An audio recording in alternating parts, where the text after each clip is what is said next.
Welcome to Storytime Haven. Today we delve into Scarhaven Keep by J.S. Fletcher, a captivating tale of mystery and intrigue. Set in a picturesque coastal town, the story unfolds as a group of characters becomes embroiled in a web of secrets and unexpected events surrounding the enigmatic Scarhaven Keep.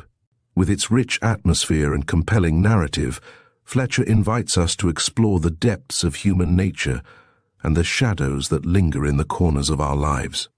Prepare to be drawn into a world where every whisper holds a clue and every character has a story to tell. Chapter 1. Wanted at Rehearsal. Jeremy, 30 years stage doorkeeper at the Theatre Royal, Norcaster, had come to regard each successive Monday morning as a time for the renewal of old acquaintance. For at any rate 46 weeks of the 52, theatrical companies came and went at Norcaster with unfailing regularity.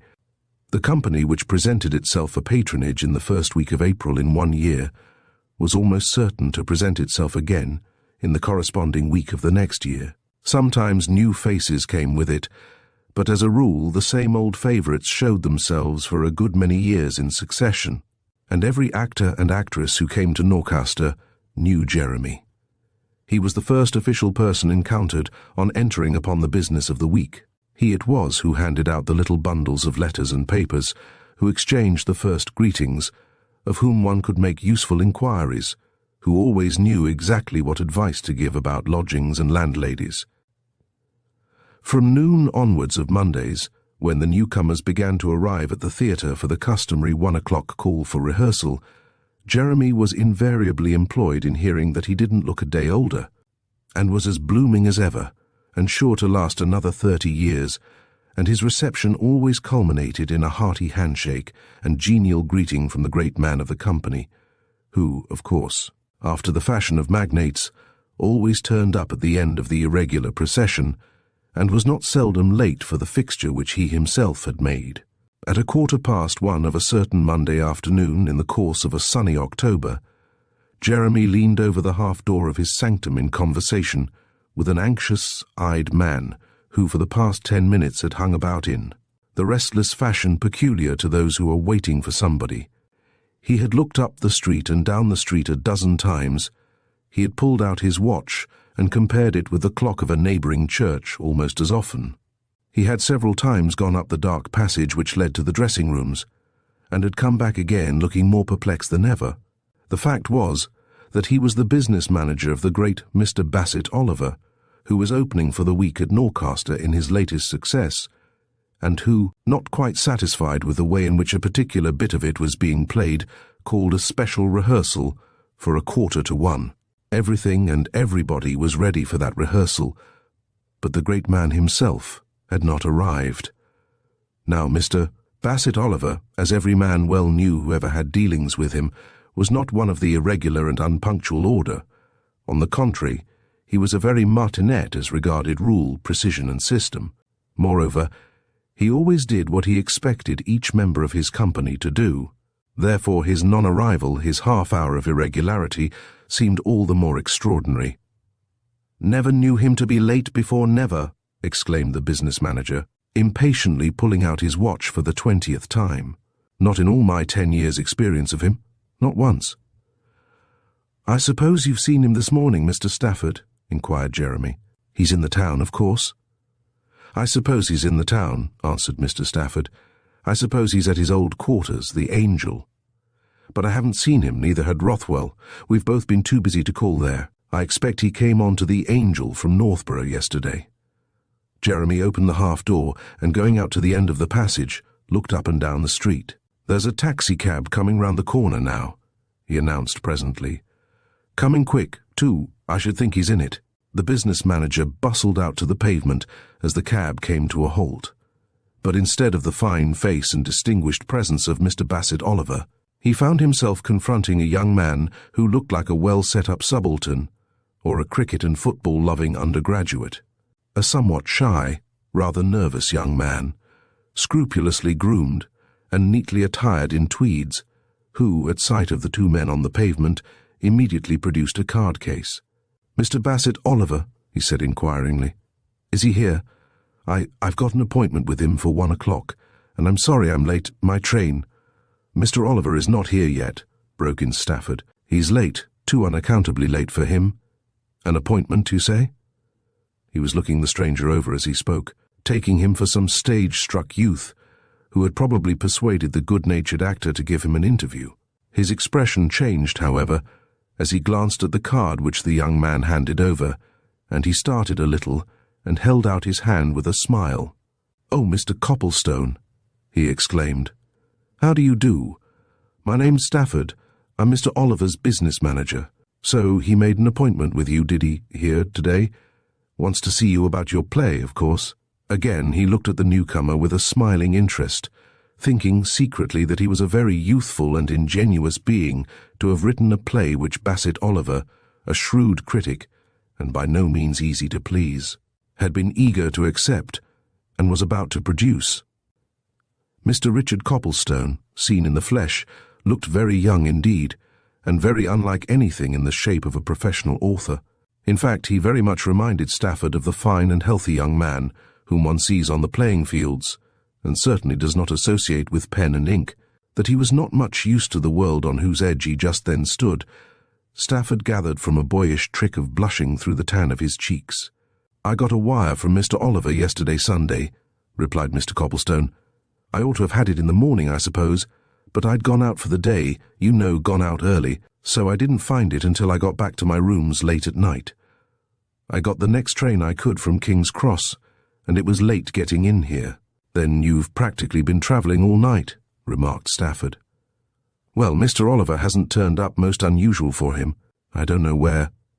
Just then another man came hurrying down the passage from the dressing rooms, calling the business manager by name. "I say, Stafford," he exclaimed as he emerged on the street. "This is a queer thing. I'm sure there's something wrong. I've just rung up the Angel Hotel. Oliver hasn't turned up there. His rooms were all ready for him as usual yesterday, but he never came. They've neither seen nor heard of him. Did you see him yesterday?" "No," replied Stafford. "I didn't. Never seen him since last thing Saturday night at Northborough. He ordered this rehearsal for 1:15, here, today. But somebody must have seen him yesterday. Where's his dresser? Where's Hackett?" "Hackett's inside," said the other man. "He hasn't seen him either, since Saturday night. Hackett has friends living in these parts. He went off to see them early yesterday morning, from Northborough, and he's only just come. So he hasn't seen Oliver, and doesn't know anything about him. He expected, of course, to find him here." Stafford turned with a wave of the hand towards Copplestone. "So did this gentleman," he said. "Mr. Copplestone, this is our stage manager, Mr. Rothwell. This is Mr. Richard Copplestone, author of the new play that Mr. Oliver's going to produce next month. Mr. Copplestone got a wire from him yesterday, asking him to come here today at 1 o'clock. He's travelled all night to get here." "Where was the wire sent from?" asked Rothwell, a sharp-eyed, keen-looking man, who, like Stafford, was obviously interested in the new author's boyish appearance. "And when?" Copplestone drew some letters and papers from his pocket and selected one. "That's it," he said. "There you are, sent off from Northborough at 9:30 yesterday morning Sunday." "Well, then he was at Northborough at that time," remarked Rothwell. "Look here, Stafford, we'd better telephone to Northborough, to his hotel. The Golden Apple, wasn't it?" "No good," replied Stafford, shaking his head. "The Golden Apple isn't on the phone old-fashioned place. We'd better wire."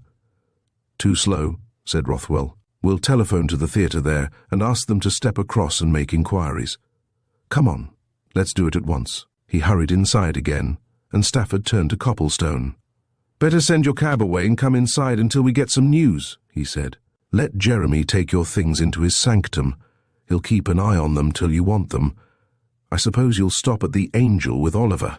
Look here," he went on, turning to the cab driver. "Just you wait a bit. I might want you. Wait 10 minutes anyway. Come in, Mr. Copplestone."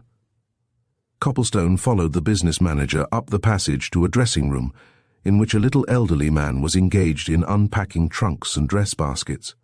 He looked up expectantly at the sound of footsteps, then looked down again at the work in hand, and went silently on with it. "This is Hackett, Mr. Oliver's dresser," said Stafford.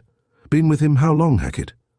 20 years next January, Mr. Stafford, answered the dresser quietly. Ever known Mr. Oliver late like this? Inquired Stafford. Never, sir. There's something wrong, replied Hackett.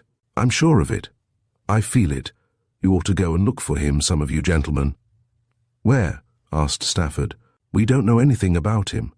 He's not come to the Angel as he ought to have done yesterday. I believe you're the last person who saw him, Hackett, aren't you now? I saw him at the Golden Apple at Northborough at 12 o'clock Saturday night, sir, answered Hackett. I took a bag of his to his rooms there. He was all right then. He knew I was going off first thing next morning to see an uncle of mine who's a farmer on the coast between here and Northborough, and he told me he shouldn't want me until 1 o'clock today. So, of course, I came straight here to the theatre. I didn't call in at the Angel at all this morning. Did he say anything about his own movements yesterday? Asked Stafford. Did he tell you that he was going anywhere? Not a word, Mr. Stafford, replied Hackett, but you know his habits as well as I do. Just so, agreed Stafford. Mr. Oliver, he continued, turning to Copplestone, is a great lover of outdoor life. On Sundays, when we're travelling from one town to another, he likes to do the journey by motor alone. In a case like this, where the two towns are not very far apart, it's his practice to find out if there's any particular beauty spot or place of interest between them, and to spend his Sunday there. I dare say that's what he did yesterday. You see, all last week we were at Northborough. That, like Norcaster, is a coast town. There's 50 miles between them. If he followed out his usual plan, he'd probably hire a motor car and follow the coast road, and if he came to any place that was of special interest, he'd stop there. But in the usual way of things, he'd have turned up at his rooms at the Angel Hotel here last night. He didn't, and he hasn't turned up here either. So where is he? Have you made inquiries of the company, Mr. Stafford? Asked Hackett. Most of 'em wander about a bit of a Sunday. They might have seen him. Good idea, agreed Stafford. He beckoned Copplestone to follow him on to the stage, where the members of the company sat or stood about in groups, each conscious that something unusual had occurred. It's really a queer, and perhaps a serious thing, he whispered as he steered his companion through a maze of scenery. And if Oliver doesn't turn up, we shall be in a fine mess. Of course, there's an understudy for his part, but I say, he went on as they stepped upon the stage, have any of you seen Mr. Oliver anywhere since Saturday night? Can anybody tell anything about him? Anything at all? Because it's useless to deny the fact he's not come here, and he's not come to town at all, so far as we know. So, Rothwell came hurrying onto the stage from the opposite wings. He hastened across to Stafford and drew him and Copplestone a little aside. I've heard from Northborough, he said. I phoned Waters, the manager there, to run across to the Golden Apple and make inquiries. The Golden Apple people say that Oliver left there at 11 o'clock yesterday morning. He was alone. He simply walked out of the hotel, and they know nothing more. Chapter 2, Grey Rook and Grey Sea. The three men stood for a while, silently looking at each other. Copplestone, as a stranger, secretly wondered why the two managers seemed so concerned.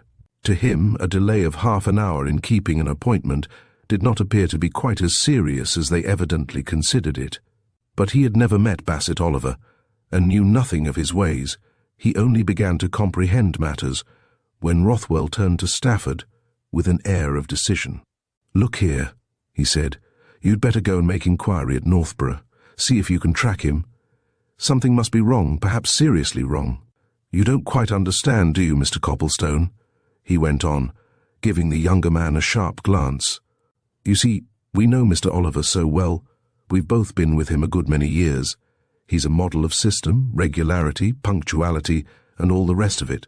In the ordinary course of events, wherever he spent yesterday, he'd have been sure to turn up at his rooms at the Angel Hotel last night, and he'd have walked in here this morning at 12:30. As he hasn't done either, why then, something unusual has happened. Stafford, you'd better get a move on. Wait a minute, said Stafford. He turned again to the groups behind him, repeating his question. Has anybody anything to tell? He asked anxiously. We've just heard that Mr. Oliver left his hotel at Northborough yesterday morning at 11 o'clock, alone, walking. Has anybody any idea of any project, any excursion that he had in mind? An elderly man who had been in conversation with the leading lady stepped forward. "I was talking to Oliver about the coast scenery between here and Northborough the other day Friday," he remarked. He'd never seen it. "I told him I used to know it pretty well once. He said he'd try and see something of it on Sunday, yesterday, you know. And, I say," here he came closer to the two managers and lowered his voice, "that coast is very wild, lonely, and a good bit dangerous, sharp and precipitous cliffs. Eh?" Rothwell clapped a hand on Stafford's arm. "You'd really better be off to Northborough," he said with decision. "You're sure to come across traces of him. Go to the Golden Apple, then the station. Wire or telephone me here. Of course, this rehearsal's off. About this evening? Oh, well, a lot may happen before then, but go at once. I believe you can get expresses from here to Northborough pretty often." "I'll go with you if I may," said Copplestone suddenly. "I might be of use. There's that cab still at the door, you know. Shall we run up to the station?" "Good," assented Stafford. "Yes, come by all means." He turned to Rothwell for a moment. "If he should turn up here, phone to Waters at the Northborough Theatre, won't you?" he said. "We'll look in there as soon as we arrive." He hurried out with Copplestone, and together they drove up to the station, where an express was just leaving for the south. Once on their way to Northborough, Stafford turned to his companion with a grave shake of the head. "I dare say you don't quite see the reason of our anxiety," he observed. "You see, we know Oliver. He's a trick of wandering about by himself on Sundays when he gets the chance. Of course, when there's a long journey between two towns, he doesn't get the chance, and then he's all right. But when, as in this case, the town of one week is fairly close to the town of the next, he invariably spots some place of interest, an old castle or a ruined abbey or some famous house, and goes looking round it. And if he's been exploring some spot on this coast yesterday, and it's as that chap Rutherford said, wild and dangerous, why, then—" "You think he may have had an accident, fallen over the cliffs or something?" suggested Copplestone. "I don't like to think anything," replied Stafford, "but I shall be a good deal relieved if we can get some definite news about him." The first half-hour at Northborough yielded nothing definite. A telephone message from Rothwell had just come to the theatre when they drove up to it. Nothing had so far been heard of the missing man at Norcaster, either at theatre or hotel. Stafford and Copplestone hurried across to the Golden Apple and interviewed its proprietor. He, keenly interested in the affair, could tell no more than that Mr. Bassett Oliver, having sent his luggage forward to Norcaster, had left the house on foot at 11 o'clock the previous morning, and had been seen to walk across the marketplace in the direction of the railway station. But an old head waiter, who had served the famous actor's breakfast, was able to give some information. Mr. Oliver, he said, had talked a little to him about the coast scenery between Northborough and Norcaster, and had asked him which stretch of it was worth seeing. It was his impression that Mr. Oliver meant to break his journey somewhere along the coast. "Of course, that's it," said Stafford, as he and Copplestone drove off again. "He's gone to some place between the two towns. But where? Anyhow, nobody's likely to forget Oliver if they've once seen him, and wherever he went, he'd have to take a ticket. Therefore, the booking office." Here at last was light. One of the clerks in the booking office came forward at once with news.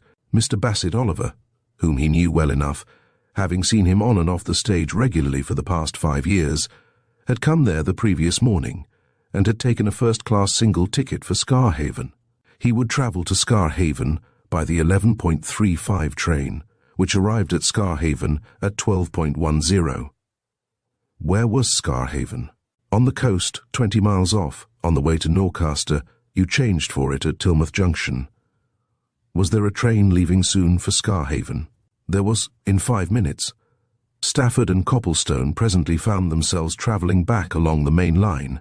A run of 20 minutes brought them to the junction, where, at an adjacent siding, they found a sort of train in miniature, which ran over a narrow-gauge railway towards the sea.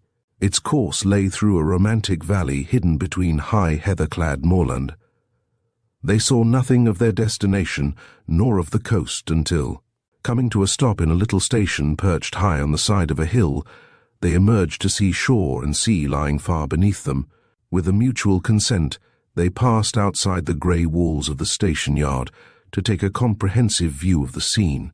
"Just the place to attract Oliver," muttered Stafford, as he gazed around him. "He'd revel in it, fairly revel." Copplestone gazed at the scene in silence. That was the first time he had ever seen the northern coast, and the strange glamour and romance of this stretch of it appealed strongly to his artistic senses. He found himself standing high above the landward extremity of a narrow bay or creek, much resembling a Norwegian fjord in its general outlines. It ran in from the sea between high shelving cliffs, the slopes of which were thickly wooded with the hardier varieties of tree and shrub, through which at intervals great, gaunt masses of grey rock cropped out.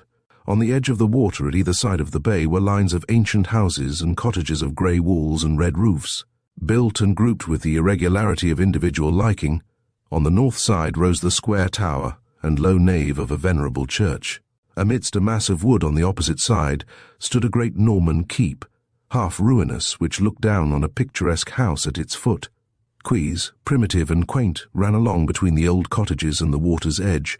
In the bay itself, or nestling against the worn timbers of the quays, were small craft, whose red sails hung idly against their tall masts and spars, and at the end of the quays and the wooded promontories which terminated the land view lay the North Sea, cold, grey and mysterious in the waning October light, and out of its bosom rose, close to the shore, great masses of high grey rocks, strong and fantastic of shape, and further away, almost indistinct in the distance, an island, on the highest point of which the ruins of some old religious house were silhouetted against the horizon.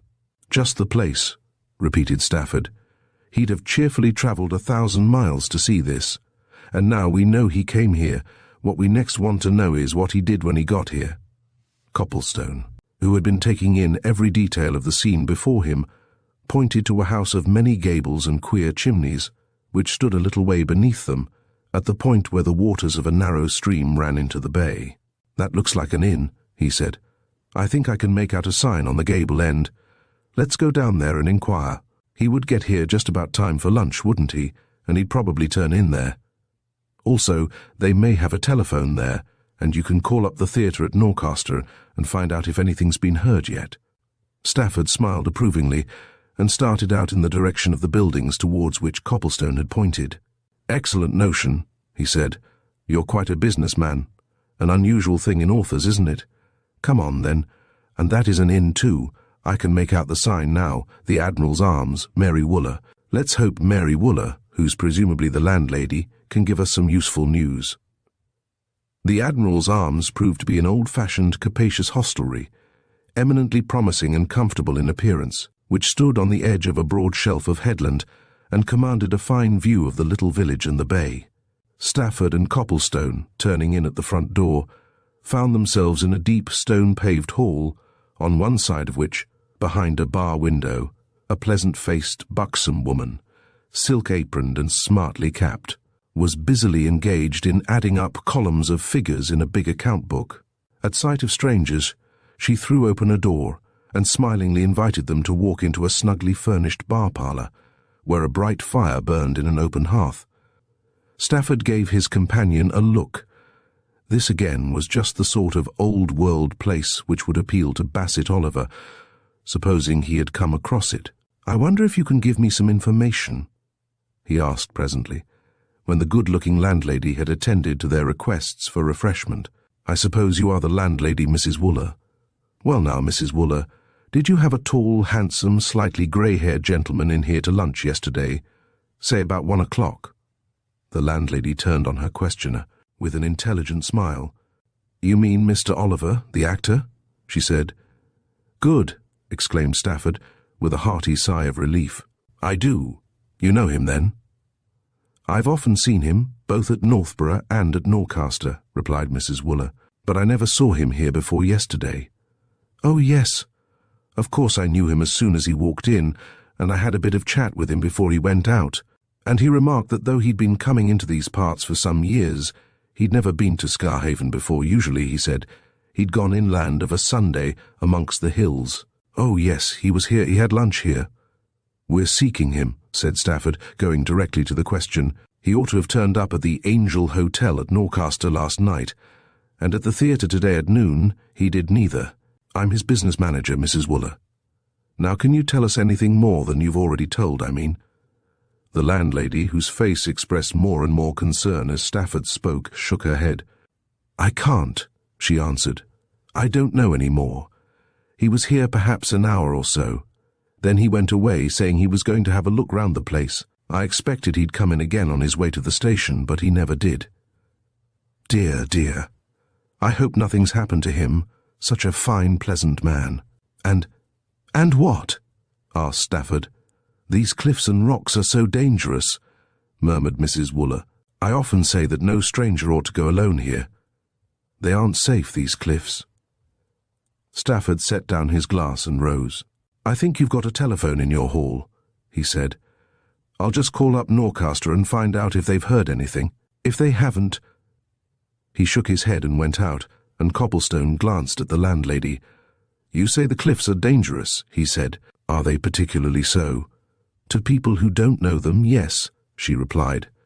They ought to be protected, but then of course we don't get many tourists here, and the Scarhaven people know the danger spots well enough. Then again at the end of the south promontory there, beyond the keep.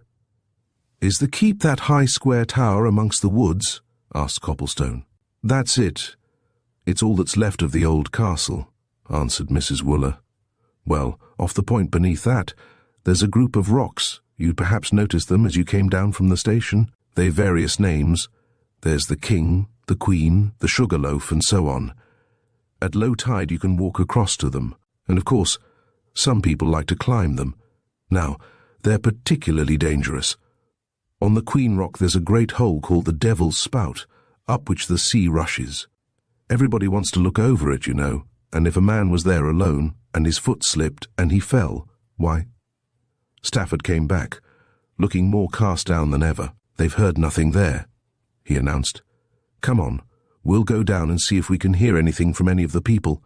We'll call in and see you later, Mrs. Wooler, and if you can make any inquiries in the meantime, do.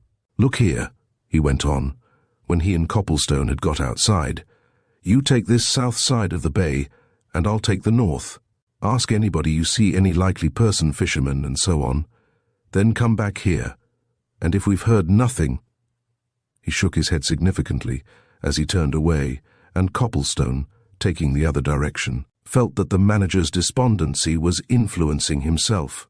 A sudden disappearance of this sort was surely not to be explained easily. Nothing but exceptional happenings could have kept Bassett Oliver from the scene of his week's labours. There must have been an accident. It needed little imagination to conjure up its easy occurrence. A too careless step, a too near approach, a loose stone, a sudden giving way of crumbling soil, the shifting of an already detached rock. Any of these things might happen, but the thought of what might follow cast a greyer tint over the already cold and grey sea. He went on amongst the old cottages and fishing huts, which lay at the foot of the wooded heights on the tops of whose pines and firs the gaunt ruins of the old keep seemed to stand sentinel. He made inquiry at open doors, and of little groups of men gathered on the quay and by the drawn-up boats. Nobody knew anything. According to what they told him, most of these people had been out and about all the previous afternoon.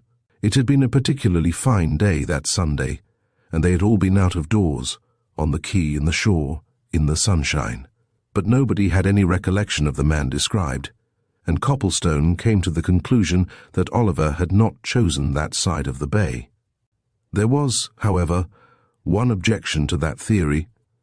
So far as he could judge, that side was certainly the more attractive, and he himself went on to the end of it until he had left quay and village far behind, and had come to a spit of sand which ran out into the sea exactly opposite the group of rocks of which Mrs. Wooler had spoken.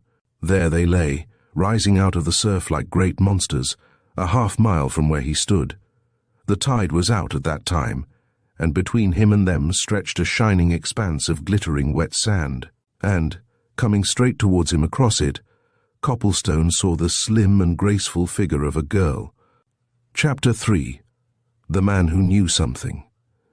It was not from any idle curiosity that Copplestone made up his mind to await the girl's nearer approach. There was no other human being in view, and he was anxious to get some information about the rocks whose grim outlines were rapidly becoming faint and indistinct in the gathering darkness. And so, as the girl came towards him, picking her way across the pools which lay amidst the brown ribs of sand, he went forward, throwing away all formality and reserve in his eagerness.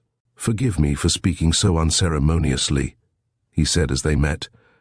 "I'm looking for a friend who has disappeared mysteriously. Can you tell me if, any time yesterday, afternoon or evening, you saw anywhere about here a tall, distinguished-looking man, the actor type? In fact, he is an actor. Perhaps you've heard of him? Mr. Bassett Oliver." He was looking narrowly at the girl as he spoke, and she, too, looked narrowly at him out of a pair of grey eyes of more than ordinary intelligence and perception. And at the famous actor's name she started a little, and a faint colour stole over her cheeks. "Mr. Bassett Oliver!" she exclaimed in a clear, cultured voice. "My mother and I saw Mr. Oliver at the Northborough Theatre on Friday evening. Do you mean that he—" "I mean, to put it bluntly, that Bassett Oliver is lost," answered Copplestone. "He came to this place yesterday, Sunday morning, to look round. He lunched at the Admiral's Arms. He went out after a chat with the landlady, and he's never been seen since. He should have turned up at the Angel at Norcaster last night, and at a rehearsal at the Theatre Royal there today at noon, but he didn't. His manager and I have tracked him here, and so far I can't hear of him. I've asked people all through the village this side anyway. Nobody knows anything." He and the girl still looked attentively at each other. Copplestone, indeed, was quietly inspecting her while he talked. He judged her to be 21 or 2. She was a little above medium height, slim, graceful, pretty, and he was quick to notice that her entire air and appearance suggested their present surroundings. Her fair hair escaped from a knitted cap, such as fisher folk wear. Her slender figure was shown to advantage by a rough blue jersey. Her skirt of blue serge was short and practical. She was shod in brogues which showed more acquaintance with sand and salt water than with polish. And her face was tanned with the strong northern winds, and the ungloved hands, small and shapely as they were brown as the beach across which she had come. "I have not seen nor heard of Mr. Bassett Oliver here," she answered. "I was out and about all yesterday afternoon and evening, too. Not on this side of the bay, though. Have you been to the police station?" "The manager may have been there," replied Copplestone. "He's gone along the other shore, but I don't think he'll get any help there. I'm afraid Mr. Oliver must have met with an accident. I wanted to ask you a question. I saw you coming from the direction of those rocks just now. Could he have got out there across those sands yesterday afternoon?" "Between 3 o'clock and evening, yes," said the girl. "And is it dangerous out there?" "Very dangerous indeed to anyone who doesn't know them. There's something there called the Devil's Spout. Yes, a deep fissure up which the sea boils. Oh, it seems dreadful to think of. I hope he didn't fall in there. If he did—" "Well," asked Copplestone bluntly, "what if he did?" "Nothing ever came out that once went in," she answered. "It's a sort of whirlpool that sucked right away into the sea. The people hereabouts say it's bottomless." Copplestone turned his face towards the village. "Oh, well," he said, with an accent of hopelessness. "I can't do any more down here. It's growing dusk. I must go back and meet the manager." The girl walked along at his side as he turned towards the village. "I suppose you are one of Mr. Oliver's company," she observed presently. "You must all be much concerned." "They're all greatly concerned," answered Copplestone. "But I don't belong to the company. No, I came to Norcaster this morning to meet Mr. Oliver. He's going, I hope I oughtn't to say was going, to produce a play of mine next month, and he wanted to talk about the rehearsals. Everything, of course, was at a standstill when I reached Norcaster at 1 o'clock, so I came with Stafford, the business manager, to see what we could do about tracking Mr. Oliver. And I'm very much afraid—" He paused as a gate, set in the thick hedge of a garden at this point of the village, suddenly opened to let out a man, who at sight of the girl stopped, hesitated, and then waited for her approach. He was a tall, well-built man of apparently 30 years, dressed in a rough tweed knickerbocker suit, but the dusk had now so much increased that Copplestone could only gather an impression of ordinary good-lookingness from the face that was turned inquiringly on his companion. The girl turned to him and spoke hurriedly. "This is my cousin, Mr. Greyle, of Scarhaven Keep," she murmured. "He may be able to help." "Marston," she went on, raising her voice, "can you give any help here? This gentleman—" She paused, looking at Copplestone. "My name is Richard Copplestone," he said. "Mr. Copplestone is looking for Mr. Bassett Oliver, the famous actor," she continued, as the three met. "Mr. Oliver has mysteriously disappeared. Mr. Copplestone has traced him here, to Scarhaven. He was here yesterday, lunching at the inn, but he can't get any further news. Did you see anything, or hear anything of him?" Marston Greyle, who had been inspecting the stranger narrowly in the fading light, shook his head. "Bassett Oliver, the actor," he said. "Oh, yes. I saw his name on the bills in Norcaster the other day. Came here, and has disappeared, you say? Under what circumstances?" Copplestone had listened carefully to the newcomer's voice, more particularly to his accent. He had already gathered sufficient knowledge of Scarhaven to know that this man was the squire, the master of the old house and grey ruin in the wood above the cliff. He also happened to know, being something of an archaeologist and well acquainted with family histories, that there had been Greyles of Scarhaven for many 100 years, and he wondered how it was that though this Greyle's voice was pleasant and cultured enough, its accent was decidedly American. "Perhaps I'd better explain," said Copplestone. "I've already told most of it to this lady, but you will both understand more fully if I tell you more. It's this way." And he went on to tell everything that had happened and come to light since 1 o'clock that day. "So you see, it's here," he concluded. "We're absolutely certain that Oliver went out of the Admiral's Arms up there about 2:30 yesterday, but where? From that moment no one seems to have seen him. Yet how he could come along this village street, this quay, without being seen—" "He need not have come along the quayside," interrupted the girl. "There is a cliff path just below the inn which leads up to the keep. Also, he mayn't have taken this side of the bay either," remarked Greyle. "He may have chosen the other. You didn't see or hear of him on your side, Audrey?" "Nothing," replied the girl. "Nothing." Marston Greyle had fallen into line with the other two, and they were now walking along the quay in the direction of the Admiral's Arms.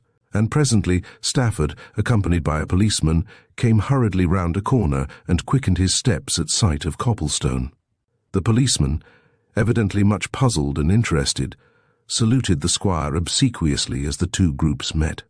"No news at all," exclaimed Stafford, glancing at Copplestone's companions. "You got any?" "None," replied Copplestone. "Not a word. This is Mr. Greyle, of the keep. He has heard nothing. This lady, Miss Greyle, was out a good deal yesterday afternoon. She knows Oliver quite well by sight, but she did not see him. So if you've no news—" Marston Greyle interrupted, turning to the policeman. "What ought to be done, Haskett?" he asked. "You've had cases of disappearance to deal with before, eh?" "Can't say as I have, sir, in my time," answered the policeman. "Leastways, not of this sort.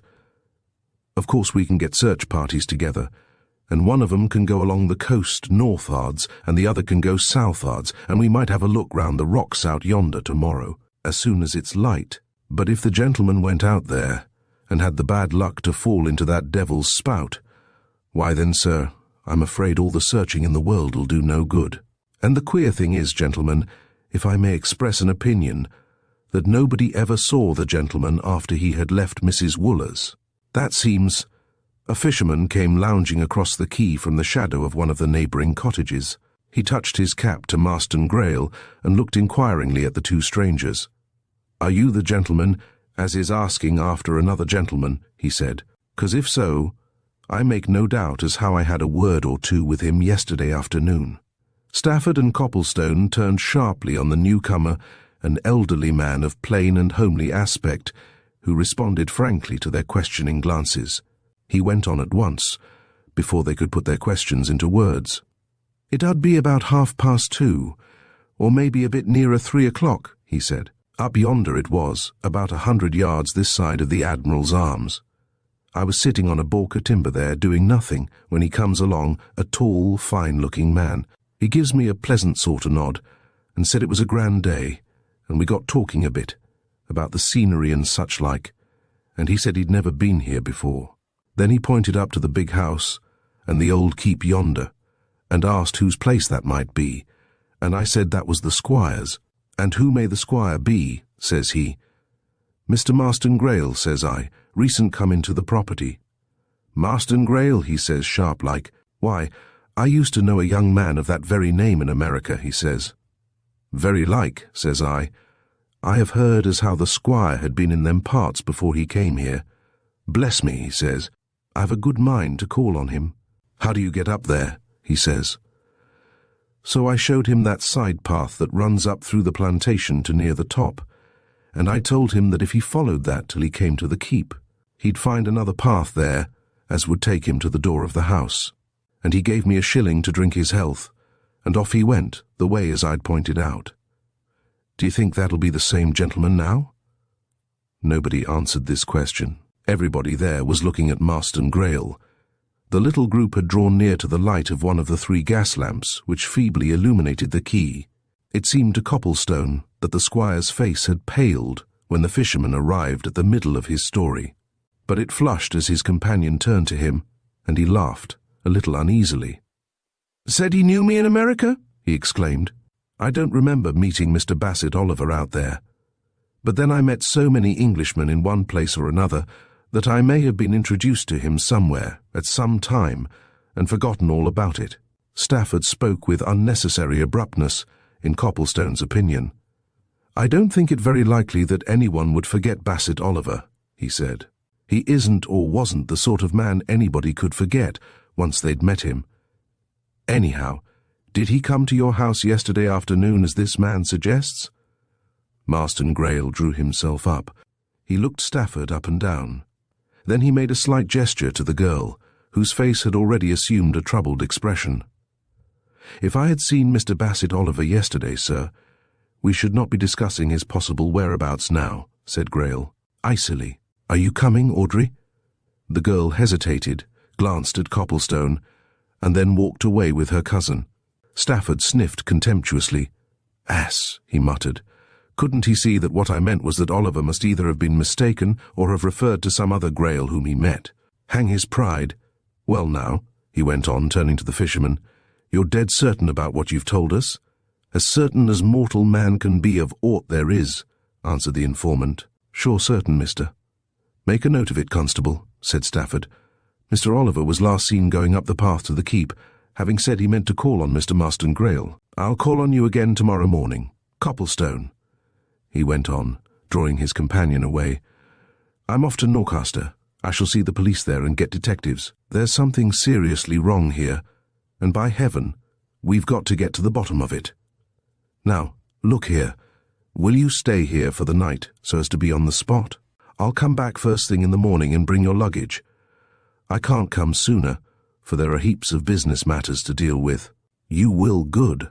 Now I can just catch a train. Copplestone, keep your eyes and ears open. It's my firm belief, I don't know why, that there's been foul play. Foul play." Stafford hurried away uphill to the station, and Copplestone, after waiting a minute or two, turned along the quay on the north of the bay following Audrey Greyle, who was in front alone. Chapter 4. The Estate Agent. Copplestone had kept a sharp watch on Marston Greyle and his cousin when they walked off, and he had seen that they had parted at a point a little farther along the shore road, the man turning up into the wood, the girl going forward along the quay, which led to the other half of the village. He quickened his pace and followed her, catching her up as she came to a path which led towards the old church. At the sound of his hurrying steps she turned and faced him, and he saw in the light of a cottage lamp that she still looked troubled and perplexed. "Forgive me for running after you," said Copplestone as he went up to her. "I just wanted to say that I'm sorry about that little scene down there, you know. Your cousin misunderstood Mr. Stafford. What Stafford meant was that—" "I saw what Mr. Stafford meant," she broke in quickly. "I'm sorry my cousin didn't see it. It was obvious." "All the same, Stafford put it rather, shall we say, brusquely," remarked Copplestone. "Of course, he's terribly upset about Oliver's disappearance, and he didn't consider the effect of his words. And it was rather a surprise to hear that Oliver had known some man of your cousin's name over there in America, wasn't it?" "And that Mr. Oliver should mysteriously disappear just after making such an announcement," said Audrey. "That certainly seems very surprising." The two looked at each other, a question in the eyes of each, and Copplestone knew that the trouble in the girl's eyes arose from inability to understand what was already a suspicious circumstance. "But after all, that may have been a mere coincidence," he hastened to say. "Let's hope things may be cleared. I only hope that Oliver hasn't met with an accident and is lying somewhere without help. I'm going to remain here for the night, however, and Stafford will come back early in the morning and go more thoroughly into things. I suppose there'll have to be a search of the neighborhood." They had walked slowly up a path on the side of the cliff as they talked, and now the girl stopped before a small cottage which stood at the end of the churchyard, set in a tree-shaded garden, and looking out on the bay. She laid her hand on the gate, glancing at Copplestone, and suddenly she spoke, a little impulsively. "Will you come in and speak to my mother?" she said. She was a great admirer of Mr. Oliver's acting, and she knew him at one time. She will be interested and grieved. Copplestone followed her up the garden and into the house, where she led the way into a small old-fashioned parlour in which a grey-haired woman, who had once been strikingly handsome, and whose face seemed to the visitor to bear traces of great trouble, sat writing at a bureau.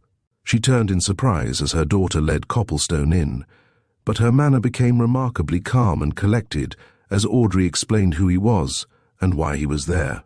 And Copplestone, watching her narrowly, fancied that he saw interest flash into her eyes when she heard of Bassett Oliver's remark to the fisherman. But she made no comment, and when Audrey had finished the story, she turned to Copplestone as if she had already summed up the situation. "We know this place so well, having lived here so long, you know," she said, "that we can make a fairly accurate guess at what Mr. Oliver might do. There seems no doubt that he went up the path to the keep. According to Mr. Marston Greyle's statement, he certainly did not go to the house. Well, he might have done one of two other things. There is a path which leads from the keep down to the beach, immediately opposite the big rocks which you have no doubt seen. There is another path which turns out of the woods and follows the cliffs towards Lenwick, a village along the coast, a mile away. But, at that time, on a Sunday afternoon, both paths would be frequented. Speaking from knowledge, I should say that Mr. Oliver cannot have left the woods. He must have been seen had he done so. It's impossible that he could have gone down to the shore or along the cliffs without being seen. Too impossible." There was a certain amount of insistence in the last few words which puzzled Copplestone, also they conveyed to him a queer suggestion which repulsed him. It was almost as if the speaker was appealing to him to use his own common sense about a difficult question, and before he could make any reply, Mrs. Greyle put a direct inquiry to him. "What is going to be done?" "I don't know exactly," answered Copplestone. "I'm going to stay here for the night anyway on the chance of hearing something.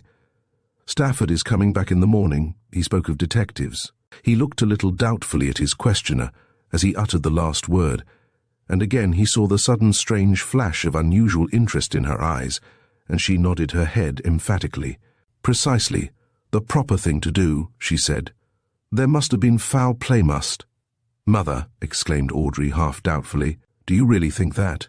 "I don't think anything else," replied Mrs. Greyle. "I certainly don't believe that Bassett Oliver would put himself into any position of danger which would result in his breaking his neck. Bassett Oliver never left Scarhaven Wood."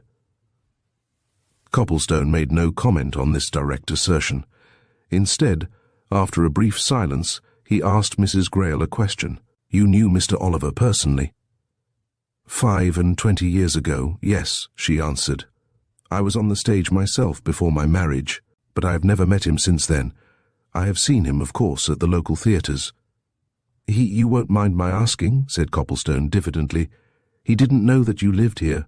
Mrs. Greyle smiled, somewhat mysteriously. "Not at all. My name wouldn't have conveyed anything to him," she answered. "He never knew whom I married. Otherwise, if he met someone named Marston Greyle in America, he would have connected him with me, and have made inquiry about me. And had he known I lived here, he would have called. It is odd, Audrey, that if your cousin met Mr. Oliver over there, he should have forgotten him. For one doesn't easily forget a man of reputation, and Mr. Oliver was that, of course. And on the other hand, Marston Greyle is not a common name." "Did you ever hear the name before, Mr. Copplestone?" "Only in connection with your own family. I have read of the Greyles of Scarhaven," replied Copplestone. "But after all, I suppose it is not confined to your family. There may be Greyles in America. Well, it's all very queer," he went on, as he rose to leave. "May I come in tomorrow and tell you what's being done? I'm sure Stafford means to leave no stone unturned. He's tremendously keen about it." "Do," said Mrs. Greyle heartily. "But the probability is that you'll see us out and about in the morning. We spend most of our time out of doors, having little else to do." Copplestone went away feeling more puzzled than ever. Now that he was alone, for the first time since meeting Audrey Greyle on the beach, he was able to reflect on certain events of the afternoon in uninterrupted fashion. He thought over them as he walked back towards the Admiral's Arms.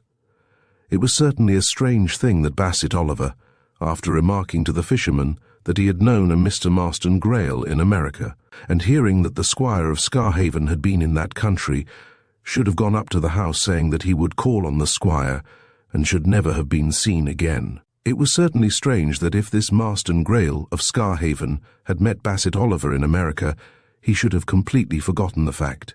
Bassett Oliver had a considerable reputation in the United States. He was, in fact, more popular in that country than in his own, and he had toured in the principal towns and cities across there regularly for several years. To meet him there was to meet a most popular celebrity. Could any man forget it? Therefore, were there two men of the name of Marston Greyle? That was one problem closely affecting Oliver's disappearance. The other had nothing to do with Oliver's disappearance. Nevertheless, it interested Richard Copplestone. He was a young man of quick perception and accurate observation, and his alert eyes had seen that the Squire of Scarhaven occupied a position suggestive of power and wealth. The house which stood beneath the old keep was one of size and importance, the sort of place which could only be kept up by a rich man. Copplestone's glances at its grounds, its gardens, its entrance lodge. Its entire surroundings had shown him that only a well-to-do man could live there. How came it, then, that the Squire's relations, his cousin and her mother, lived in a small and unpretentious cottage, and were obviously not well off as regards material goods? Copplestone had the faculty of seeing things at a glance, and refined and cultivated as the atmosphere of Mrs. Greyle's parlour was. It had taken no more than a glance from his perceptive eyes to see that he was there confronted with what folk call genteel poverty. Mrs. Greyle's almost nun-like attire of black had done duty for a long time. The carpet was threadbare. There was an absence of those little touches of comfort with which refined women of even modest means love to surround themselves. A sure instinct told him that here were two women who had to carefully count their pence and lay out their shillings with caution. Genteel, quiet poverty, without doubt. And yet, on the other side of the little bay, a near kinsman whose rent roll must run to a few thousands a year, and yet one more curious occasion of perplexity to add to the other two. Copplestone had felt instinctively attracted to Audrey Greyle when he met her on the sands, and the attraction increased as he walked at her side towards the village. In his quiet, unobtrusive fashion, he had watched her closely when they encountered the man whom she introduced as her cousin, and he had fancied that her manner underwent a curious change. When Marston Greyle came on the scene, she had seemed to become constrained, chilled, distant, aloof, not with the stranger himself, but with her kinsman. This fancy had become assurance during the conversation, which had abruptly ended when Greyle took offence at Stafford's brusque remark. Copplestone had seen a sudden look in the girl's eyes when the fisherman repeated what Oliver had said about meeting a Mr. Marston Greyle in America. It was a look of sharply awakened what? Suspicion? Apprehension? He could not decide. But it was the same look which had come into her mother's eyes later on. Moreover, when the Squire turned huffily away, taking his cousin with him, Copplestone had noticed that there was evidently a smart passage of words between them after leaving the little group on the quay, and they had parted unceremoniously, the man turning on his heel up a side path into his own grounds, and the girl going forward with a sudden acceleration of pace. All this made Copplestone draw a conclusion. "There's no great love lost between the gentleman at the big house and his lady relatives in the little cottage," he mused. Also, around the gentleman there appears to be some cloud of mystery. What? And has it anything to do with the Oliver mystery? He went back to the inn and made his arrangements with its landlady, who by that time was full to overflowing with interest and amazement at the strange affair which had brought her this guest. But Mrs. Wooler had eyes as well as ears, and noticing that Copplestone was already looking weary and harassed, she hastened to provide a hot dinner for him, and to recommend a certain claret, which in her opinion possessed remarkable revivifying qualities. Copplestone, who had eaten nothing for several hours, accepted her hospitable attentions with gratitude, and he was enjoying himself greatly in a quaint old-world parlour in close proximity to a bright fire, when Mrs. Wooler entered with a countenance which betokened mystery in every feature. "There's the estate agent, Mr. Chatfield, outside, very anxious to have a word with you about this affair," she said. "Would you be for having him in? He's the sort of man," she went on, sinking her tones to a whisper, "who must know everything that's going on, and of course, having the position he has, he might be useful. Mr. Peter Chatfield, Mr. Greyle's agent, and his uncles before him, that's who he is. Peeping Peter, they call him hereabouts, because he's fond of knowing everybody's business." "Bring him in," said Copplestone. He was by no means averse to having a companion, and Mrs. Wooler's graphic characterization had awakened his curiosity. "Tell him I shall be glad to see him." Mrs. Wooler presently ushered in a figure which Copplestone's dramatic sense immediately seized on. He saw before him a tall, heavily built man, with a large, solemn, deeply lined face, out of which looked a pair of the smallest and slyest eyes ever seen in a human being, queer, almost hidden eyes, set beneath thick, bushy eyebrows, above which rose the dome of an unusually high forehead and a bald head. As for the rest of him, Mr. Peter Chatfield had a snub nose, a wide slit of a mouth, and a flabby hand. His garments were of a Quaker kind, in cut and hue. He wore old-fashioned stand-up collars and a voluminous black stock. In one hand he carried a stout oaken staff, in the other a square-crowned beaver hat. Altogether, his mere outward appearance would have gained notice for him anywhere, and Copplestone rejoiced in him as a character.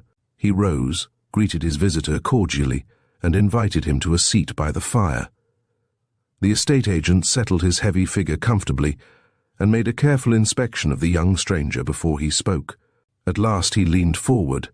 "Sir," he whispered in a confidential tone, "do you consider this here a matter of murder?" Chapter 5. The Greyle History. If Copplestone had followed his first natural impulse, he would have laughed aloud at this solemnly propounded question.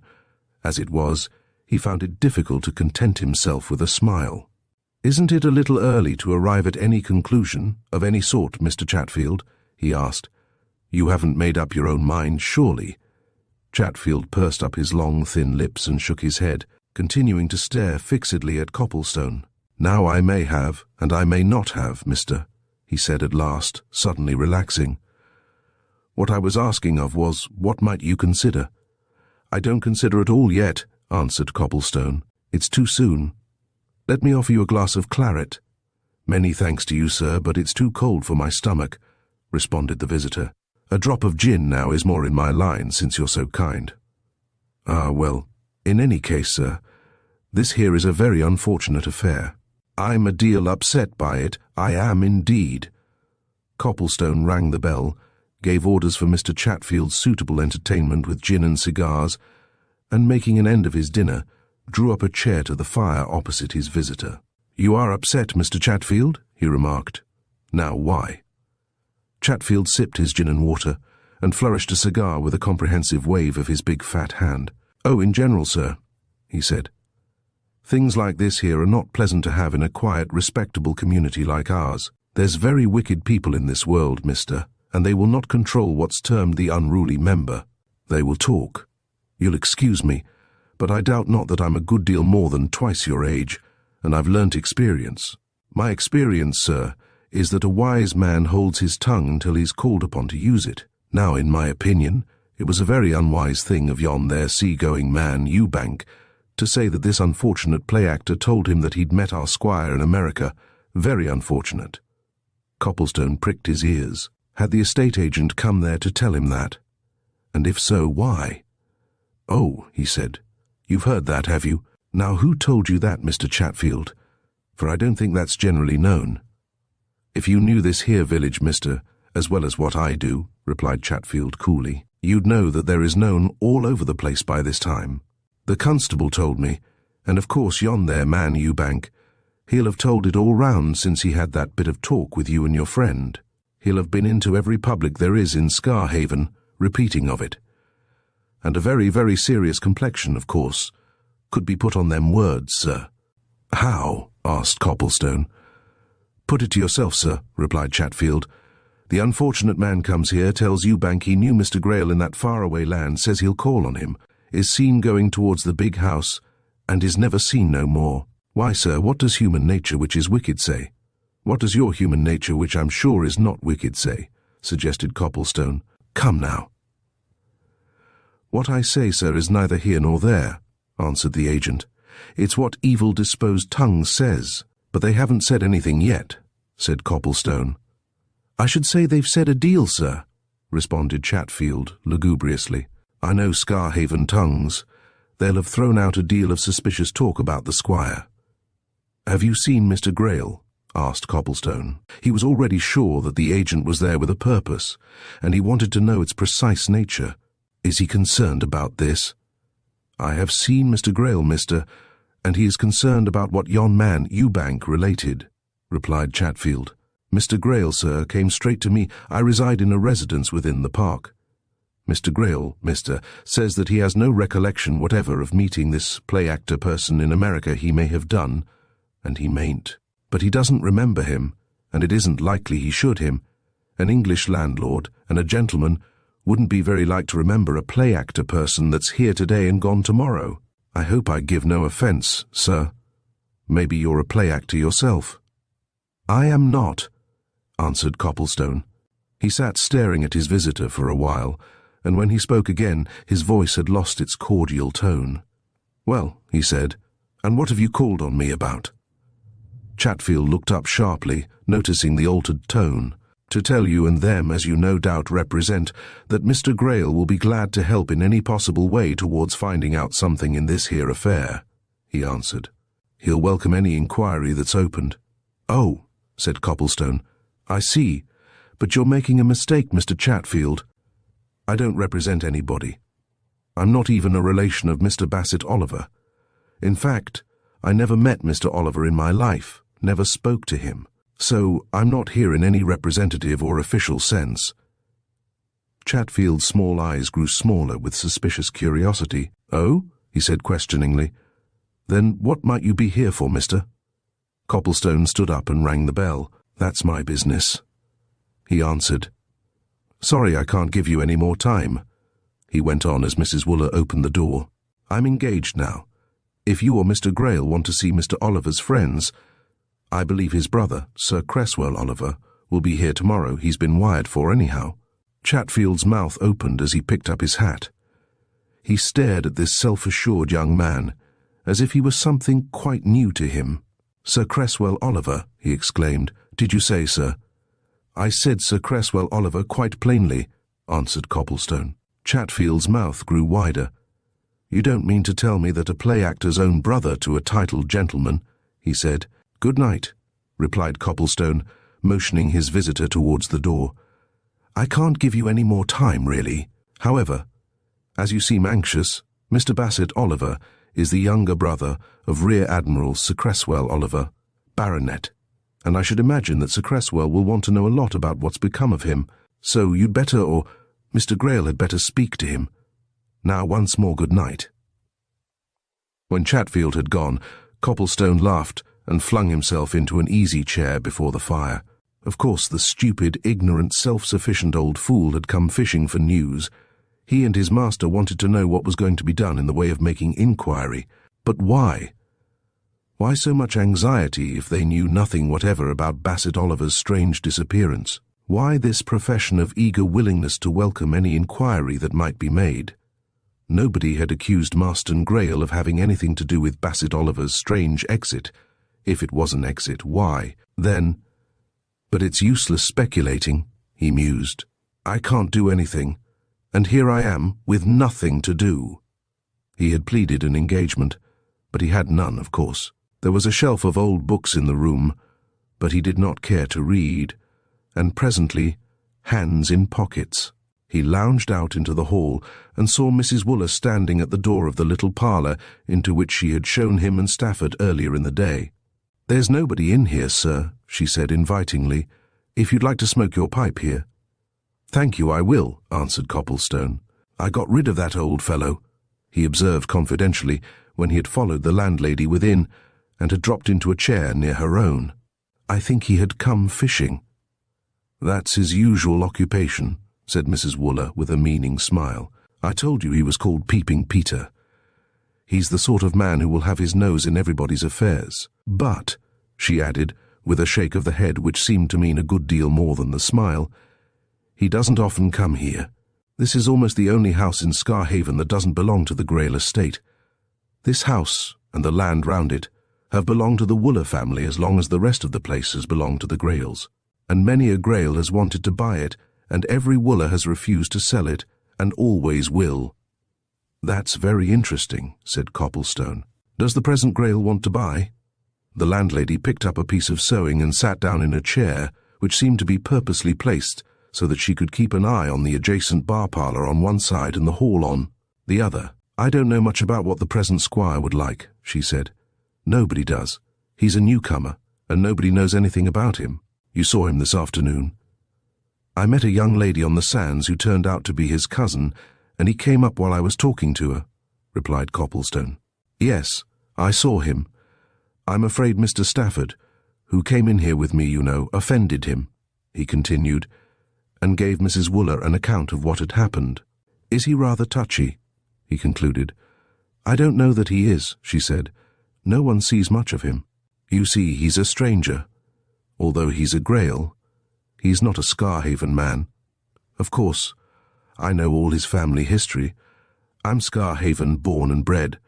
In my time there have been 3 generations of Greyles. The first one I knew was this squire's grandfather, old Mr. Stephen Greyle. He died when I was a girl in my teens. He had 3 sons and no daughters. The 3 sons were all different in their tastes and ideas. The eldest, Stephen John, who came into the estates on his father's death, was a real home bird. He never left Scarhaven for more than a day or 2 at a time all his life, and he never married. He was a real old bachelor, almost a woman-hater. The next one, Marcus, went out to America and settled there. He was the father of this present squire, Mr. Marston Greyle. Then there was the 3rd son, Valentine. He went to live in London, and years after he came back here, very poor, and settled down in a little house near Scarhaven Church with his wife and daughter. That was the daughter you met this afternoon, Miss Audrey. I don't know why, and nobody else knows either, but the last squire, Stephen John, never had anything to do with Valentine and his family. What's more, when Valentine died and left the widow and daughter very poorly off, Stephen John did nothing for them, but he himself died very soon after Valentine, and then, of course, as Marcus had already died in America, everything came to this Mr. Marston. And as I said, he's a stranger to Scarhaven folk and Scarhaven ways. Indeed, you might say to England and English ways, for I understand he'd never been in England until he came to take up the family property. "Is he more friendly with the mother and daughter than the last squire was?" asked Copplestone, who had been much interested in this chapter of family history. Mrs. Wooler made several stitches in her sewing before she answered this direct question, and when she spoke it was in lower tones and with a glance of caution. "He would be if he could," she said. "There are those in the village who say that he wants to marry his cousin. But the truth is, so far as one can see or learn it, that for some reason or other, neither Mrs. Valentine Greyle nor Miss Audrey can bear him. They took some queer dislike to the young man when he first came, and they've kept it up. Of course, they're outwardly friendly, and he occasionally, I believe, goes to the cottage, but they rarely go to the big house, and it's very seldom they're ever seen together. I have heard, one does hear things in villages, that he'd be very glad to do something handsome for them, but they're both as proud as they're poor, and not the sort to accept aught from anybody. I believe they've just enough to live on, but it can't be a great deal, for everybody knows that Valentine Greyle made ducks and drakes of his fortune long before he came back to Scarhaven, and old Stephen John only left them a few hundreds of pounds. However, there it is. However much the new squire wants to marry his cousin, it's very flat she'll not have anything to say to him. I've once or twice had an opportunity of seeing those two together, and it's my private opinion that Miss Audrey dislikes that young man just about as heartily as she possibly could. What does Mr. Marston Greyle find to do with himself in this place? Asked Copplestone, turning the conversation. Can't be very lively for him if he's a man of any activity. Oh, I don't know, replied Mrs. Wooler. I think he's a good deal like his uncle, the last squire. He certainly never goes anywhere, except out to sea in his yacht. He shoots a bit, and fishes a bit, and so on, and spends a lot of time with Peeping Peter. He's a widower, is Chatfield, and lives alone, except when his daughter runs down to see him, and that daughter, by the by, Mr. Copplestone, is on the stage. Dear me, said Copplestone, that is surprising. Her father made several contemptuous references to play actors when he was talking to me. Oh, he hates them and all connected with them, replied Mrs. Wooler, laughing. All the same, his own daughter has been on the stage for a good 5 years, and I fancy she's doing well. A fine, handsome girl she is. Too, she's been down here a good deal lately, and— The landlady suddenly paused, hearing a light step in the hall. She glanced through the window, and then turned to Copplestone with an arch smile. Talk of the you-know, she exclaimed. Here's Addie Chatfield herself. Chapter 6. The Leading Lady. Copplestone looked up with interest as the door of the private parlour was thrown open, and a tall, handsome young woman burst in with a briskness of movement which betokened unusual energy and vivacity. He got an impression of the old estate agent's daughter in one glance, and wondered how Chatfield came to have such a good-looking girl as his progeny. The impression was of dark, sparkling eyes, a mass of darker, highly burnished hair, bright colour, a flashing, vivacious smile, a fine figure, a general air of sprightliness and glowing health. This was certainly the sort of personality that would recommend itself to a considerable mass of theatre-goers, and Copplestone, as a budding dramatist, immediately began to cast Addie Chatfield for an appropriate part. The newcomer stopped short on the threshold as she caught sight of a stranger, and she glanced with sharp inquisitiveness at Copplestone as he rose from his chair. Oh, I supposed you were alone, Mrs. Wooler, she exclaimed. You usually are, you know, so I came in anyhow, sorry. Come in, said the landlady. Don't go, Mr. Copplestone. This is Miss Adela Chatfield. Your father has just been to see this gentleman. Addie, perhaps he told you? Addie Chatfield dropped into a chair at Mrs. Wooler's side and looked the stranger over slowly and carefully. No, she answered. My father didn't tell me. He doesn't tell me anything about his own affairs. All his talk is about mine, the iniquity of them, and so on. She showed a fine set of even white teeth as she made this remark, and her eyes sought Copplestone's again with a direct challenge. Copplestone looked calmly at her, half smiling. He was beginning, in his youthful innocence, to think that he already understood this type of young woman, and seeing him smile, Addie also smiled. Now I wonder whatever my father wanted to see you about, she said, with a strong accent on the personal pronoun, for you don't look his sort, and he certainly isn't yours unless you're deceptive. Perhaps I am, responded Copplestone, still keeping his eyes on her. Your father wanted to see me about the strange disappearance of Mr. Bassett Oliver. That was all. The girl's glance, bold and challenging, suddenly shifted before Copplestone's steady look. She half turned to Mrs. Wooler, and her colour rose a little. I've heard of that, she said, with an affectation of indifference. And as I happen to know a bit of Bassett Oliver, I don't see what all this fuss is about. I should say Bassett Oliver took it into his head to go off somewhere yesterday on a little game of his own, and that he's turned up at Norcaster by this time, and is safe in his dressing room, or on the stage. That's my notion. I wish I could think it the correct one, replied Copplestone, but we can soon find out if it is. There's a telephone in the hall. Yet I'm so sure that you're wrong that I'm not even going to ring Norcaster up. Mr. Bassett Oliver has disappeared here. Are you a member of his company? asked Addie, again looking Copplestone over with speculative glances. Not at all.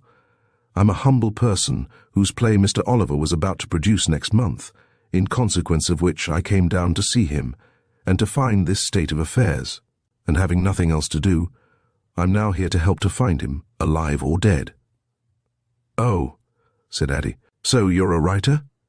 I understand that you are an actress, responded Copplestone. I wonder if I've ever seen you anywhere.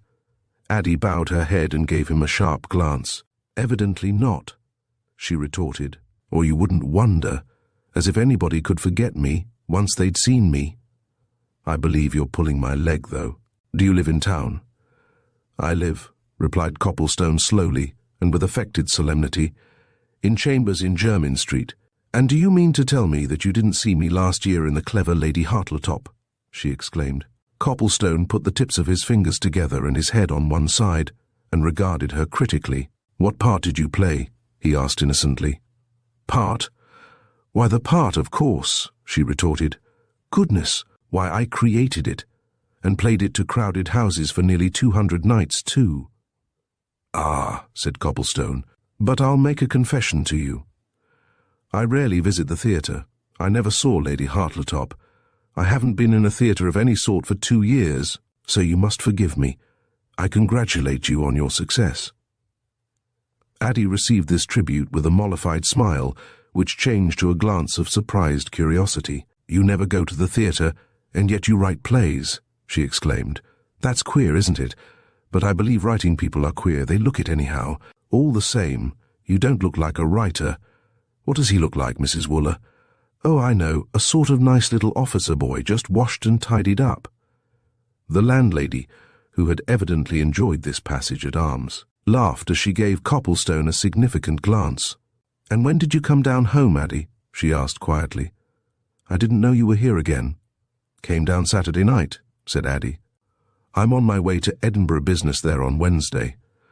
So I broke the journey here, just to pay my respects to my worshipful parent. I think I heard you say that you knew Mr. Bassett Oliver, asked Copplestone. You've met him?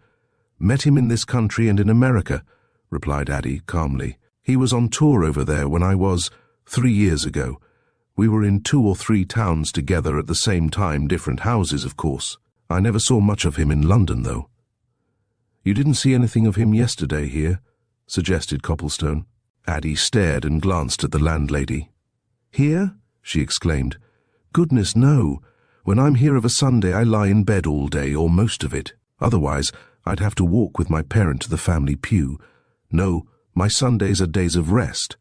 You really think this disappearance is serious? Oliver's managers, who know him best, of course, think it most serious, replied Copplestone. They say that nothing but an accident of a really serious nature would have kept him from his engagements. Then that settles it, said Addie. He's fallen down the devil's spout. Plain as plain can be, that. He's made his way there, been a bit too daring, and slipped over the edge. And whoever falls in there never comes out again. Isn't that it, Mrs. Wooler? That's what they say, answered the landlady, but I don't remember any accident at the devil's spout in my time. Well, there's been one now, anyway. That's flat, remarked Addie. Poor old Bassett, I'm sorry for him. Well, I'm off. Good night, Mr. Copplestone, and perhaps you'll so far overcome your repugnance to the theatre as to come and see me in one some day. Supposing I escort you homeward instead now, suggested Copplestone. That will at least show that I am ready to become your devoted admirer, I suppose, said Addie. I'm afraid he's not quite as innocent as he looks, Mrs. Wooler. Well, you can escort me as far as the gates of the park, then. I daren't take you further, because it's so dark in there that you'd surely lose your way, and then there'd be a second disappearance, and all sorts of complications. She went out of the inn, laughing and chattering, but once outside, she suddenly became serious, and she involuntarily laid her hand on Copplestone's arm as they turned down the hillside towards the quay. I say, she said in a low voice, I wasn't going to ask questions in there, but what's going to be done about this Oliver affair? Of course you're stopping here to do something. What? Copplestone hesitated before answering this direct question. He had not seen anything which would lead him to suppose that Miss Adela Chatfield was a disingenuous and designing young woman, but she was certainly Peeping Peter's daughter, and the old man, having failed to get anything out of Copplestone himself, might possibly have sent her to see what she could accomplish. He replied non-committally. "I'm not in a position to do anything," he said. "I'm not a relative, not even a personal friend. I dare say you know that Bassett Oliver was once already talking of him in the past tense. The brother of Rear Admiral Sir Cresswell Oliver, the famous seaman. I knew he was a man of what they call family, but I didn't know that." She answered. "What of it?" "Stafford's wired to Sir Cresswell," replied Copplestone. "He'll be down here some time tomorrow, no doubt, and of course he'll take everything into his own hands." "And he'll do what?" she asked. "Oh, I don't know," replied Copplestone. "Set the police to work, I should think. They'll want to find out where Bassett Oliver went, where he got to when he turned up to the keep, saying he'd go and call on the squire, as he'd met some man of that name in America. By the by, you said you'd been in America. Did you meet anybody of the squire's name there?" They were passing along the quay by that time, and in the light of one of its feeble gas lamps, he turned and looked narrowly at his companion. He fancied that he saw her face change in expression at his question. If there was any change, however, it was so quick that it was gone in a second. She shook her head with emphatic decision. "I," she exclaimed, "never. It's a most uncommon name, that. I never heard of anybody called Greyle except at Scarhaven." "The present Mr. Greyle came from America," said Copplestone. "I know, of course," she answered, "but I never met any Greyles out there. Bassett Oliver may have done, though. I know he toured in a lot of American towns. I only went to 3 New York, Chicago, St. Louis. I suppose," she continued, turning to Copplestone with a suggestion of confidence in her manner, "I suppose you consider it a very damning thing that Bassett Oliver should disappear, after saying what he did to Ewbank." It was very evident to Copplestone that whether Miss Chatfield had spoken the truth or not, when she said that her father had not told her of his visit to the Admiral's Arms, she was thoroughly conversant with all the facts relating to the Oliver mystery, and he was still doubtful as to whether she was not seeking information. "Does it matter at all what I think?" he answered evasively. "I've no part in this affair. I'm a mere spectator. I don't know how what you refer to might be considered by people who are accustomed to size things up. They might say all that was a mere coincidence." "But what do you think?" she said with feminine persistence. "Come now, between ourselves." Copplestone laughed. They had come to the edge of the wooded park in which the estate agent's house stood, and at a gate which led into it he paused. "Between ourselves, then, I don't think at all yet," he answered. "I haven't sized anything up. All I should say at present is that if or as, for I'm sure the fisherman repeated accurately what he heard. As Oliver said he met somebody called Marston Greyle in America, I conclude he did. That's all. Now, won't you please let me see you through these dark woods?" But Addie said her farewell, and left him somewhat abruptly, and he watched her until she had passed out of the circle of light from the lamp which swung over the gate. She passed on into the shadows, and Copplestone, who had already memorized the chief geographical points of his new surroundings, noticed what she probably thought no stranger would notice, that instead of going towards her father's house, she turned up the drive to the squire's. Chapter 7. Left on Guard. Stafford was back at Scarhaven before breakfast time next morning, bringing with him a roll of copies of the Norcaster Daily Chronicle, one of which he immediately displayed to Copplestone and Mrs. Wooler, who met him at the inn door. He pointed with great pride to certain staring headlines. "I engineered that," he exclaimed. "Went round to the newspaper office last night and put them up to everything. Nothing like publicity in these cases. There you are. Mysterious disappearance of famous actor. Bassett Oliver missing. Interview with man who saw him last. That's the style, Copplestone. Every human being along this coast will be reading that by now." "So there was no news of him last night?" asked Copplestone. "Neither last night nor this morning, my boy," replied Stafford. "Of course not. No, he never left here, not he. Now then, let Mrs. Wooler serve us that nice breakfast which I'm sure she has in readiness, and then we're going to plunge into business hot and strong. There's a couple of detectives coming on by the 9 o'clock train, and we're going to do the whole thing thoroughly." "What about his brother?" inquired Copplestone. "I wired him last night to his London address and got a reply first thing this morning," said Stafford. "He's coming along by the 5:15 a.m. from King's Cross. He'll be here before noon. I want to get things to work before he arrives, though. And the first thing to do, of course, is to make sympathetic inquiry, and to search the shore, and the cliffs, and these woods, and that keep, all that we'll attend to at once." But on going round to the village police station, they found that Stafford's ideas had already been largely anticipated. The news of the strange gentleman's mysterious disappearance had spread like wildfire through Scarhaven and the immediate district during the previous evening, and at daybreak parties of fisher folk had begun a systematic search. These parties kept coming in to report progress all the morning. By noon they had all returned. They had searched the famous rocks, the woods, the park, the keep, and its adjacent ruins, and the cliffs and shore for some considerable distance north and south of the bay, and there was no result, not a trace, not a sign of the missing man was to be found anywhere. And when, at 1 o'clock, Stafford and Copplestone walked up to the little station to meet Sir Cresswell Oliver, it was with the disappointing consciousness that they had no news to give him. Copplestone, who nourished a natural taste for celebrities of any sort, born of his artistic leanings and tendencies, had looked forward with interest to meeting Sir Cresswell Oliver, who, only a few months previously, had made himself famous by a remarkable feat of seamanship in which great personal bravery and courage had been displayed. He had a vague expectation of seeing a bluff, stalwart sea-dog type of man.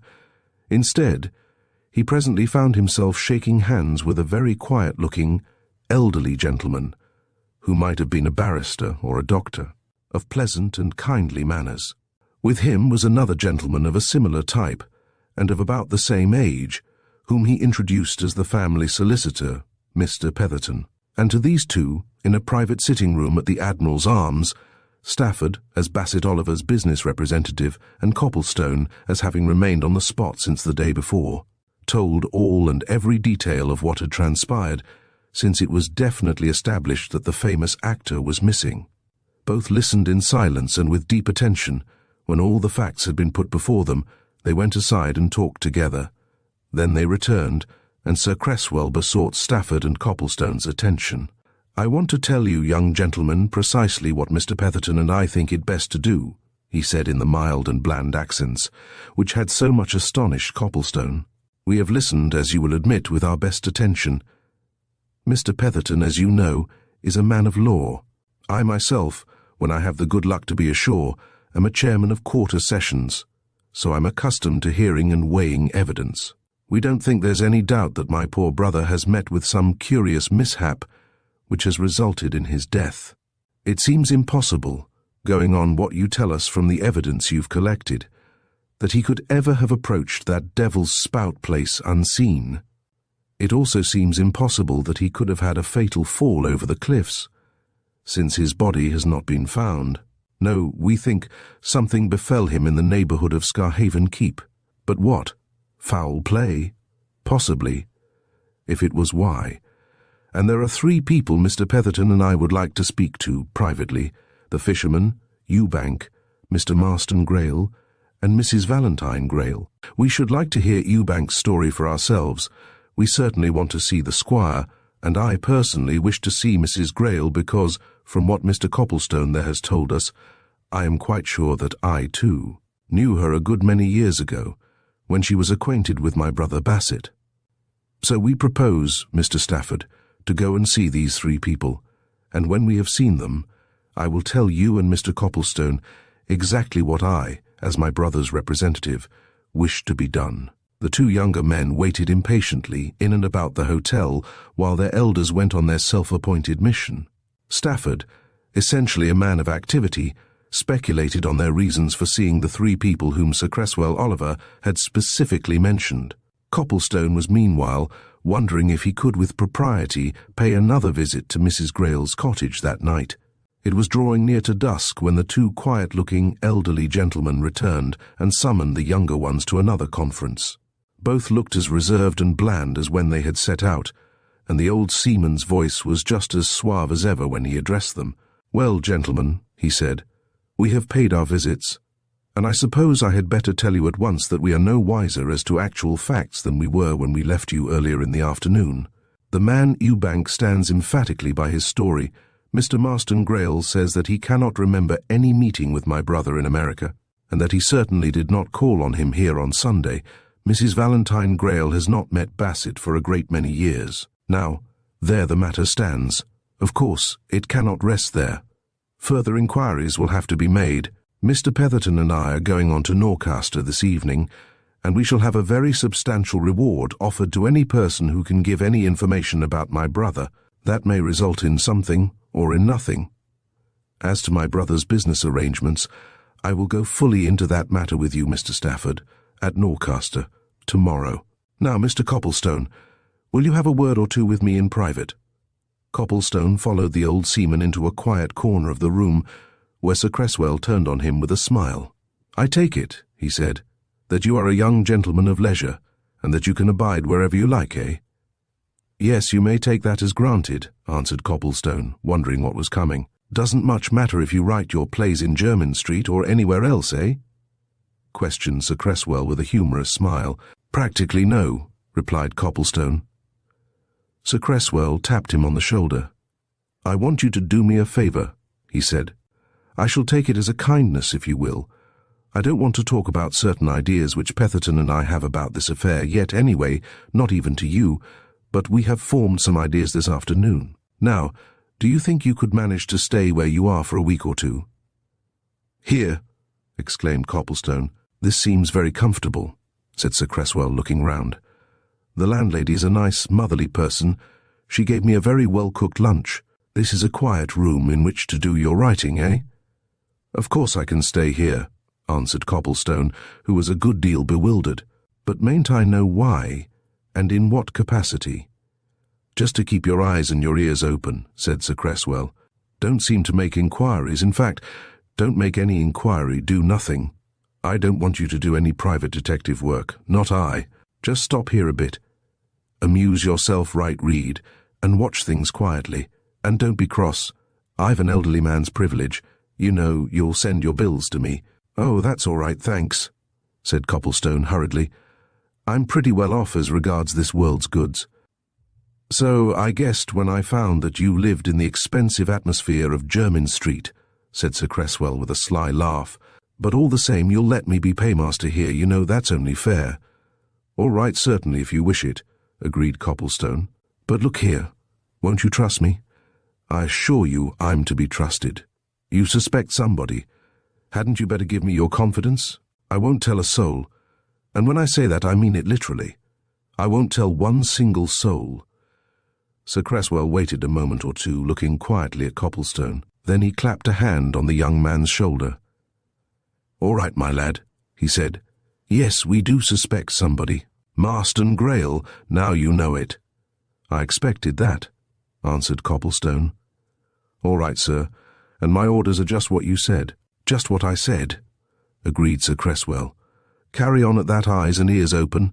No fuss, everything quiet, unobtrusive, silent. Meanwhile, Petherton will be at work. And I say, if you want company, you know, I think you'll find it across the bay there at Mrs. Greyle's, eh?" "I was there last night," said Copplestone. "I liked both of them very much. You knew Mrs. Greyle once upon a time, I think, you and your brother." "We did," replied Sir Cresswell with a sigh. The fact is, both Bassett and I were in love with her at that time. She married another man instead. That's all."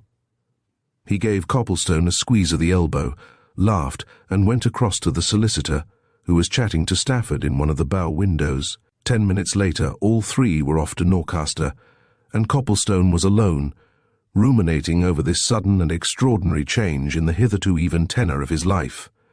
Little more than 24 hours previously, all he had been concerned about was the production of his play by Bassett Oliver. Here he was now, mixed up in a drama of real life, with Bassett Oliver as its main figure, and the plot, as yet, unrevealed, and he himself was already committed to play in it. But what part? Now that the others had gone, Copplestone began to feel strangely alone. He had accepted Sir Cresswell Oliver's commission readily, feeling genuinely interested in the affair, and being secretly conscious that he would be glad of the opportunity of further improving his acquaintance with Audrey Greyle. But now that he considered things quietly, he began to see that his position was a somewhat curious and possibly invidious one. He was to watch, and to seem not to watch. He was to listen, and appear not to listen. The task would be difficult and, perhaps, unpleasant, for he was very certain that Marston Greyle would resent his presence in the village, and that Chatfield would be suspicious of it. What reason could he, an utter stranger, have for taking up his quarters at the Admiral's Arms? The tourist season was over. Autumn was well set in. With autumn, on that coast, came weather which would send most southerners flying homewards. Of course, these people would say that he was left there to peep and pry, and they would all know that the squire was the object of suspicion. It was all very well, his telling Mrs. Wooler that being an idle man he had taken a fancy to Scarhaven, and would stay in her inn for a few weeks. But Mrs. Wooler, like everybody else, would see through that. However, the promise had been given, and he would keep it, literally. He would do nothing in the way of active detective work. He would just wait and see what, if anything, turned up. But upon one thing Copplestone had made up his mind determinedly before that second evening came. He would make no pretense to Audrey Greyle and her mother, and availing himself of their permission to call again, he went round to the cottage, and before he had been in it 5 minutes told them bluntly that he was going to stay at Scarhaven a while, on the chance of learning any further news of Bassett Oliver, which, he added with a grim smile, seems about as likely as that I should hear that I am to be Lord Chancellor when the woolsack is next vacant. You don't know, remarked Mrs. Greyle. A reward for information is to be offered, isn't it? Do you think that will do much good? Asked Copplestone. It depends upon the amount, replied Mrs. Greyle. We know these people. They are close and reserved. No people could keep secrets better. For all one knows, somebody in this village may know something, and may at present feel it wisest to keep the knowledge to himself. But if money, what would seem a lot of money, comes into question— Ah! Especially if the information could be given in secret, said Audrey. Scarhaven folk love secrecy. It's the salt of life to them. It's in their very blood. Chatfield is an excellent specimen. He'll watch you as a cat watches a mouse when he finds you're going to stay here. I shall be quite open, said Copplestone. I'm not going to indulge in any secret investigations, but I mean to have a thorough look round the place. That keep now, may one look round that? There's a path which leads close by the keep, from which you can get a good outside view of it, replied Audrey. But the keep itself and the rest of the ruins round about it are in private ground. But you have a key, Audrey, and you can take Mr. Copplestone in there, said Mrs. Greyle, and you would show him more than he would find out for himself. Audrey, she continued, turning to Copplestone, knows every inch of the place and every stone of the walls. Copplestone made no attempt to conceal his delight at this suggestion. He turned to the girl with almost boyish eagerness. Will you? He exclaimed. Do, when? Tomorrow morning, if you like, replied Audrey. Meet me on the South Quay soon after 10. Copplestone was down on the quay by 10 o'clock. He became aware as he descended the road from the inn that the fisher folk, who were always lounging about the seafront, were being keenly interested in something that was going on there. Drawing nearer, he found that an energetic bill poster was attaching his bills to various walls and doors. Sir Cresswell and his solicitor had evidently lost no time, and had set a Norcaster printer to work immediately on their arrival the previous evening. And there the bill was, and it offered £1,000 reward to any person who should give information which would lead to the finding of Bassett Oliver, alive or dead.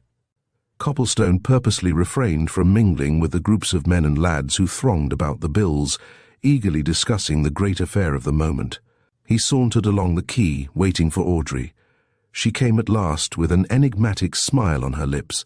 Our particular excursion is off, Mr. Copplestone, she said. Extraordinary events seem to be happening. Mr. Chatfield called on us an hour ago, took my key away from me, and solemnly informed us that Scarhaven Keep is strictly closed until further notice. Chapter 8. Right of Way. The look of blank astonishment which spread over Copplestone's face on hearing this announcement seemed to afford his companion great amusement, and she laughed merrily as she signed to him to turn back towards the woods. "All the same," she observed, "I know how to steal a countermarch on Master Chatfield. Come along. You shan't be disappointed." "Does your cousin know of that?" asked Copplestone. "Are those his orders?" Audrey's lips curled a little, and she laughed again, but this time the laughter was cynical. "I don't think it much matters whether my cousin knows or not," she said. "He's the nominal squire of Scarhaven, but everybody knows that the real overlord is Peter Chatfield. Peter Chatfield does everything, and he hates me. He won't have had such a pleasant moment for a long time as he had this morning, when he took my key away from me and warned me off." "But why you?" asked Copplestone. "Oh, Peter is deep," she said. "Peter no doubt knew that you came to see us last night. Peter knows all that goes on in Scarhaven, and he put things together and decided that I might act as your cicerone over the keep and the ruins, and so there you are." "Why should he object to my visiting the keep?" demanded Copplestone. "That's obvious. He considers you a spy," replied Audrey. "And there may be reasons why he doesn't desire your presence in those ancient regions. But we'll go there all the same, if you don't mind breaking rules and defying Peter." "Not I," said Copplestone. "Hang Peter." "There are people who firmly believe that Peter Chatfield should have been hanged long since," she remarked quietly. "I'm one of them. Chatfield is a bad old man, thoroughly bad. But I'll circumvent him in this anyhow. I know how to get into the keep in spite of him and of his locks and bolts. There's a big curtain wall, 20 feet high, all round the keep, but I know where there's a hole in it, behind some bushes, and we'll get in there. Come along." She led him up the same path through the woods along which Bassett Oliver had gone, according to Eubank's account. It wound through groves of fir and pine until it came out on a plateau, in the midst of which, surrounded by a high irregular wall, towered at the angles and buttressed all along its length, stood Scarhaven Keep. And there, at the head of a path which evidently led up from the big house, stood Chatfield, angry and threatening. Beyond him, distributed at intervals about the other paths which converged on the plateau, were other men, obviously estate labourers, who appeared to be mounting guard over the forbidden spot. "Now there's going to be a row between me and Chatfield," murmured Audrey. "You play spectator, don't say a word. Leave it to me. We are on our rights along this path. Take no notice of Peter." But Chatfield was already bearing down on them, his solemn-featured face dark with displeasure. He raised his voice while he was yet a dozen yards away. "I thought I'd told you as you wasn't to come near these here ruins," he said, addressing Audrey in a fashion which made Copplestone's fingers itch to snatch the oak staff from the agent and lay it freely about his person. "My orders was to that there effect, and when I give orders I mean 'em to be obeyed. You'll turn straight back where you came from, miss, and in future do as I instruct ye, hear that? Now." "If you expect me to keep quiet or dumb under that sort of thing," whispered Copplestone, bending towards Audrey, "you're very much mistaken in me. I shall give this fellow a lesson in another minute if—" "Well, wait another minute then," said Audrey, who had continued to walk forward, steadily regarding the agent's threatening figure. "Let me talk a little first. I'm enjoying it. Are you addressing me, Mr. Chatfield?" She went on in her sweetest accents. "I hear you speaking, but I don't know if you are speaking to me. If so, you needn't shout." "You know very well who I'm a-speaking to," growled Chatfield. "I told you you wasn't to come near these ruins. It's forbidden by order. You'll take yourself off, and that there young man with you. We want no paid spies hereabouts." "If you speak to me like that again, I'll knock you down," exclaimed Copplestone, stepping forward before Audrey could stop him. "Or to this lady either. Stand aside, will you?" Chatfield twisted on his heel with a surprising agility, not to stand aside, but to wave his arm to the men who stood here and there behind him. "Here, you," he shouted. "Here, this way, all of you. This here fellow's threatening me with assault. You lay a finger on me, you young snapper, and I'll have you in the lockup in 10 minutes. Stand between us, you men. He's for knocking me down. Now then," he went on, as the bodyguard got between him and Copplestone. "Off you go, out of these grounds, both of you quick. I'll have no defiance of my orders from neither gel nor boy, man nor woman. Out you go, now, or you'll be put out." But Audrey continued to advance, still watching the agent. "You're under a mistake, Mr. Chatfield," she said calmly. "You will observe that Mr. Copplestone and I are on this path. You know very well that this is a public footpath, with a proper and legal right-of-way from time immemorial. You can't turn us off it, you know, without exposing yourself to all sorts of pains and penalties. You men know that too," she continued, turning to the labourers and dropping her bantering tone. "You all know this is a public footpath. So stand out of our way, or I'll summon every one of you." The last words were spoken with so much force and decision that the three labourers involuntarily moved aside. But Chatfield hastened to oppose Audrey's progress, planting himself in front of a wicket gate which there stood across the path, and he laughed sneeringly. "And where would you find money to take summonses out?" he said with a look of contempt. "I should think you and your mother's something better to do with your bit of money than that. Now then, no more words, back you turn." Copplestone's temper had been gradually rising during the last few minutes. Now, at the man's carefully measured taunts, he let it go. Before Chatfield or the labourers saw what he was at, he sprang on the agent's big form, grasped him by the neck with one hand, twisted his oak staff away from him with the other, flung him headlong on the turf, and raised the staff threateningly. "Now," he said, "beg Miss Greyle's pardon instantly, or I'll split your wicked old head for you. Quick, man, I mean it." Before Chatfield, moaning and groaning, could find his voice capable of words, Marston Greyle, pale and excited, came round a corner of the ruins. "What's this? What's all this?" he demanded. "Here, yon, sir. What are you doing with that stick?" "What? I'm about to chastise your agent for his scoundrelly insolence to your cousin," retorted Copplestone with cheerful determination. "Now then, my man, quick, I always keep my word." "Hand the stick to Mr. Marston Greyle, Mr. Copplestone," said Audrey in her demurest manner. "I'm sure he would beat Chatfield soundly if he had heard what he said to me." "His cousin." "Thank you, but I'm in possession," said Copplestone grimly. "Mr. Marston Greyle can kick him when I've thrashed him. Now then, are you going to beg Miss Greyle's pardon, you hoary sinner?" "What on earth is it all about?" exclaimed Greyle, obviously upset and afraid. "Chatfield, what have you been saying? Go away, you men, go away. All of you at once. Mr. Copplestone, don't hit him. Audrey, what is it? Hang it all. I seem to have nothing but bother. It's most annoying. What is it, I say?" "It is merely Marston that your agent there, after trying to turn Mr. Copplestone and myself off this public footpath, insulted me with shameful taunts about my mother's poverty," replied Audrey. "That's all. Whereupon, as you were not here to do it, Mr. Copplestone promptly and very properly knocked him down.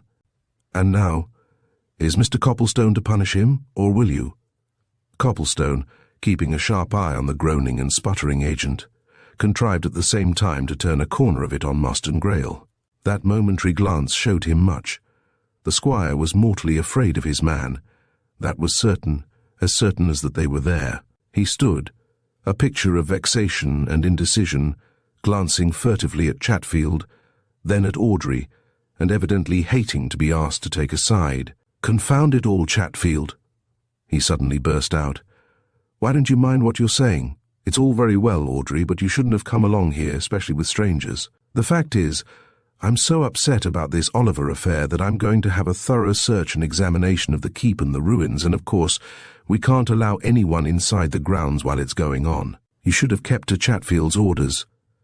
"And since when has a Greyle of Scarhaven kept to a servant's orders?"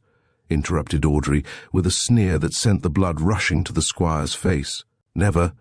Until this present regime, I should think. Orders, indeed. From an agent. I wonder what the last squire of Scarhaven would have said to a proposition like that. Mr. Copplestone, you've punished that bad old man quite sufficiently. Will you open the gate for me, and we'll go on our way?" The girl spoke with so much decision that Copplestone moved away from Chatfield, who struggled to his feet, muttering words that sounded very much like smothered curses. "I'll have the law on you," he growled, shaking his fist at Copplestone.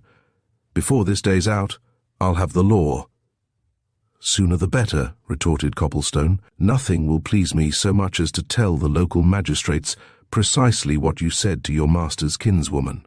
You know where I'm to be found. And there," he added, throwing a card at the agent's feet, "there you'll find my permanent address." "Give me my walking stick," demanded Chatfield. "Not I," exclaimed Copplestone. "That's mine, my good man, by right of conquest. You can summon me or arrest me if you like for stealing it." He opened the wicket gate for Audrey, and together they passed through, skirted the walls of the ruins, and went away into the higher portion of the woods. Once there, the girl laughed. "Now there'll be another row," she said. "Between master and man this time." "I think not," observed Copplestone with unusual emphasis, "for the master is afraid of the man." "Ah, but which is master and which is man?"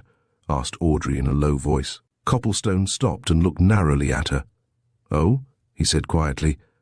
"So you've seen that?" "Does it need much observation?" she replied. "My mother and I have known for some time that Master Greyle is entirely under Peter Chatfield's thumb. He daren't do anything save by Chatfield's permission." Copplestone walked on a few yards, ruminating. "Why?" he asked suddenly. "How do we know?" retorted Audrey. "Well, in cases like that," said Copplestone, "it generally means that one man has a hold on the other. What hold can Chatfield have on your cousin? I understand Mr. Marston Greyle came straight to his inheritance from America, so what could Chatfield know of him to have any hold?"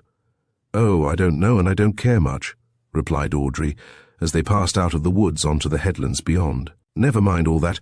Here's the sea and the open sky hang Chatfield, and Marston too. As we can't see the keep, let's enjoy ourselves some other way. What shall we do?" "You're the guide, conductress, general boss," answered Copplestone. "Shall I suggest something that sounds very material, though? Well then, can't we go along these cliffs to some village where we can find a nice old fishing inn and get a simple lunch of some sort?" "That's certainly material. And eminently practical," laughed Audrey. "We can, that place, along there to the South Lenwick. And so, come on, and no more talk of squire and agent. I've a remarkable facility in throwing away unpleasant things." "It's a grand faculty, and I'll try to imitate you," said Copplestone. "So, today's our own, eh? Is that it?" "Say until the middle of this afternoon," responded Audrey. "Don't forget that I have a mother at home." It was, however, well past the middle of the afternoon when these two returned to Scarhaven, very well satisfied with themselves. They had found plenty to talk about without falling back on Marston Greyle, or Peter Chatfield, or the event of the morning, and Copplestone suddenly remembered, almost with compunction, that he had been so engrossed in his companion that he had almost forgotten the Oliver mystery. But that was sharply recalled to him as he entered the Admiral's arms. Mrs. Wooler came forward from her parlour with a mysterious smile on her good-looking face. "Here's a billet due for you, Mr. Copplestone," she said, "and I can't tell you who left it. One of the girls found it lying on the hall table an hour ago."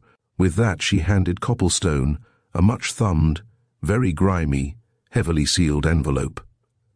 Chapter 9. Hobkin's Hole. Copplestone carried the queer-looking missive into his private sitting-room and carefully examined it, back and front, before slitting it open.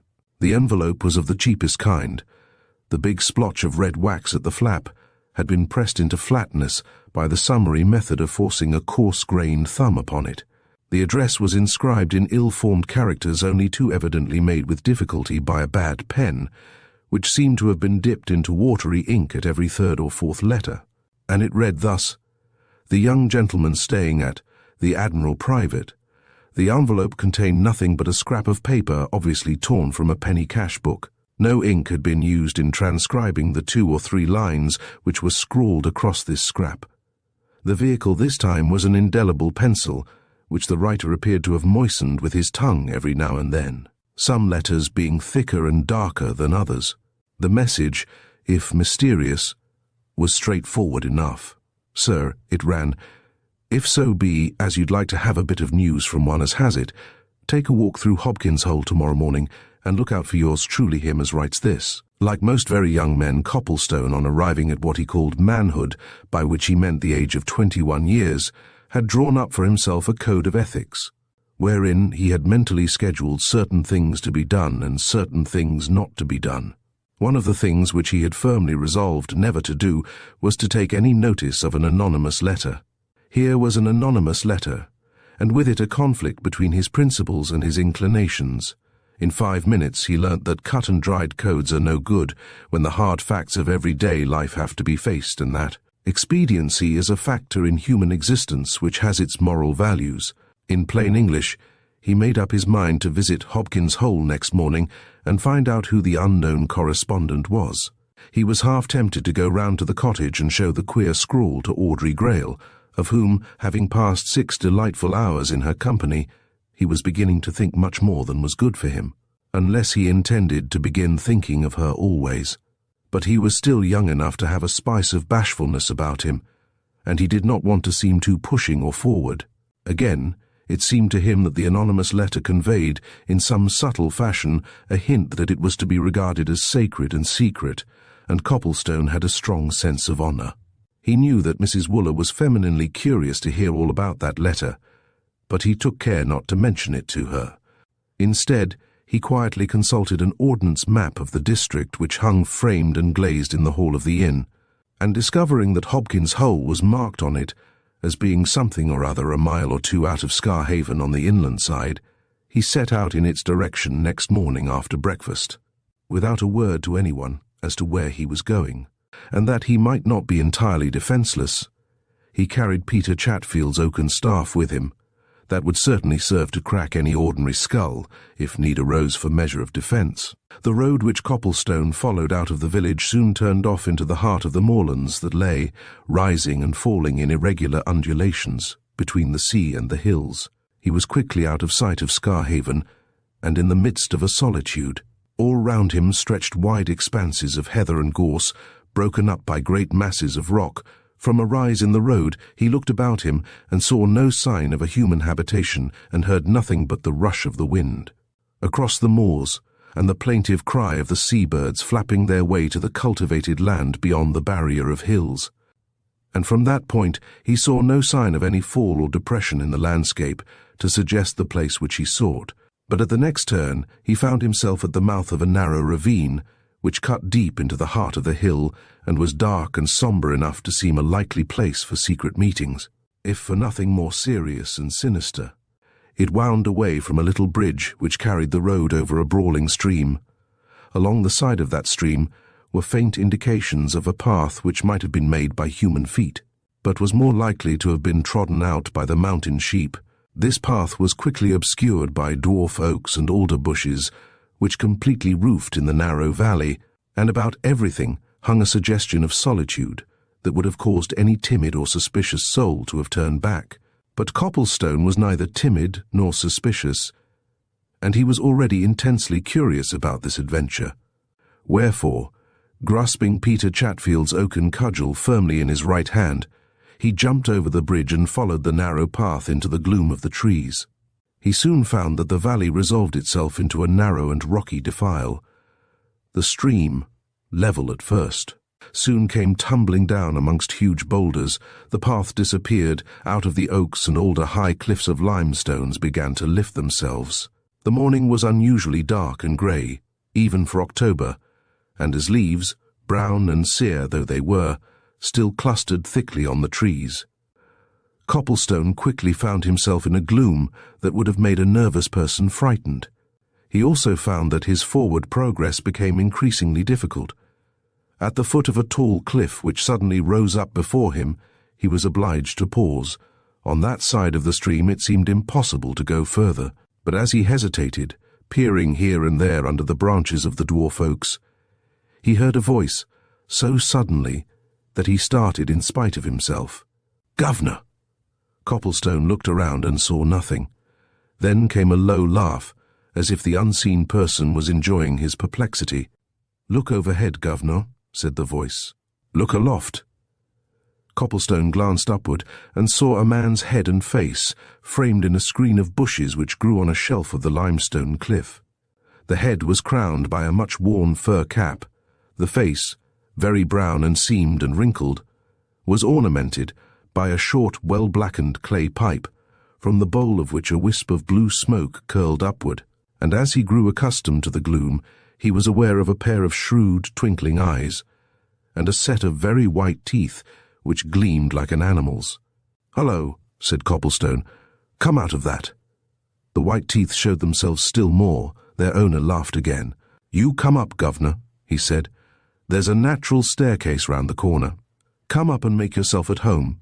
I've a nice little parlour here, and a matter of refreshment in it too." "Not till you show yourself," answered Copplestone. "I want to see what I'm dealing with. Come out now." The unseen laughed again, moved away from his screen, and presently showed himself on the edge of the shelf of rock, and Copplestone found himself staring at a queer figure of a man, an undersized, quaint-looking fellow, clad in dirty velveteens, a once-red waistcoat, and leather breeches and gaiters, a sort of compound between a poacher, a gamekeeper, and an ostler. But quainter than figure or garments was the man's face, a gnarled, weather-beaten, sea and wind-stained face, which, in Copplestone's opinion, was honest enough, and not without abundant traces of a sense of humour. Copplestone at once trusted that face. He swung himself up by the nooks and crannies of the rock and joined the man on his ledge. "Well," he said, "you're the chap who sent me that letter. Why?" "Come this way, governor," replied the brown-faced one. "Well, talk more comfortable like in my parlour. Here you are."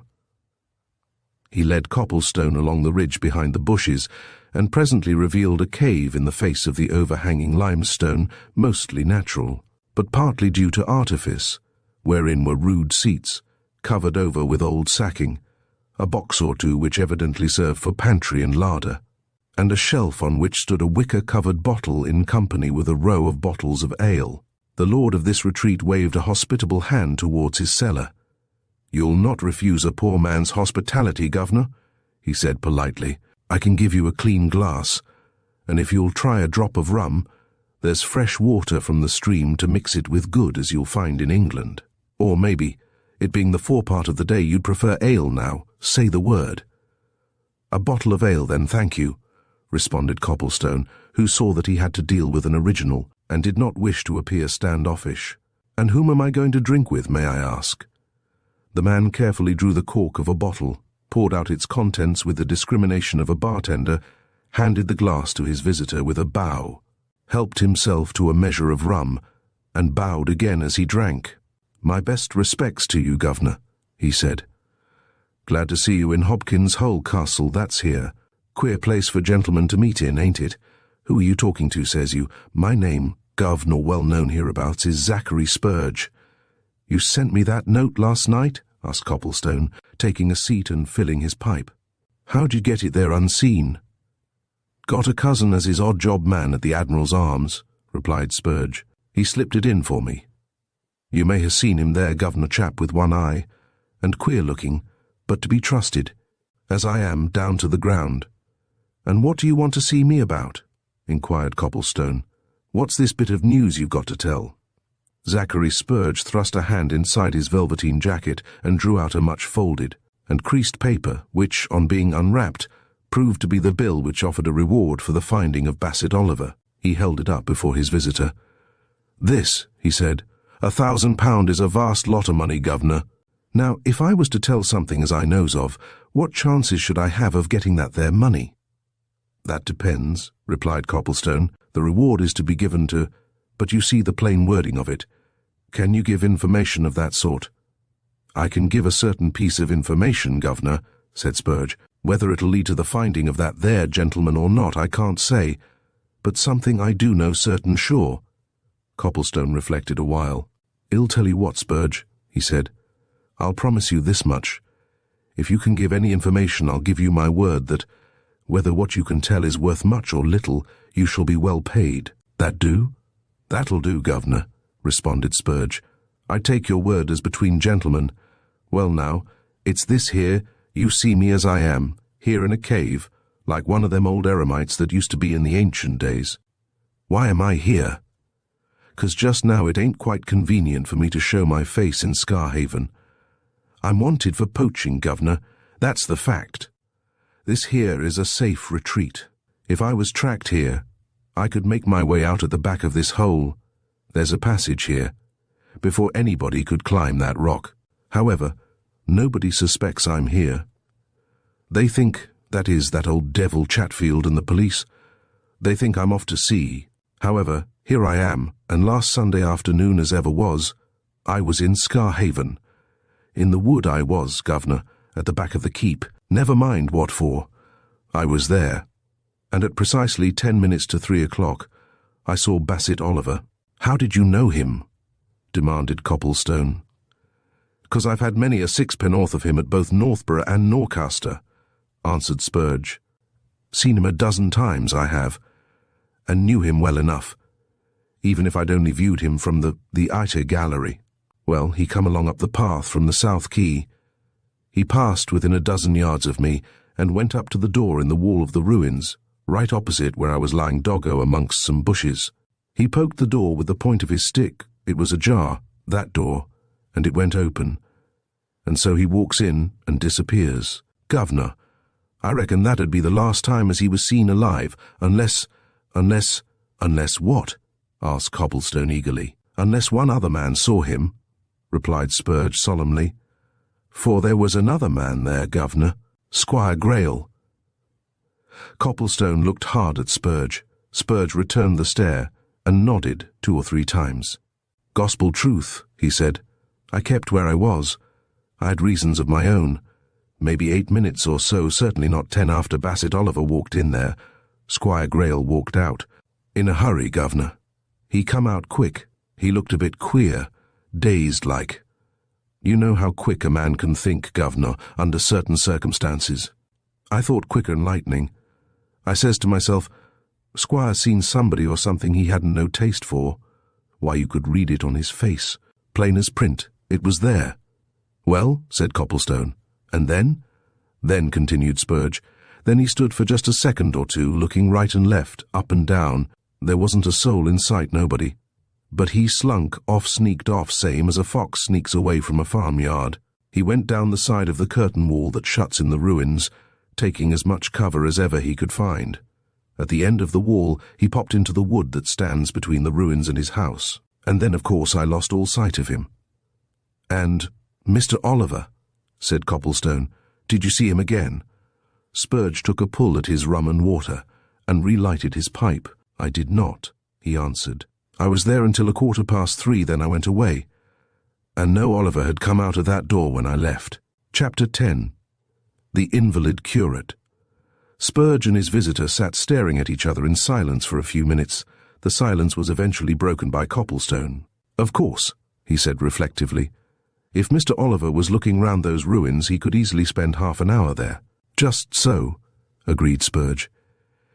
He could spend an hour, if so be as he was one of these here antiquarian-minded gents, as loves to potter about old places like that. He could spend 2 hours, 3 hours, profitable like, but he'd have come out in the end, and the evidence is, Governor, that he never did come out. Even if I am just now lying up, as it were, I'm fully what they term au fait with matters, and by all accounts. After Bassett Oliver went up that there path, subsequent to his bit of talk with Eubank, he was never seen no more septing by me, and possibly by Squire Greyle. Them as lives a good deal alone, like me, Governor, develops what you may call logical faculties. They thinks, and thinks deep. I've thought. Beau, that's Oliver didn't go back by the way he'd come, or he'd have been seen. Beau didn't go forward or through the woods to the headlands, or he'd have been seen. Beau didn't go down to the shore, or he'd have been seen. Twixt you and me, Governor Beau, dead body is in that there keep. Are you suggesting anything? Asked Copplestone. Nothing, Governor. No more than that, answered Spurge. I'm making no suggestion and no accusation against nobody. I've seen a bit too much of life to do that. I've known more than one innocent man hanged there at Norcaster Gaol in my time, all through what they call circumstantial evidence. Appearances is all very well, but appearances may be against a man to the very last degree, and yet him be as innocent as a newborn baby. No, I make no suggestions. Excepting this here, which has no doubt occurred to you, or to Beau's brother, if I were the missing gentleman's friends, I should want to know a lot. I should want to know precisely what he meant when he said to Daniel Eubank, as how he'd known a man called Master Greyle in America. "'Tain't a common name, that, Governor." Copplestone made no answer to these observations. His own train of thought was somewhat similar to his host's, and presently he turned to a different track. "You saw no one else about there that afternoon?" he asked. "No one, Governor," replied Spurge. "And where did you go when you left the place?" inquired Copplestone. "To tell you the truth, Governor, I was waiting there for that cousin of mine him as carried you the letter," answered Spurge. "It was a fixture between us. He was to meet me there about 3 o'clock that day. If he wasn't there or in sight, by 3:15, I was to know he wasn't able to get away. So as he didn't come, I slipped back into the woods and made my way back here, round by the moors." "Are you going to stay in this place?" asked Copplestone. "For a bit, Governor, till I see how things are," replied Spurge. "As I say, I'm wanted for poaching, and Chatfield's been watching to get his knife into me this long while. All the same, if more serious things drew his attention off, he might let it slide. What do you ask for, Governor?" "I wanted to know where you could be found in case you were required to give evidence about seeing Mr. Oliver," replied Copplestone. "That evidence may be wanted." "I've thought of that," observed Spurge, "and you can always find that much out from my cousin at the Admiral. He keeps in touch with me if it got too hot for me here. I should clear out to Norcaster. There's a spot there where I've laid low many a time. You can trust my cousin Jim Spurge, that's his name. One eye, no mistaking of him. He's always about the yard there at Mrs. Wooler's." "All right," said Copplestone. "If I want you, I'll tell him. By the by, have you told this to anybody?" "Not to a soul, Governor," replied Spurge. "Not even to Jim. No, I kept it dark till I could see you. Considering, of course, that you are left in charge of things like—" Copplestone presently went away and returned slowly to Scarhaven, meditating deeply on what he had heard. He saw no reason to doubt the truth of Zachary Spurge's tale. It bore the marks of credibility. But what did it amount to? That Spurge saw Bassett Oliver enter the ruins of the keep by the one point of ingress, that a few moments later he saw Master Greyle come away from the same place, evidently considerably upset, and sneak off in a manner which showed that he dreaded observation. That was all very suspicious, to say the least of it, taken in relation to Oliver's undoubted disappearance. But it was only suspicion. It afforded no direct proof. However, it gave material for a report to Sir Cresswell Oliver, and he determined to write out an account of his dealings with Spurge that afternoon, and to send it off at once by registered letter. He was busily engaged in this task when Mrs. Wooler came into his sitting-room to lay the table for his lunch. Copplestone saw at once that she was full of news. "Never rains but it pours," she said with a smile. "Though, to be sure, it isn't a very heavy shower. I've got another visitor now, Mr. Copplestone." "Oh?" responded Copplestone, not particularly interested. "Indeed." "A young clergyman from London, the Reverend Gilling," continued the landlady. "Been ill for some time, and his doctor has recommended him to try the North Coast air. So he came down here, and he's going to stop a while to see how it suits him." "I should have thought the air of the North Coast was a bit strong for an invalid," remarked Copplestone. "I'm not delicate, but I find it quite strong enough for me."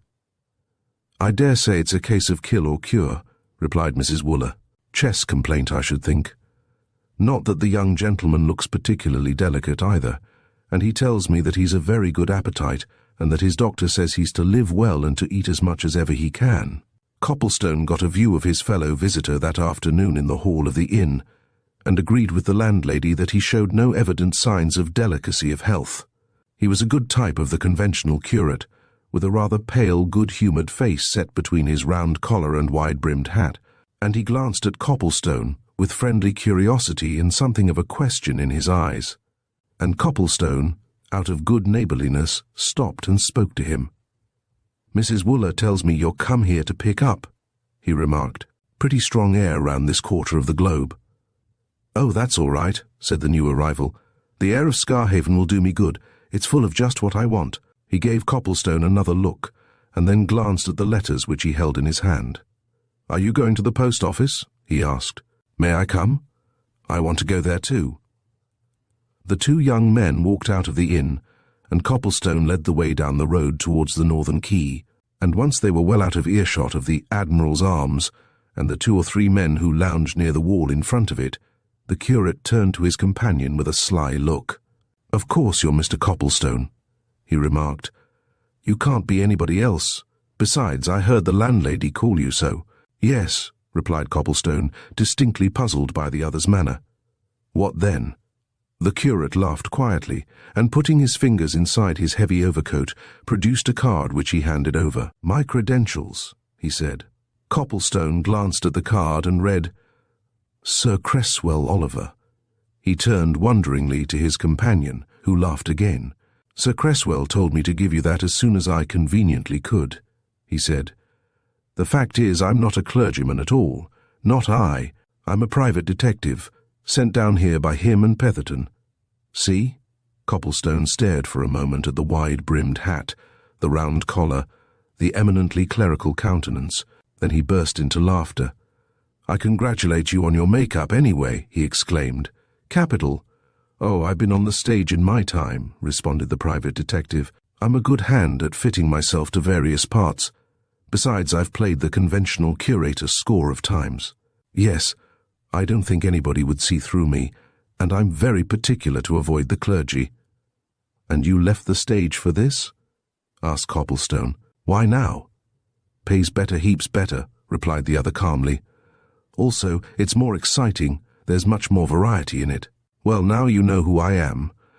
My name, by the by, is Gilling, though I'm not the Reverend Gilling, as Mrs. Wooler will call me. And so, as I've made things plain, how's this matter going so far?" Copplestone shook his head. "My orders," he said with a significant look, "are to say nothing to anyone, except to me," responded Gilling. "Sir Cresswell Oliver's card is my passport. You can tell me anything." "Tell me something first," replied Copplestone.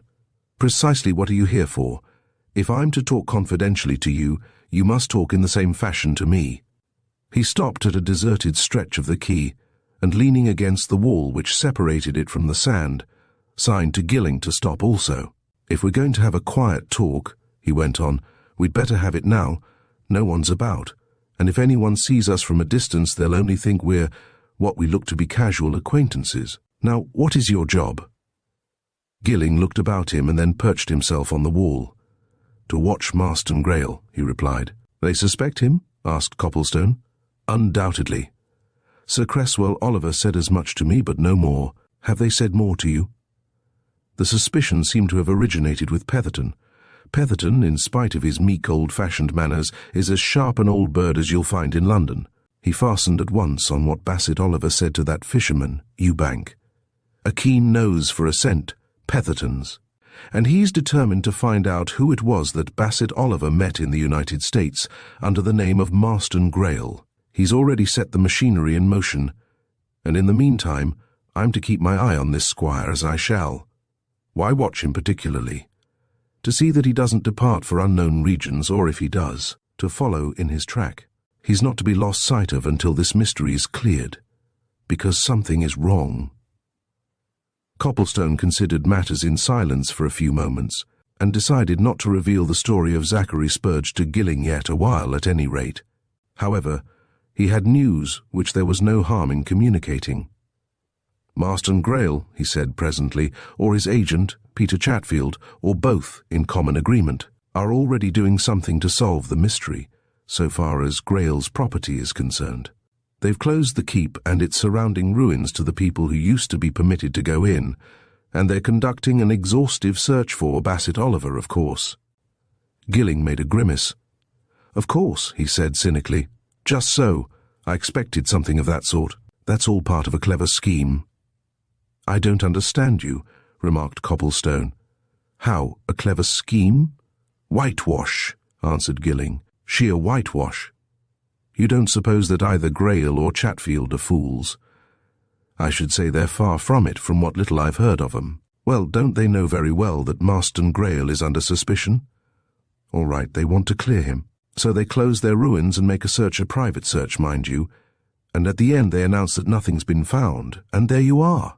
And, supposing they did find something, supposing they found Bassett Oliver's body, "What is it?" he asked suddenly, seeing Copplestone staring hard across the sands at the opposite quay. "Something happened?" "By gad, I believe something has happened," exclaimed Copplestone. "Look there, men running down the hillside from the keep. And listen, they're shouting to those fellows on the other quay. Come on across. Will it be out of keeping with your invalid pose if you run?" Gilling answered that question by lightly vaulting the wall and dropping to the sands beneath. "I'm not an invalid in my legs anyhow," he answered, as they began to splash across the pools left by the recently retreated tide. "By George, I believe something has happened too. Look at those people running out of their cottages." All along the south quay the fisher folk, men, women and children, were crowding eagerly towards the gate of the path by which Bassett Oliver had gone up towards the keep. When Copplestone and his companion gained the quay and climbed up its wall, they were pouring in at this gate and swarming up to the woods, all talking at the top of their voices. Copplestone suddenly recognized Ewbank on the fringe of the crowd and called to him. "What is it?" he demanded. "What's happened?" Ewbank, a man of leisurely movement, paused and waited for the two young men to come up. At their approach, he took his pipe out of his mouth and inclined his head towards the keep. "They're saying something's been found up there," he replied. "I don't know what, but Chatfield, he sent two men down here to the village. One of 'em's gone for the police and the doctor, and t'other's gone to the Admiral, looking for you. You're wanted up there particular." Chapter 11. Beneath the Brambles. By the time Copplestone and the pseudo-curate had reached the plateau of open ground surrounding the ruins, it seemed as if half the population of Scarhaven had gathered there. Men, women and children were swarming about the door in the curtain wall, all manifesting an eager desire to pass through. But the door was strictly guarded. Chatfield, armed with a new oak cudgel, stood there, masterful and lowering. Behind him were several estate labourers, all keeping the people back, and within the door stood Marston Greyle, evidently considerably restless and perturbed, and every now and then looking out on the mob which the fast-spreading rumour had called together. In one of these inspections he caught sight of Copplestone and spoke to Chatfield, who immediately sent one of his bodyguard through the throng. "Mr. Greyle says, will you go forward, sir?" said the man. "Your friend can go in too if he likes." "That's your clerical garb," whispered Copplestone as he and Gilling made their way to the door. "But why this sudden politeness?" "Oh, that's easy to reckon up," answered Gilling. "I see through it. They want creditable and respectable witnesses to something or other. This big, heavy-jowled man is Chatfield, of course?" "That's Chatfield," responded Copplestone. "What's he after?" For the agent, as the two young men approached, ostentatiously turned away from them, moving a few steps from the door. He muttered a word or two to the men who guarded it, and they stood aside and allowed Copplestone and the curate to enter. Marston Greyle came forward, eyeing Gilling with a sharp glance of inspection. He turned from him to Copplestone. "Will you come in?" he asked, not impolitely and with a certain anxiety of manner. "I want you to be present, in fact. This gentleman is a friend of yours." "An acquaintance of an hour," interposed Gilling with ready wit. "I have just come to stay at the inn for my health's sake." "Perhaps you'll be kind enough to accompany us," said Greyle. "The fact is, Mr. Copplestone, we've found Mr. Bassett Oliver's body." "I thought so," remarked Copplestone. "And as soon as the police come up," continued Greyle, "I want you all to see exactly where it is. No one's touched it. No one's been near it. Of course, he's dead." He lifted his hand with a nervous gesture, and the two others, who were watching him closely, saw that he was trembling a good deal, and that his face was very pale. "Dead, of course," he went on. He must have been killed instantaneously, and you'll see in a minute or two why the body wasn't found before, when we made that first search. It's quite explainable. The fact is—" A sudden bustle at the door in the wall heralded the entrance of two policemen. The squire went forward to meet them. The prospect of immediate action seemed to pull him together, and his manner changed to one of assertive superintendence of things. "Now, Mr. Chatfield," he called out, "keep all these people away. Close the door and let no one enter on any excuse. Stay there yourself and see that we are not interrupted." "Come this way now," he went on, addressing the policeman and the two favoured spectators. "You found him then, sir?" asked the police sergeant in a thick whisper, as Greyle led his party across the grass to the foot of the keep. "I suppose it's all up with the poor gentleman, of course. The doctor, he wasn't in, but they'll send him up as soon." "Mr. Bassett Oliver is dead," interrupted Greyle, almost harshly. "No doctors can do any good. Now, look here," he continued, pulling them to a sudden halt. "I want all of you to take particular notice of this old tower, the keep. I believe you have not been in here before, Mr. Copplestone. Just pay particular attention to this place. Here you see is the keep, standing in the middle of what I suppose was the courtyard of the old castle. It's a square tower, with a stair turret at one angle. The stair in that turret is in a very good state of preservation. In fact, it is quite easy to climb to the top, and from the top there's a fine view of land and sea. The keep itself is nearly 100 feet in height. Now the inside of the keep is completely gutted. As you'll presently see, there isn't a floor left of the 5 or 6 which were once there, and I'm sorry to say there's very little protection when one's at the top, merely a narrow ledge with a very low parapet, which in places is badly broken. Consequently, anyone who climbs to the top must be very careful, or there's the danger of slipping off that ledge and falling to the bottom. Now, in my opinion, that's precisely what happened on Sunday afternoon. Oliver evidently got in here, climbed the stairs in the turret to enjoy the view, and fell from the parapet. And why his body hasn't been found before I'll now show you."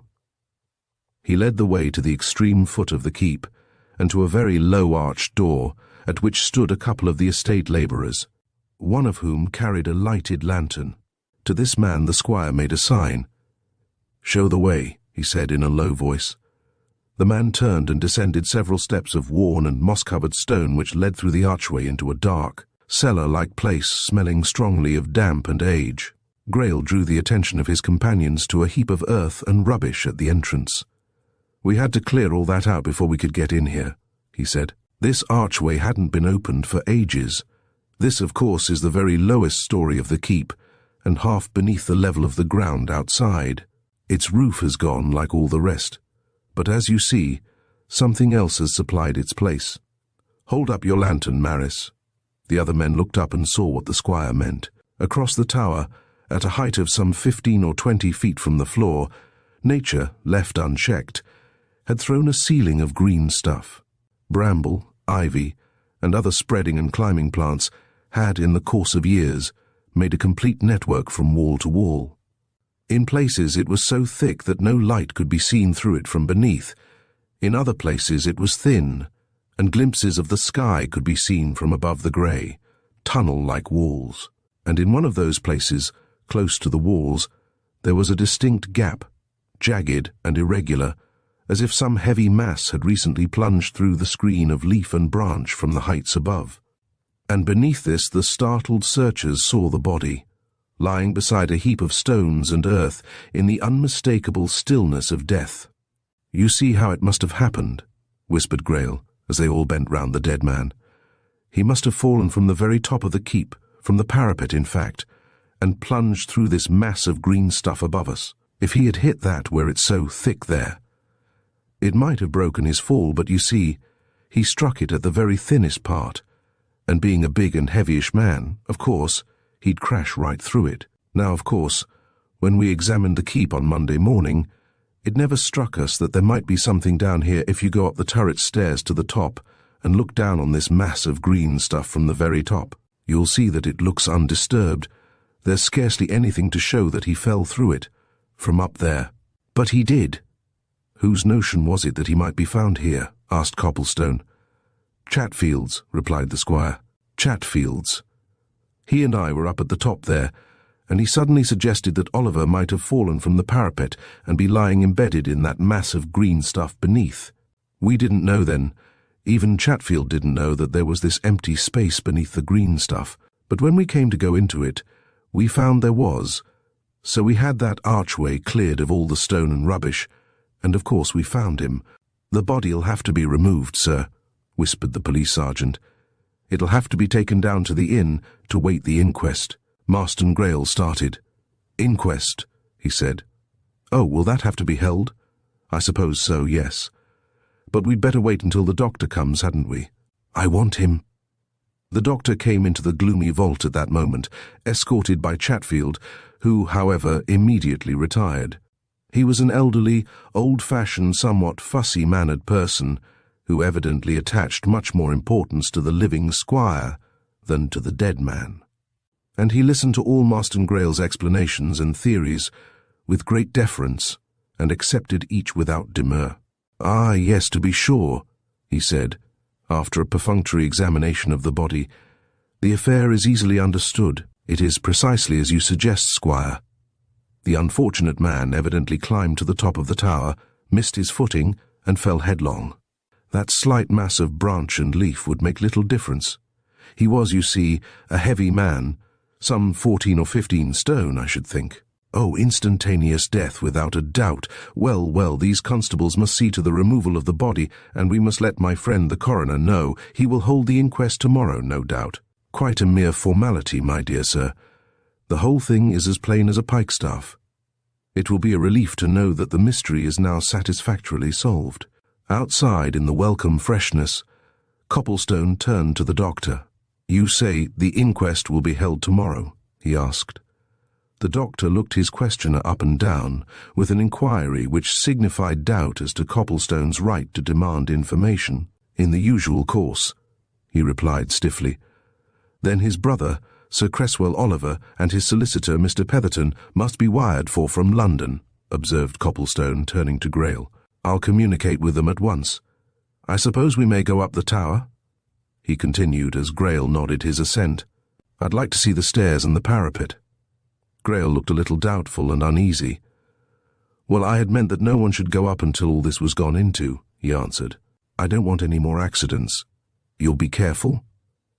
"We're both young and agile," responded Copplestone.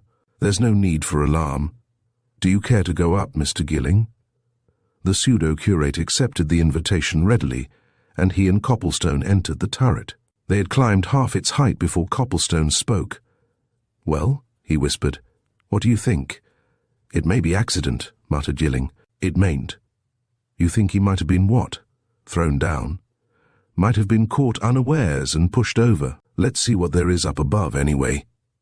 The stair in the turret, much worn but comparatively safe, and lighted by loopholes and arrow slits, terminated in a low arched doorway, through which egress was afforded to a parapet which ran completely round the inner wall of the keep. It was in no place more than a yard wide. The balustrading which fenced it in was in some places completely gone. A mere glance was sufficient to show that only a very cool-headed and extremely sure-footed person ought to traverse it. Copplestone contented himself with an inspection from the archway. He looked down and saw at once that a fall from that height must mean sure and swift death.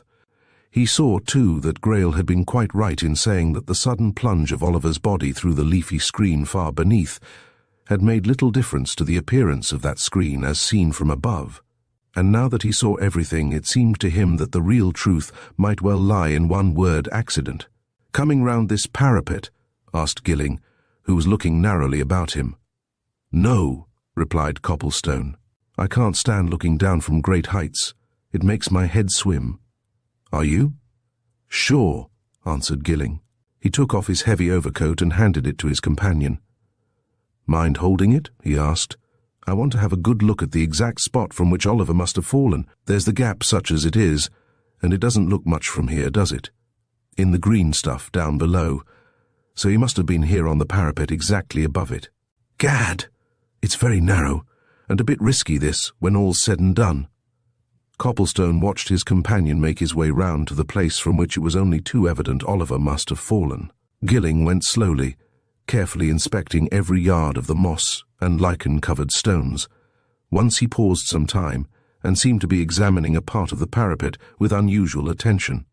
When he reached the precise spot at which he had aimed, he instantly called across to Copplestone. "There's no doubt about his having fallen from here," he said. "Some of the masonry on the very edge of this parapet is loose. I could dislodge it with a touch." "Then be careful," answered Copplestone. "Don't cross that bit." But Gilling quietly continued his progress, and returned to his companion by the opposite side from which he had set out. Having thus accomplished the entire round, he quietly reassumed his overcoat.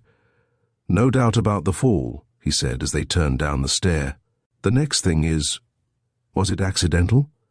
And as regards that, what's to be done next?" asked Copplestone. "That's easy.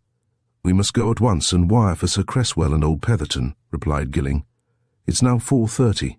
If they catch an evening express at King's Cross, they'll get here early in the morning. If they like to motor from Norcaster, they can get here in the small hours, but they must be here for that inquest." Greyle was talking to Chatfield at the foot of the keep when they got down. The agent turned surlily away, but the squire looked at both with an unmistakable eagerness. "There's no doubt whatever that Oliver fell from the parapet," said Copplestone.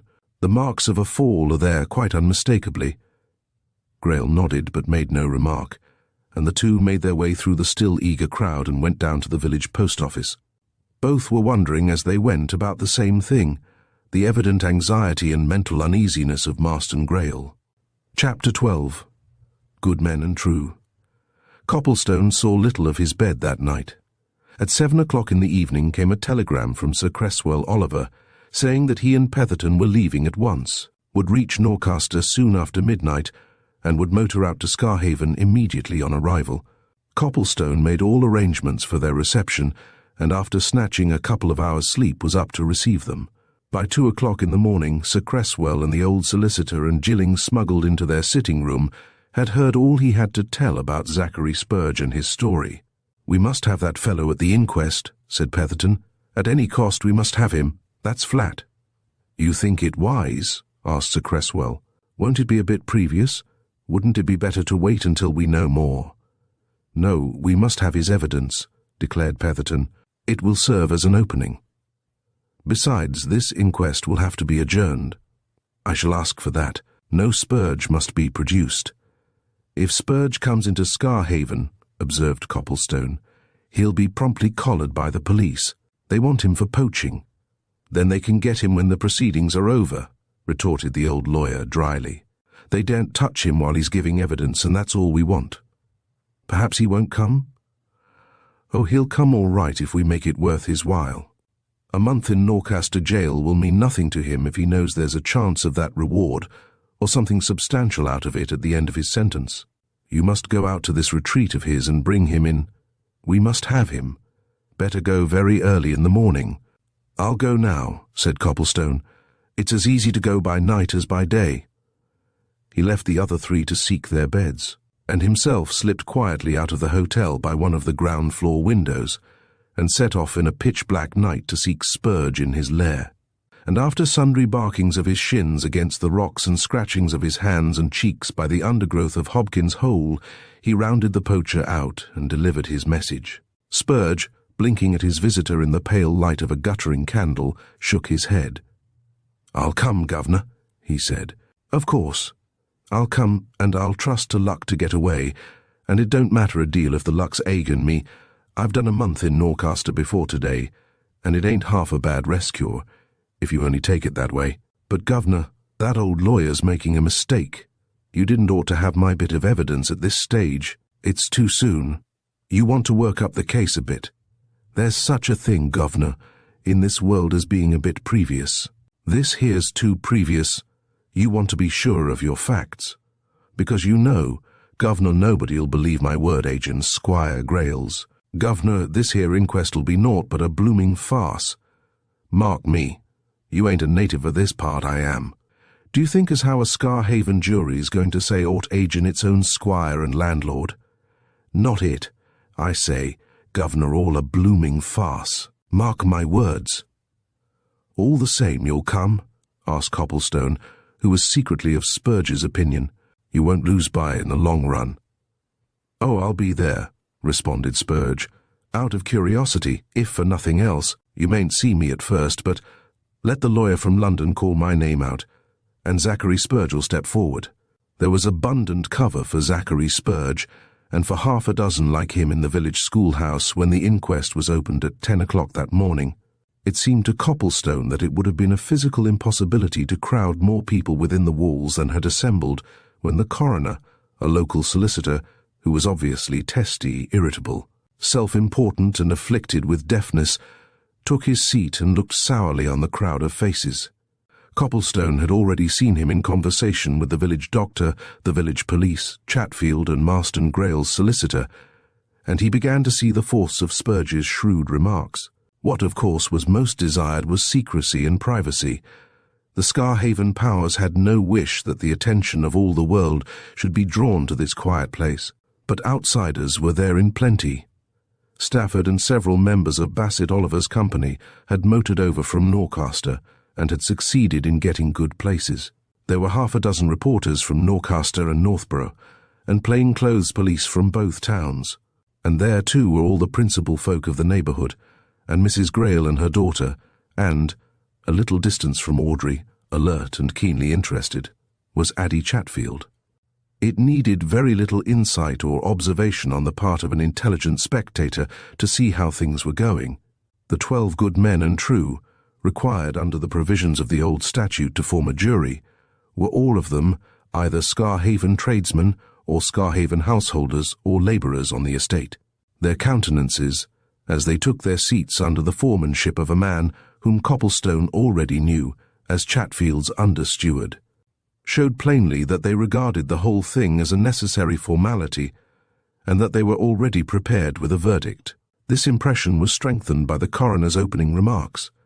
In his opinion, the whole affair, to which he did not even refer as unfortunate, was easily and quickly explained and understood.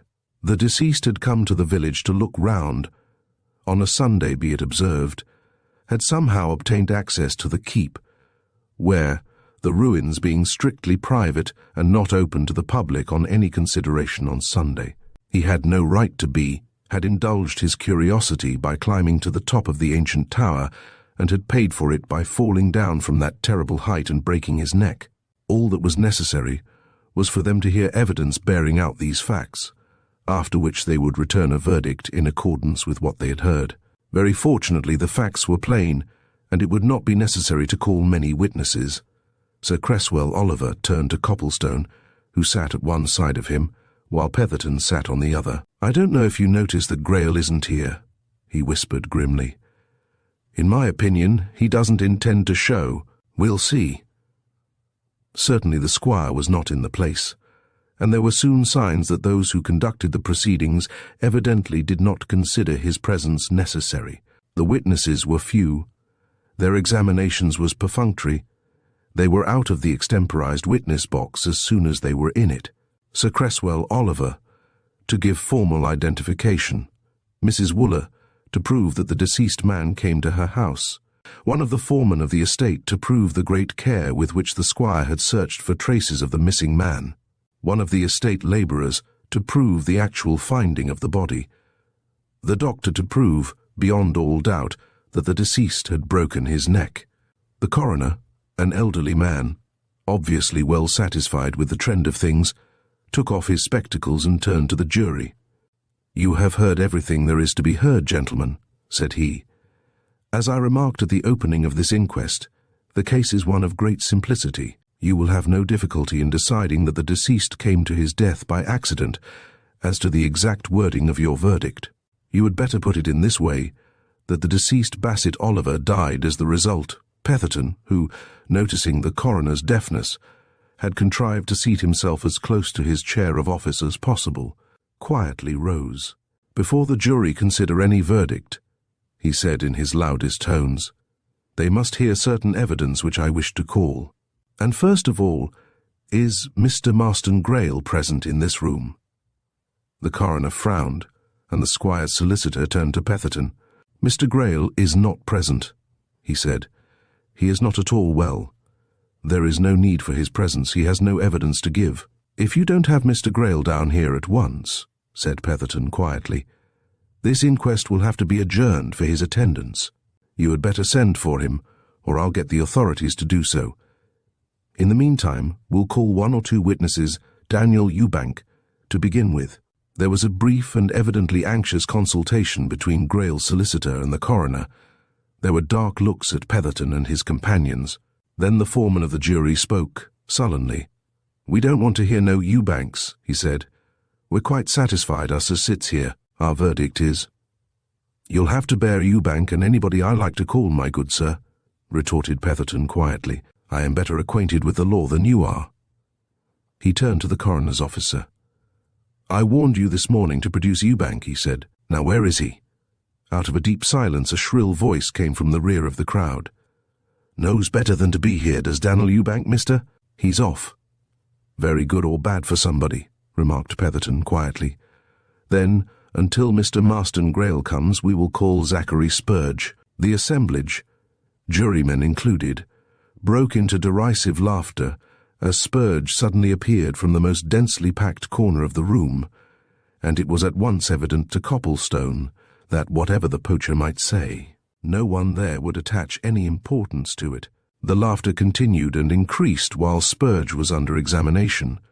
Petherton appealed to the coroner affected not to hear, and once more the foreman of the jury interrupted. "We don't want to hear no more of this stuff," he said. "It's an insult to us to put a fellow like that before us. We don't believe a word of what he says. We don't believe he was within a mile of them ruins on Sunday afternoon. It's all a put-up job." Petherton leaned towards the reporters. "I hope you gentlemen of the press will make a full note of these proceedings," he observed suavely. "You at any rate are not biased or prejudiced." The coroner heard that in spite of his deafness, and he grew purple. "Sir," he exclaimed, "that is a most improper observation. It's a reflection on my position, sir, and I've a great mind." "Mr. Coroner," observed Petherton, leaning towards him, "I shall hand in a full report concerning your conduct of these proceedings to the Home Office tomorrow. If you attempt to interfere with my duty here, all the worse for you. Now, Spurge, you can stand down. And, as I see Mr. Greyle there, call Marston Greyle." The squire had appeared while Spurge was giving his evidence and had heard what the poacher alleged. He entered the box very pale, angry, and disturbed, and the glances which he cast on Sir Cresswell Oliver and his party were distinctly those of displeasure. "Swear him," commanded Petherton. "Now, Mr. Greyle." But Greyle's own solicitor was on his legs, insisting on his right to put a first question. In spite of Petherton, he put it. "You heard the evidence of the last witness, Spurge. Is there a word of truth in it?" Marston Greyle, who certainly looked very unwell, moistened his lips. "Not one word," he answered. "It's a lie." The solicitor glanced triumphantly at the coroner and the jury, and the crowd raised unchecked murmurs of approval. Again the foreman endeavoured to stop the proceedings. "We regard all this here as very rude conduct to Mr. Greyle," he said angrily. "We're not concerned." "Mr. Foreman," said Petherton, "you are a foolish man. You are interfering with justice. Be warned." "I warn you, if the coroner doesn't." "Mr. Greyle, I must ask you certain questions. Did you see the deceased Bassett Oliver on Sunday last?" "No." "I needn't remind you that you are on your oath. Have you ever met the deceased man in your life?" "Never." "You never met him in America?" "I may have met him, but not to my recollection. If I did, it was in such a casual fashion that I have completely forgotten all about it." "Very well. You are on your oath, mind. Where did you live in America before you succeeded to this estate?" The squire's solicitor intervened. "Don't answer that question," he said sharply. "Don't answer any more. I object altogether to your line," he went on angrily, turning to Petherton. "I claim the coroner's protection for the witness." "I quite agree," said the coroner. "All this is absolutely irrelevant. You can stand down," he continued, turning to the squire. "I will have no more of this, and I will take the full responsibility."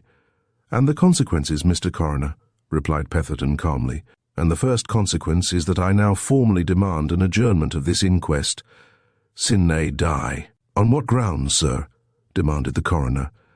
"To permit me to bring evidence from America," replied Petherton with a side glance at Marston Greyle. "Evidence already being prepared." The coroner hesitated, looked at Greyle's solicitor, and then turned sharply to the jury. "I refuse that application," he said. "You have heard all I have to say, gentlemen," he went on, "and you can return your verdict." Petherton quietly gathered up his papers and motioned to his friends to follow him out of the schoolroom. The foreman of the jury was returning a verdict of accidental death as they passed through the door, and they emerged into the street to an accompaniment of loud cheers for the squire and groans for themselves. "What a travesty of justice!" exclaimed Sir Cresswell. "That fellow Spurge was right, you see, Copplestone. I wish we hadn't brought him into danger." Copplestone suddenly laughed and touched Sir Cresswell's arm. He pointed to the edge of the moorland just outside the schoolyard. Spurge was disappearing over that edge, and in a moment had vanished. Chapter 13. Mr. Dennie. Amongst the little group of actors and actresses who had come over from Norcaster to hear all that was to be told concerning their late manager, sat an old gentleman who, hands folded on the head of his walking cane and chin settled on his hands, watched the proceedings with silent and concentrated attention. He was a striking figure of an old gentleman, tall, distinguished-looking, handsome, with a face full of character, the strong lines and features of which were further accentuated by his silvery hair. He was a smart old gentleman, too, well and scrupulously attired and groomed, and his blue bird's-eye necktie, worn at a rakish angle, gave him the air of something of a sporting man, rather than of a follower of Thespis.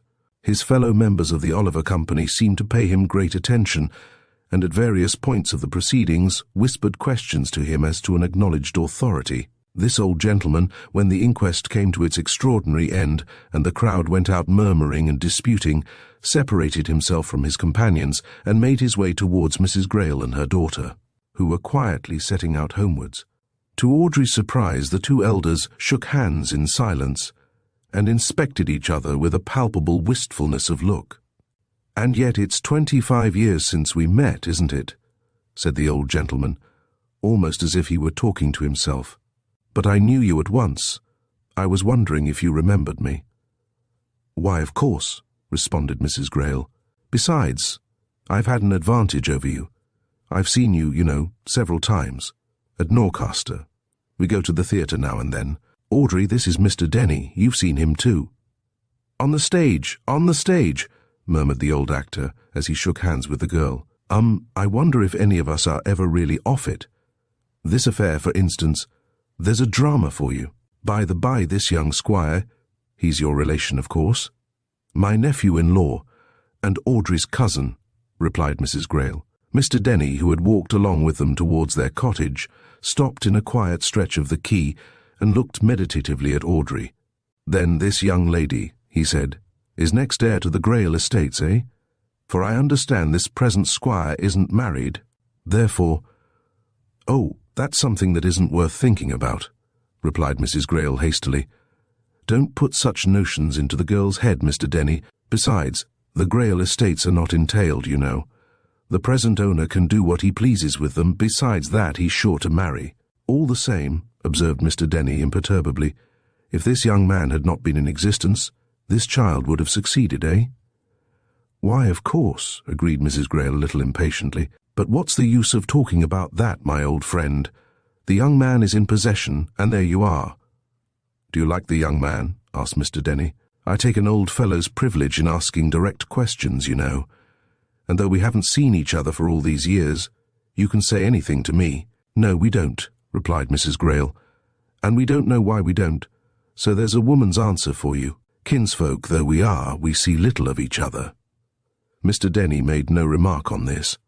He walked along at Audrey's side, apparently in deep thought, and suddenly he looked across at her mother.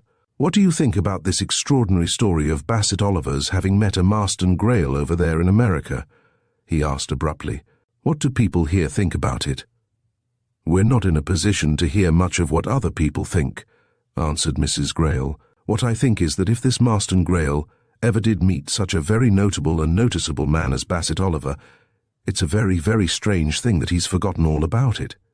Mr. Dennie laughed quietly. Aye, he said.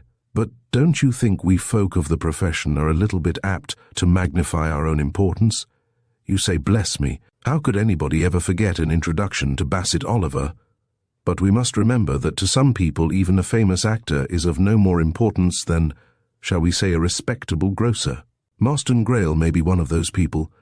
It's quite possible he may have been introduced quite casually to Oliver at some club or gathering, something or other, over there, and have quite forgotten all about it. Quite possible, I think." "I agree with you as to the possibility, but certainly not as to the probability," said Mrs. Greyle dryly. "Bassett Oliver was the sort of man whom nobody would forget. But here we are at our cottage. You'll come in, Mr. Dennie?" "It will only have to be for a little time, my dear lady," said the old actor, pulling out his watch. "Our people are going back very soon, and I must join them at the station." "I'll give you a glass of good old wine," said Mrs. Greyle as they went into the cottage. "I have some that belong to my father-in-law, the old squire. You must taste it for old time's sake." Mr. Dennie followed Audrey into the little parlour as Mrs. Greyle disappeared to another part of the house, and the instant they were alone, he tapped the girl's arm and gave her a curiously warning look. "Hush, my dear," he whispered. "Not a word.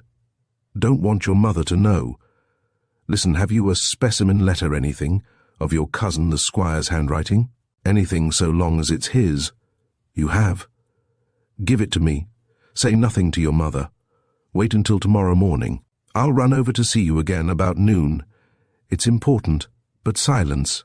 Audrey, scarcely understanding the old man's meaning, opened a desk and drew out 1 or 2 letters.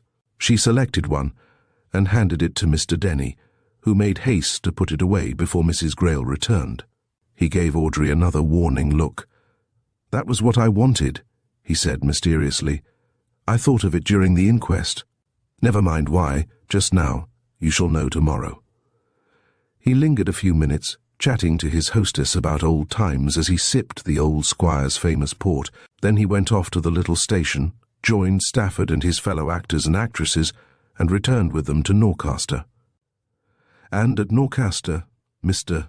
Dennie separated himself from the rest and repaired to his quiet lodgings rooms which he had occupied for many years in succession whenever he went that way on tour, and once safely bestowed in them, he pulled out a certain old-fashioned trunk which he had owned since boyhood and lugged about wherever he went in 2 continents, and from it, after much methodical unpacking, he disinterred a brown paper parcel, neatly tied up with green ribbon. From this parcel he drew a thin packet of typed matter and a couple of letters. The typescript he laid aside. The letters he opened out on his table. Then he took from his pocket the letter which Audrey Greyle had given him and put it side by side with those taken from the parcel. And after one brief glance at all 3, Mr. Dennie made typescript and letters up again into a neat packet, restored them to his trunk, locked them up, and turned to the 2 hours' rest which he always took before going to the theatre for his evening's work. He was back at Scarhaven by 11 o'clock the next morning, with his neat packet under his arm, and he held it up significantly to Audrey, who opened the door of the cottage to him. "Something to show you," he said with a quiet smile as he walked in. "To show you and your mother." He stopped short on the threshold of the little parlour, where Copplestone was just then talking to Mrs. Greyle. "Oh," he said, a little disappointedly, "I hope to find you alone. I'll wait." Mrs. Greyle explained who Copplestone was, and Mr. Dennie immediately brightened. Of course," he explained. "I know. Glad to meet you, Mr. Copplestone.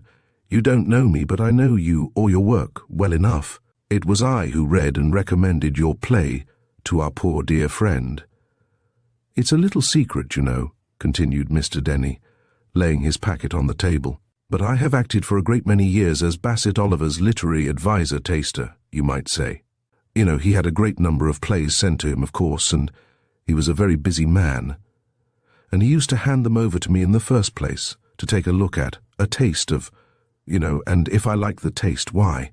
Then he took a mouthful himself, eh? And that brings me to the very point, my dear ladies and my dear young gentlemen, that I have come specially to Scarhaven this morning to discuss. It's a very, very serious matter indeed," he went on as he untied his packet of papers. "And I fear that it's only the beginning of something more serious. Come round me here at this table, all of you, if you please." The other 3 drew up chairs, each wondering what was coming, and the old actor resumed his eyeglasses and gave obvious signs of making a speech. "Now I want you all to attend to me very closely," he said. "I shall have to go into a detailed explanation, and you will very soon see what I am after. As you may be aware, I have been a personal friend of Bassett Oliver for some years, and a member of his company without break for the last 8 years. I accompanied Bassett Oliver on his 2 trips to the United States. Therefore, I was with him when he was last there years ago. Now, while we were at Chicago that time, Bassett came to me one day with the typescript of a 1-act play and told me that it had been sent to him by a correspondent signing himself Marston Greyle, who, in a covering letter, said that he sprang from an old English family and that the play dealt with a historic, romantic episode in its history. The principal part, he believed, was one which would suit Bassett. Therefore, he begged him to consider the matter. Bassett asked me to read the play, and I took it away with the writer's letter for that purpose. But we were just then very busy, and I had no opportunity of reading anything for a time. Later on we went to St. Louis, and there, of course, Bassett, as usual, was much feted and went out a great deal, lunching with people and so on. One day he came to me, "By the by, Dennie," he said, "I met that Mr. Marston Greyle today who sent me that romantic 1-act thing. He wanted to know if I'd read it, and I had to confess that it was in your hands. Have you looked at it?"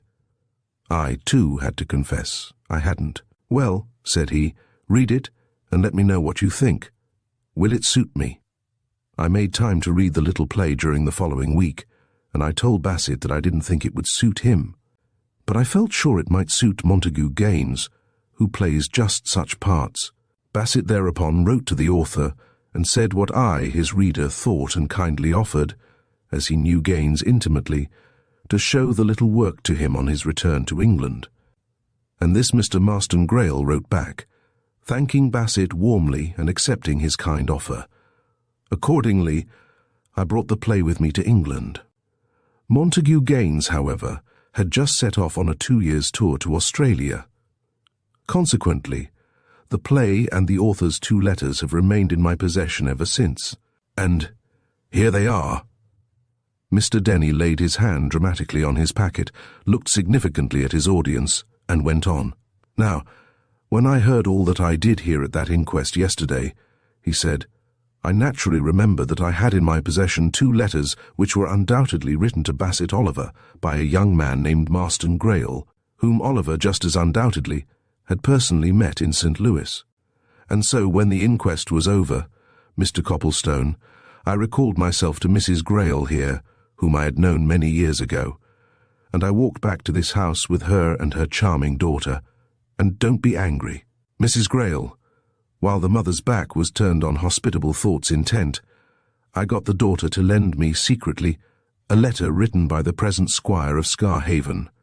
Armed with that, I went home to my lodgings in Norcaster, found the letter written by the American Marston Greyle, and compared it with them. And here is the result."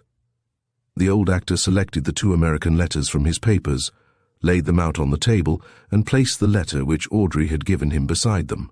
"Now," he said, as his 3 companions bent eagerly over these exhibits, "look at those 3 letters. All bear the same signature, Marston Greyle, but the handwriting of those 2 is as different from that of this one as chalk is from cheese." Chapter 14, by private treaty. There was little need for the 3 deeply interested listeners to look long at the letters. One glance was sufficient to show even a careless eye that the hand which had written one of them had certainly not written the other 2. The letter which Audrey had handed to Mr. Dennie was penned in the style commonly known as commercial plain, commonplace, utterly lacking in the characteristics which are supposed to denote imagination and a sense of artistry. It was the sort of calligraphy which one comes across every day in shops and offices and banks. There was nothing in any upstroke, downstroke, or letter which lifted it from the very ordinary. But the other 2 letters were evidently written by a man of literary and artistic sense, possessing imagination and a liking for effect. It needed no expert in handwriting to declare that 2 totally different individuals had written those letters. "And now," observed Mr. Dennie, breaking the silence and putting into words what each of the others was vaguely feeling, "the question is, what does all this mean? To start with, Marston Greyle is a most uncommon name. Is it possible there can be 2 persons of that name? That, at any rate, is the first thing that strikes me." "It is not the first thing that strikes me," said Mrs. Greyle. She took up the typescript which the old actor had brought in his packet, and held its title page significantly before him. "That is the first thing that strikes me," she exclaimed. "The Marston Greyle who sent this to Bassett Oliver said, according to your story, that he sprang from a very old family in England, and that this is a dramatization of a romantic episode in its annals. Now, there is no other old family in England named Greyle, and this episode is, of course, the famous legend of how Prince Rupert once sought refuge in the keep yonder, and had a love passage with a lady of the house. Am I right, Mr. Dennie?" "Quite right, ma'am, quite correct," replied the old actor. "It is so you have guessed correctly." "Very well, then, the Marston Greyle who wrote this and those letters, and who met Bassett Oliver, was without doubt the son of Marcus Greyle, who went to America many years ago. He was the same Marston Greyle who, his father being dead, of course succeeded his uncle, Stephen John Greyle. That seems an absolute certainty. And in that case," continued Mrs. Greyle, looking earnestly from one to the other, "in that case, who is the man now at Scarhaven Keep?" A dead silence fell on the little room. Audrey started and flushed at her mother's eager, pregnant question. Mr. Dennie sat up very erect and took a pinch of snuff from his old-fashioned box. Copplestone pushed his chair away from the table and began to walk about, and Mrs. Greyle continued to look from one face to the other as if demanding a reply to her question. "Mother," said Audrey in a low voice, "you aren't suggesting—" "Ahem!" interrupted Mr. Dennie. "A moment, my dear. There is nothing, I believe," he continued, waxing a little oracular. "Nothing like plain speech. We are all friends. We have a common cause, justice. It may be that justice demands our best endeavours, not only as regards our deceased friend, Bassett Oliver, but in the interests of this young lady. So—" "I wish you wouldn't, Mr. Dennie," exclaimed Audrey. "I don't like this at all. Please don't." She turned, almost instinctively, to seek Copplestone's aid in repressing the old man. But Copplestone was standing by the window, staring moodily at the windswept quay beyond the garden, and Mr. Dennie waved his snuff-box and went on. "An old man's privilege," he said. "In your interests, my dear. Allow me." He turned again to Mrs. Greyle. "In plain words, ma'am, you are wondering if the present holder of the estates is really what he claims to be. Plain English, eh?" "I am," answered Mrs. Greyle with a distinct ring of challenge and defiance. "And now that it comes to the truth, I have wondered that ever since he came here." "There." "Why, Mother?" asked Audrey wonderingly. "Because he doesn't possess a single Greyle characteristic," replied Mrs. Greyle readily enough. "I ought to know. I married Valentine Greyle, and I knew Stephen John, and I saw plenty of both, and something of their father, too, and a little of Marcus before he emigrated. This man does not possess one single scrap of the Greyle temperament." Mr. Dennie put away his snuff-box and, drumming on the table with his fingers, looked out of his eye-corners at Copplestone, who still stood with his back to the rest, staring out of the window. "And what," said Mr. Dennie softly, "what does our good friend Mr. Copplestone say?" Copplestone turned swiftly and gave Audrey a quick glance.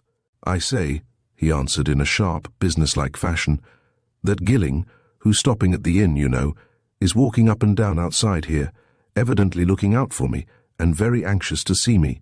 And with your permission, Mrs. Greyle, I'd like to have him in. Now that things have got to this pitch, I'd better tell you something. I don't see any good in concealing it longer. Gilling isn't an invalid curate at all. He's a private detective. Sir Cresswell Oliver and Petherton, the solicitor, sent him down here to watch Greyle. The squire, you know, that's Gilling's job. They suspect Greyle, have suspected him from the very first, but of what I don't know. Not of this, I think. Anyway, they do suspect him, and Gilling's had his eye on him ever since he came here. And I'd like to fetch Gilling in here, and I'd like him to know all that Mr. Dennie's told us. Because, don't you see, Sir Cresswell and Petherton ought to know all that immediately, and Gilling's their man." Audrey's brows had been gathering in lines of dismay and perplexity all the time Copplestone was talking, but her mother showed no signs of anything but complete composure, crowned by something very like satisfaction, and she nodded a ready acquiescence in Copplestone's proposal. "By all means," she responded. "Bring Mr. Gilling in at once." Copplestone hurried out into the garden and signalled to the pseudo-curate, who came hurrying across from the quay. One glance at him showed Copplestone that something had happened. "Gad, I thought I should never attract your attention," said Gilling hastily. "Been making eyes at you for 10 minutes. I say, Greyle's off." "Off?" exclaimed Copplestone. "How do you mean off?" "Left Scarhaven, anyhow, for London," replied Gilling. "An hour ago I happened to be at the station buying a paper when he drove up luggage and man with him, so I knew he was off for some time, and I took good care to dodge round by the booking office when the man took the tickets. King's Cross. So that's all right, for the time being." "How do you mean all right?" asked Copplestone. "I thought you were to keep him in sight." "All right," repeated Gilling. "I have more eyes than these, my boy. I've a particularly smart partner in London name of Swallow, and he and I have a cipher code. So soon as the gentleman had left, I repaired to the nearest post office and wired a code message to Swallow. Swallow will meet that train when it strikes King's Cross, and it doesn't matter if Greyle hides himself in one of the spikes on top of the monument or inside the lion house at the zoo. Swallow will be there. No man ever got away from Swallow once Swallow had set eyes on him." Copplestone looked, listened, and laughed. "Professional pride," he said. "All right. I want you to come in here with me to Mrs. Greyle's. Something's happened here too, and of such a serious nature that I've taken the liberty of telling them who and what you really are. You'll forgive me when you hear what it is that we've learnt here this morning." Gilling had looked rather doubtful at Copplestone's announcement, but he immediately turned towards the cottage. "Oh, well," he said good-naturedly. "I'm sure you wouldn't have told if you hadn't felt there was good reason. What is this fresh news? Something about him?" "Very much about him," answered Copplestone. "Come in." He himself, at Mrs. Greyle's request, gave Gilling a brief account of Mr. Dennie's revelations, the old actor supplementing it with a shrewd remark or two. And then all four turned to Gilling as to an expert in these matters. "Queer," observed Gilling. "Decidedly queer. There may be some explanation, you know. I've known stranger things than that turn out to be perfectly straight and plain when they were gone into. But, putting all the facts together, I don't think there's much doubt that there's something considerably wrong in this case. I should like to repeat it to my principals. I must go up to town in any event this afternoon. Better let me have all those documents, Mr. Dennie. I'll give you a proper receipt for them. There's something very valuable in them anyhow." "What?" asked Copplestone. "The address in St. Louis from which that Marston Greyle wrote to Bassett Oliver," replied Gilling. "We can communicate with that address at once. We may learn something there. But," he went on, turning to Mrs. Greyle, "I want to learn something here and now. I want to know where and under what circumstances the squire came to Scarhaven." "You were here then, of course, Mrs. Greyle? You can tell me." "He came very quietly," replied Mrs. Greyle. "Nobody in Scarhaven, unless it was Peter Chatfield, knew of his coming. In fact, nobody in these parts, at any rate, knew he was in England.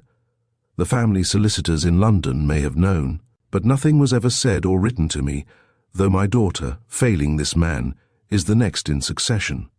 "I do wish you'd leave all that out, Mother," exclaimed Audrey. "I don't like it." "Whether you like it or not, it's the fact," said Mrs. Greyle imperturbably, "and it can't be left out. Well, as I say, no one knew the squire had come to England, until one day Chatfield calmly walked down the quay with him, introducing him right and left. He brought him here." "Ah," said Gilling, "that's interesting. Now I wonder if you found out if he was well up in the family history." "Not then, but afterwards," answered Mrs. Greyle. "He is particularly well up in the Greyle records, suspiciously well up." "Why suspiciously?" asked Copplestone. "He knows more in a sort of antiquarian and historian fashion than you'd suppose a young man of his age would," said Mrs. Greyle. "He gives you the impression of having read it up, studied it deeply, and his usual tastes don't lie in that direction." "Ah," observed Mr. Dennie musingly. "Bad sign, ma'am, bad sign. Looks as if he had been, shall we say, put up to overstudying his part. That's possible. I have known men who were so anxious to be what one calls letter-perfect, Mr. Copplestone, that though they knew their parts, they didn't know how to play them. Fact, sir." While the old actor was chuckling over this reminiscence, Gilling turned quietly to Mrs. Greyle. "I think you suspect this man?" he said. "Frankly, yes," replied Mrs. Greyle. "I always have done, though I've said so little. "Mother," interrupted Audrey, "is it really worthwhile saying so much now? After all, we know nothing, and if this is all mere supposition, however—" She broke off, rising and going away from the group. "Perhaps I had better say nothing." Copplestone too rose and followed her into the window recess. "I say," he said entreatingly, "I hope you don't think me interfering. I assure you—" "You!" she exclaimed. "Oh no, of course, I think you're anxious to clear things up about Mr. Oliver. But I don't want my mother dragged into it, for a simple reason. We've got to live here, and Chatfield is a vindictive man." "You're frightened of him?" said Copplestone incredulously. "You." "Not for myself," she answered, giving him a warning look and glancing apprehensively at Mrs. Greyle, who was talking eagerly to Mr. Dennie and Gilling. "But my mother is not as strong as she looks, and it would be a blow to her to leave this place, and we are the squire's tenants, and therefore at Chatfield's mercy. And you know that Chatfield does as he likes. Now do you understand?" "It maddens me to think that you should be at Chatfield's mercy," muttered Copplestone. "But do you really mean to say that if Chatfield thought you, that is, your mother, were mixed up in anything relating to the clearing up of this affair, he would—" "Drive us out without mercy," replied Audrey. "That's dead certain." "And that your cousin would let him?" exclaimed Copplestone. "Surely not. I don't think the squire has any control over Chatfield," she answered. "You have seen them together." "If that's so," said Copplestone, "I shall begin to think there is something queer about the squire in the way your mother suggests. It looks as if Chatfield had a hold on him. And in that case—" He suddenly broke off as a smart automobile drove up to the cottage door and set down a tall, distinguished-looking man who, after a glance at the little house, walked quickly up the garden. Audrey's face showed surprise. "Mother," she said, turning to Mrs. Greyle, "there's Lord Altmore here. He must want you. Or shall I go?" Mrs. Greyle quitted the room hastily. The others heard her welcome the visitor, lead him up the tiny hall. They heard a door shut. Audrey looked at Copplestone. "You've heard of Lord Altmore, haven't you?" she said. "He's our biggest man in these parts. He owns all the country at the back, mountains, valleys, everything. The Greyle land shuts him off from the sea. In the old days, Greyles and Altmores used to fight over their boundaries, and—" Mrs. Greyle suddenly showed herself again and looked at her daughter. "Will you come here, Audrey?" she said. "You gentlemen will excuse both of us for a few minutes." Mother and daughter went away, and the two young men drew up their chairs to the table at which Mr. Dennie sat and exchanged views with him on the curious situation. Half an hour went by, then steps and voices were heard in the hall and the garden. Mrs. Greyle and Audrey were seeing their visitor out to his car. In a few minutes the car sped away, and they came back to the parlour. One glance at their faces showed Gilling that some new development had cropped up, and he nudged Copplestone. "Here is remarkable news," said Mrs. Greyle as she went back to her chair. "Lord Altmore called to tell me of something that he thought I ought to know. It is almost unbelievable, yet it is a fact. Marston Greyle, if he is Marston Greyle, has offered to sell Lord Altmore the entire Scarhaven estate by private treaty. Imagine it, the estate which has belonged to the Greyles for 500 years. Chapter 15. The Cablegram from New York. The two younger men received this announcement with no more than looks of astonished inquiry, but the elder one coughed significantly, had further recourse to his snuff-box, and turned to Mrs. Greyle with a knowing glance. "My dear lady," he said impressively, "now this is a matter in which I believe I can be of service, real service. You may have forgotten the fact. It is all so long ago, and perhaps I never mentioned it in the old days. But the truth is that before I went on the stage, I was in the law. The fact is, I am a duly and fully qualified solicitor, though," he added with a dry chuckle. "It is a good 25 years since I paid the £6 for the necessary annual certificate. But I have not forgotten my law, or some of it, and no doubt I can furbish up a little more if necessary. You say that Mr. Marston Greyle, the present owner of Scarhaven, has offered to sell his estate to Lord Altmore. But is not the estate entailed?" "No," replied Mrs. Greyle, "it is not." Mr. Dennie's face fell unmistakably. He took another pinch of snuff and shook his head. "Then in that case," he said dryly, "all the lawyers in the world can't help. It's his absolutely, and he can do what he pleases with it. 500 years, you say? Remarkable that a man should want to sell land his forefathers have walked over for 500 years. Extraordinary. Did Lord Altmore say if any reason had been given him as to why Mr. Greyle wished to sell?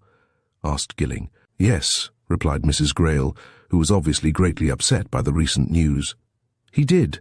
Mr. Greyle gave as his reason that the north does not suit him, and that he wishes to buy an estate in the south of England. He approached Lord Altmore first because it is well known that the Altmores have always been anxious to extend their own borders to the coast. Does Lord Altmore want to buy? Asked Gilling. It is very evident that he would be quite willing to buy, said Mrs. Greyle. What made him come to you? Continued Gilling. He must have had some reason. He had a reason, Mrs. Greyle answered with a glance at Audrey. He knows the family history, of course.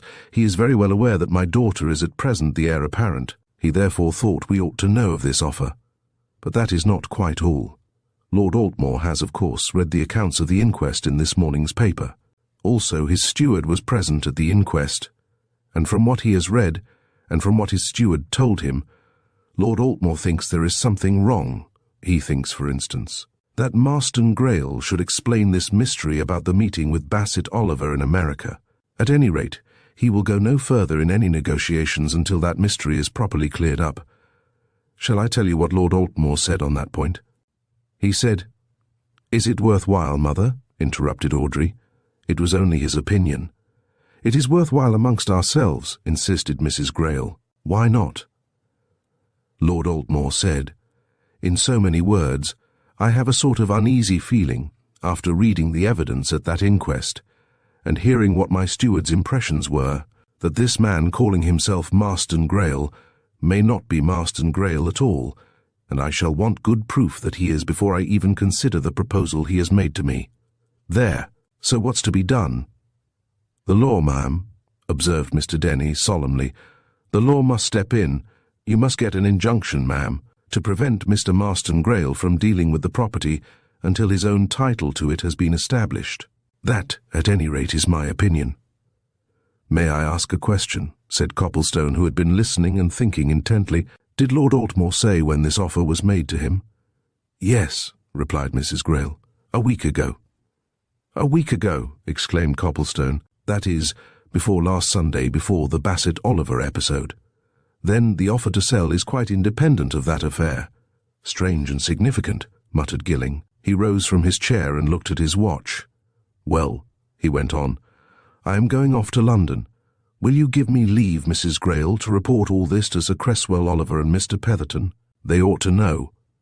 I'm going too, declared Copplestone, also rising. Mrs. Greyle, I'm sure, will entrust the whole matter to us, and Mr. Dennie will trust us with those papers. Oh, certainly, certainly, asserted Mr. Dennie, pushing his packet across the table. Take care of them, my boy. You don't know how important they may turn out to be. And Mrs. Greyle, asked Copplestone. Tell whatever you think it best to tell, replied Mrs. Greyle. My own opinion is that a lot will have to be told and to come out, yet. We can catch a train in 3/4 of an hour, Copplestone, said Gilling. Let's get back and settle up with Mrs. Wooler and be off. Copplestone contrived to draw Audrey aside. This isn't goodbye, he whispered, with a meaning look. You'll see me back here before many days are over. But listen, if anything happens here, if you want anybody's help, in any way, you know what I mean, promise you'll wire to me at this address. A promise, or I won't go. Very well, said Audrey, I promise. But why shall you come back? Tell you when I come, replied Copplestone with another look. But I shall come, and soon. I'm only going because I want to be of use to you. An hour later he and Gilling were on their way to London, and from opposite corners of a compartment which they had contrived to get to themselves, they exchanged looks. This is a queer business, Copplestone, said Gilling. It strikes me it's going to be a big one too, and it's coming to a point round Squire Greyle. Do you think your man will have tracked him? Asked Copplestone. It will be the first time Swallow's ever lost sight of anybody if he hasn't, answered Gilling. He's a human ferret. However, I wired to him just before we left, telling him to meet me at King's Cross, so we'll get his report. Oh, he'll have followed him all right. I don't imagine for a moment that Greyle is trying to evade anybody, at this juncture at any rate. But when 4 hours later the train drew into King's Cross, and Gilling's partner, a young and sharp-looking man, presented himself, it was with a long and downcast face and a lugubrious shake of the head. "Done for the first time in my life," he growled in answer to Gilling's eager inquiry. "Lost him. Never failed before, as you know. Well, it had to come, I suppose. Can't go on without an occasional defeat. But I'm a bit licked as to the whole thing unless your man is dodging somebody." "Is he?" "Tell your tale," commanded Gilling, motioning Copplestone to follow him and Swallow aside. "I was up here in good time this afternoon to meet his train," reported Swallow. "I spotted him and his man at once, no difficulty, as your description of both was so full. They were together while the luggage was got out. Then he, Greyle, gave some instructions to the man and left him. He himself got into a taxicab. I got into another close behind and gave its driver certain orders. Greyle drove straight to the Fragonard Club, you know." "Ah!" exclaimed Gilling. "Did he now? That's worth knowing. What's the Fragonard Club?" asked Copplestone. "Never heard of it." "Club of folk connected with the stage and the music halls," answered Gilling testily. "In a side street off Shaftesbury Avenue. Tell you more of it later. Go on, Swallow." "He paid off his driver there and went in," continued Swallow. "I paid mine and hung about. There's only one entrance and exit to that spot, as you know. He came out again within 5 minutes, stuffing some letters into his pocket.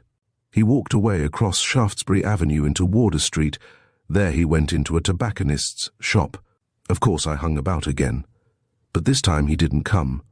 So at last I walked in to buy something. He wasn't there." "Pooh, he'd slipped out, walked out when you weren't looking," said Gilling.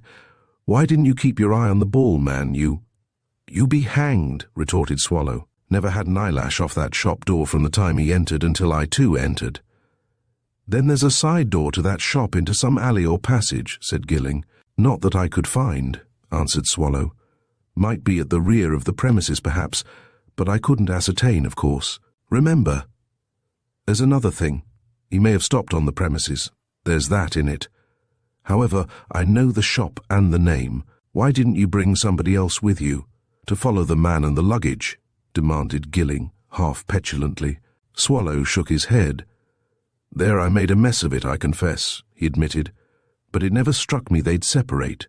I thought, of course, they'd drive straight to some hotel, and the long and the short of it is, Greyle slipped you," said Gilling. "Well, there's no more to be done tonight. The only thing of value is that Greyle called at the Fragonard. What's a country squire only recently come to England to do with the Fragonard? That is worth something. Well, Copplestone, we'd better meet in the morning at Petherton's. You be there at 10 o'clock, and I'll get Sir Cresswell Oliver to be there too." Copplestone betook himself to his rooms in Jermyn Street. It seemed an age, several ages, since he had last seen the familiar things in them. During the few days which had elapsed since his hurried setting off to meet Bassett Oliver, so many things had happened that he felt as if he had lived a week in a totally different world. He had met death and mystery, and what appeared to be sure evidence of deceit and cunning, and perhaps worse fraud and crime blacker than fraud. But he had also met Audrey Greyle, and it was only natural that he thought more about her than of the strange atmosphere of mystery which wrapped itself around Scarhaven. She, at any rate, was good to think upon. And he thought much as he looked over the letters that had accumulated, changed his clothes, and made ready to go and dine at his club. Already he was counting the hours which must elapse before he would go back to her. Nevertheless, Copplestone's mind was not entirely absorbed by this pleasant subject. The events of the day and of the arrival in London kept presenting themselves, and coming across a fellow club member, whom he knew for a thorough man about town, he suddenly plumped him with a question. "I say," he said, "do you know the Fragonard Club?" "Of course," replied the other man. "Don't you?" "Never even heard of it till this evening," said Copplestone. "What is it?" "Mixed lot," answered his companion. "Theatrical and music hall folk, men and women both. Lively spot sometimes. Like to have a look in when they have one of their nights." "Very much," assented Copplestone. "Are you a member?" "No, but I know several men who are members," said the other. "I'll fix it all right. Worth going to when they've what they call a house dinner Sunday night, of course." "Thanks," said Copplestone. "I suppose membership of that's confined to the profession, eh?" "Strictly," replied his friend. "But they ain't at all particular about their guests. You'll meet all sorts of people there, from judges to jockeys, and millionairesses to milliners." Copplestone was still wondering what the Squire of Scarhaven could have to do with the Fragonard Club when he went to Mr. Petherton's office the next morning. He was late for the appointment which Gilling had made, and when he arrived, Gilling had already reported all that had taken place the day before to the solicitor and to Sir Cresswell Oliver. And on that Copplestone produced the papers entrusted to him by Mr. Dennie, and they all compared the handwritings afresh. "There is certainly something wrong somewhere," remarked Petherton after a time. "However, we are in a position to begin a systematic inquiry. Here," he went on, drawing a paper from his desk, "is a cablegram which arrived first thing this morning from New York, from an agent who has been making a search for me in the shipping lists. This is what he says. Marston Greyle, St. Louis, Missouri, booked first-class passenger from New York to Falmouth, England, by SS Araconda, September 28, 1912. That's something definite. And the next thing," concluded the old lawyer, with a shrewd glance at Sir Cresswell, "is to find out if the Marston Greyle who landed at Falmouth is the same man whom we have recently seen." Chapter 16, In Touch with the Missing. Sir Cresswell Oliver took the cablegram from Petherton and read it over slowly, muttering the precise and plain wording to himself. "Don't you think, Petherton, that we had better get a clear notion of our exact bearings?" he said as he laid it back on the solicitor's desk. "Seems to me that the time's come when we ought to know exactly where we are. As I understand it, the case is this: rightly or wrongly, we suspect the present holder of the Scarhaven estates. We suspect that he is not the rightful owner, that, in short, he is no more the real Marston Greyle than you are. We think that he's an impostor posing as Marston Greyle. Other people, Mrs. Valentine Greyle, for example, evidently think so too. Am I right?" "Quite," responded Petherton. "That's our position exactly." "Then in that case, what I want to get at is this," continued Sir Cresswell. "How does this relate to my brother's death? What's the connection? That, to me, at any rate, is the first thing of importance. Of course, I have a theory. This, that the impostor did see my brother last Sunday afternoon, that he knew that my brother would at once know that he, the impostor, was not the real Marston Greyle, and that the discovery would lead to detection, and therefore he put him out of the way. He might accompany him to the top of the tower and fling him down. It's possible. Do you follow me?" "Precisely," replied Petherton. "I too incline to that notion, though I've worked it out in a different fashion. My reconstruction of what took place at Scarhaven Keep is as follows. I think that Bassett Oliver met the squire, we'll call this man that for the sake of clearness, when he entered the ruins. He probably introduced himself and mentioned that he had met a Marston Greyle in America. Then the squire saw the probabilities of detection, and what subsequently took place was most likely what you suggest. It may have been that the squire recognized Bassett Oliver and knew that he'd met Marston Greyle. It may have been that he didn't know him and didn't know anything until Bassett Oliver enlightened him.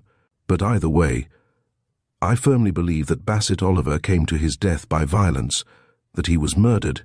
So there's the case in a nutshell, murdered, to keep his tongue still." "What's to be done, then?" asked Sir Cresswell, as Petherton tapped the cablegram. "The first thing," he answered, "is to make use of this. We now know that the real Marston Greyle, who certainly did live in St. Louis, where his father had settled, left New York for England to take up his inheritance on September 28, 1912, and booked a passage to Falmouth. He would land at Falmouth from the Araconda about October 5th. Probably there is some trace of him at Falmouth. He no doubt stayed a night there. Anyway, somebody must go to Falmouth and make inquiries. You'd better go, Gilling, and at once. While you're away, your partner had better resume his search for the man we know as the squire. You've two good clues: the fact that he visited the Fragonard Club and that particular tobacconist's shop. Urge Swallow to do his best. The man must be kept in sight. See to both these things immediately." "Swallow is at work already," replied Gilling. He's got good help, too, and his failure yesterday has put him on his mettle. As for me, I'll go to Falmouth by the next express. Let me have that cablegram." "I'll go with you," said Copplestone. "I may be of some use and I'm interested, but—" He paused and looked questioningly at the old solicitor. "What about the other news we brought you?" he asked. "About this sale of the estate, you know. If this man is an impostor—" "Leave that to me," replied Petherton, with a shrewd glance at Sir Cresswell. "I know the Greyle family solicitors. Highly respectable people, only a few doors away, in fact, and I'm going round to have a quiet little chat with them in a few minutes. There will be no sale. Leave me to deal with that matter. And if you young men are going to Falmouth, off you go." It was late that night when Copplestone and Gilling arrived at this far-off Cornish seaport, and nothing could be done until the following morning. To Copplestone, it seemed as if they were in for a difficult task. Over 12 months had elapsed since the real Marston Greyle left America for England. He might not have stayed in Falmouth, might not have held any conversation with anybody there who would recollect him. How were they going to trace him? But Gilling, now free of his clerical attire and presenting himself as a smart young man of the professional classes type, was quick to explain that system, accurate and definite system, would expedite matters. "We know the approximate date on which the Araconda would touch here," he said, as they breakfasted together. "As things go, it would be from October 4th to 6th, according to the quickness of her run across the Atlantic. Very well, if Marston Greyle stayed here, he'd have to stay at some hotel. Accordingly, we visit all the Falmouth hotels and examine their registers of that date, first week of October 1912. If we find his name, good. We can then go on to make inquiries. If we don't find any trace of him, then we know it's all up. He probably went straight away by train after landing. We'll begin with this hotel first." There was no record of any Marston Greyle at that hotel, nor at the next half-dozen at which they called. A visit to the shipping office of the line to which the Araconda belonged revealed the fact that she reached Falmouth on October 5th at 10:30 in the evening, and that the name of Marston Greyle was on the list of first-class passengers. Gilling left the office in cheery mood. "That simplifies matters," he said.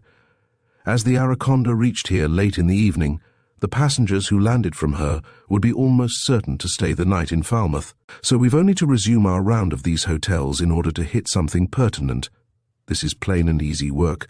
Copplestone, no corners in it. We'll strike oil before noon." They struck oil at the very next hotel they called at, an old-fashioned house in close proximity to the harbour. There was a communicative landlord there who evidently possessed and was proud of a retentive memory, and he no sooner heard the reason of Gilling's call upon him than he bustled into activity and produced the register of the previous year.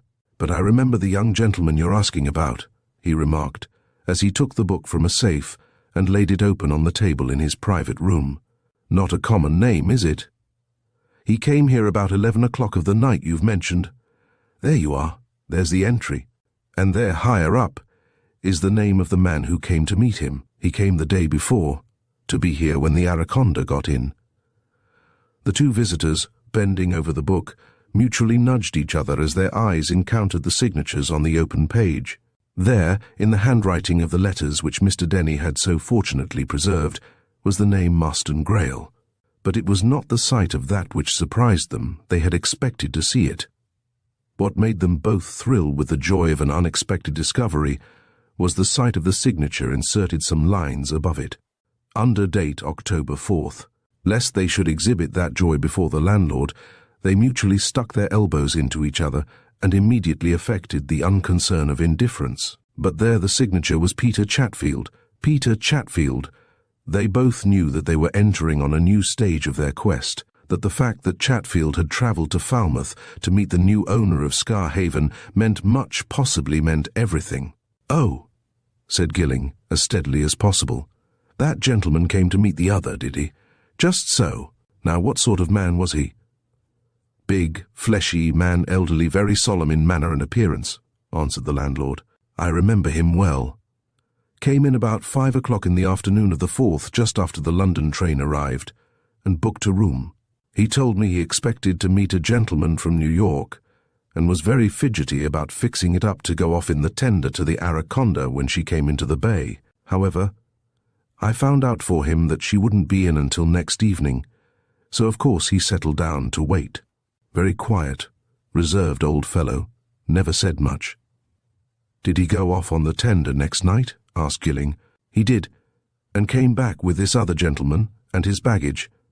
"This Mr. Greyle," answered the landlord. Mr. Chatfield had booked a room for Mr. Greyle. "And what sort of man was Mr. Greyle?" inquired Gilling. "That's really the important thing.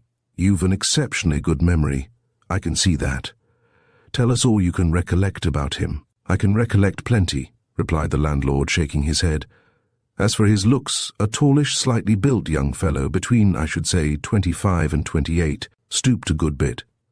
Very dark hair and eyes a good deal sunken in his face.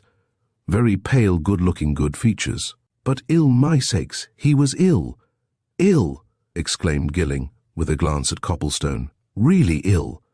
"He was that ill," said the landlord, "that me and my wife never expected to see him get up that next morning. We wanted them to have a doctor, but Mr. Greyle himself said that it was nothing, but that he had some heart trouble, and that the voyage had made it worse. He said that if he took some medicine which he had with him, and a drop of hot brandy and water, and got a good night's sleep, he'd be all right. And next morning he seemed better, and he got up to breakfast. But my wife said to me that if she'd seen death on a man's face, it was on his. She's a bit of a persuasive tongue, has my wife, and when she heard that these two gentlemen were thinking of going a long journey right away to the far north, it was, I believe, she got 'em to go and see the doctor first, for she felt that Mr. Greyle wasn't fit for the exertion." "Did they go?" asked Gilling. "They did. I talked myself to the old gentleman," replied the landlord, "and I showed them the way to our own Dr. Trethaway, and as a result of what he said to them, I heard them decide to break up their journey into stages, as you might term it. They left here for Bristol that afternoon to stay the night there." "You're sure of that?" "Bristol?" asked Gilling. "Ought to be," replied the landlord, with laconic assurance. "I went to the station with them and saw them off. They booked to Bristol anyway, first class." Gilling looked at his companion. "I think we'd better see this Dr. Trethaway," he remarked. Dr. Trethaway, an elderly man of grave manners and benevolent aspect, remembered the visit of Mr. Marston Greyle well enough when he had turned up its date in his case-book. He also remembered the visitor's companion, Mr. Chatfield, who seemed unusually anxious and concerned about Mr. Greyle's health. "And as to that," continued Dr. Trethaway, "I learnt from Mr. Greyle that he had been seriously indisposed for some months before setting out for England.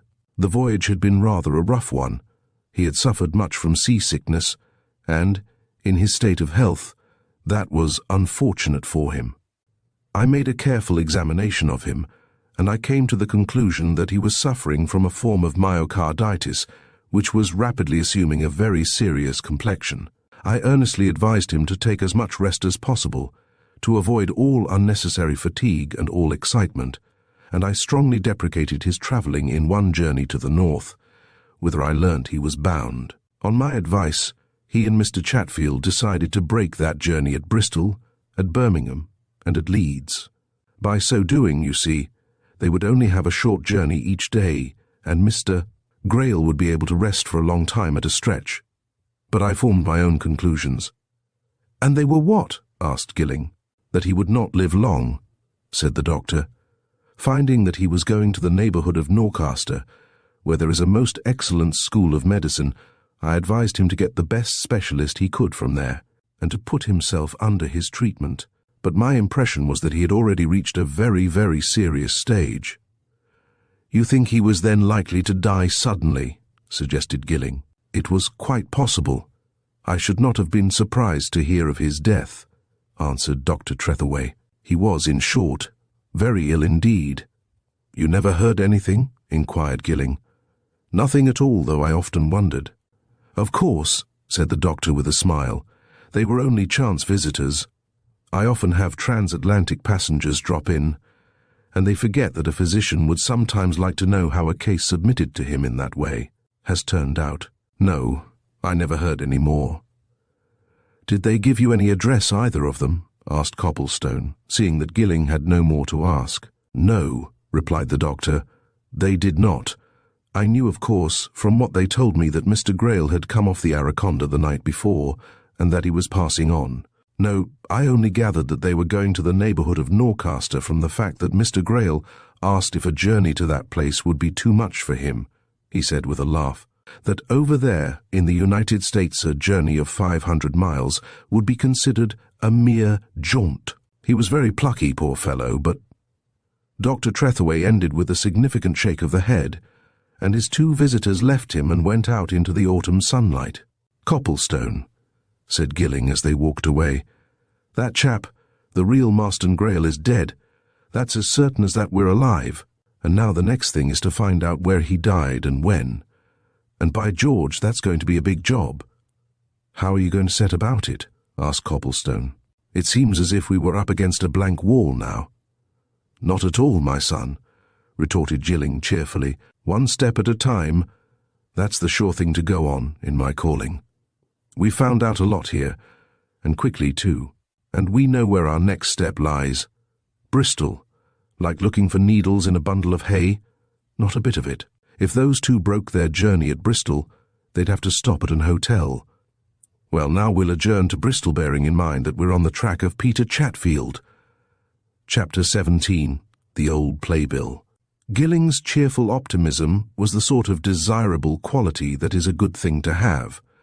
But all the optimism in the world is valueless in face of impregnable difficulty, and the difficulty of tracing Chatfield and his sick companion in a city the size of Bristol did indeed seem impregnable when Gilling and Copplestone had been attacking it for 24 hours.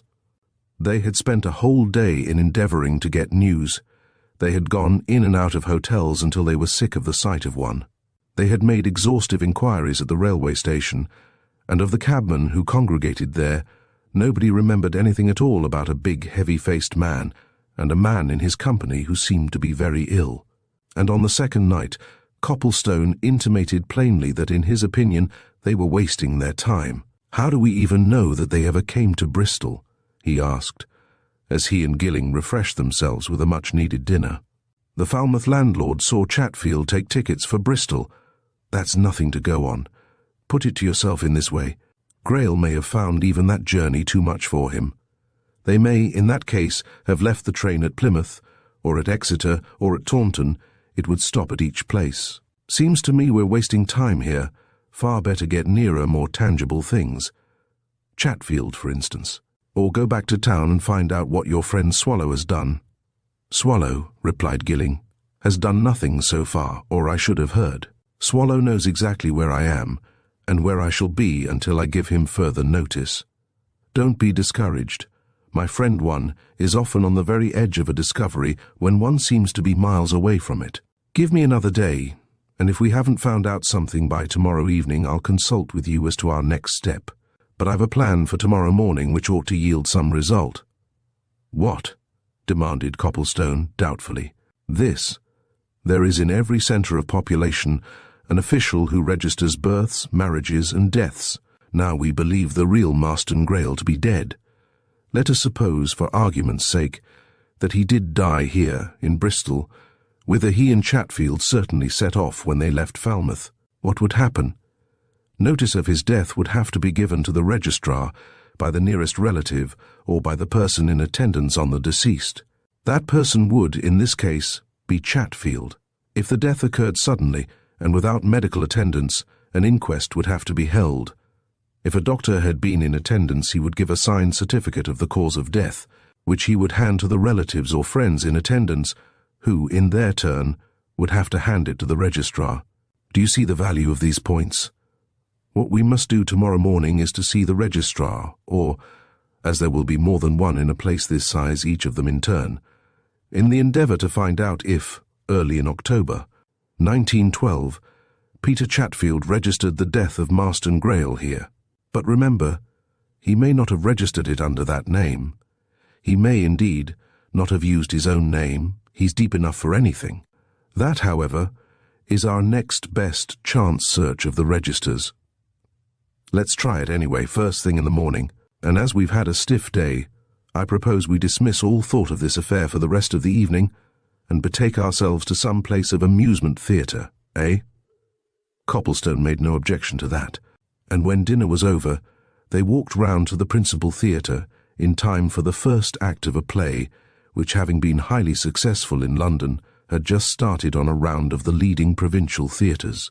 Between the second and third acts of this production there was a long interval, and the two companions repaired to the foyer to recuperate their energies with a drink and a cigarette.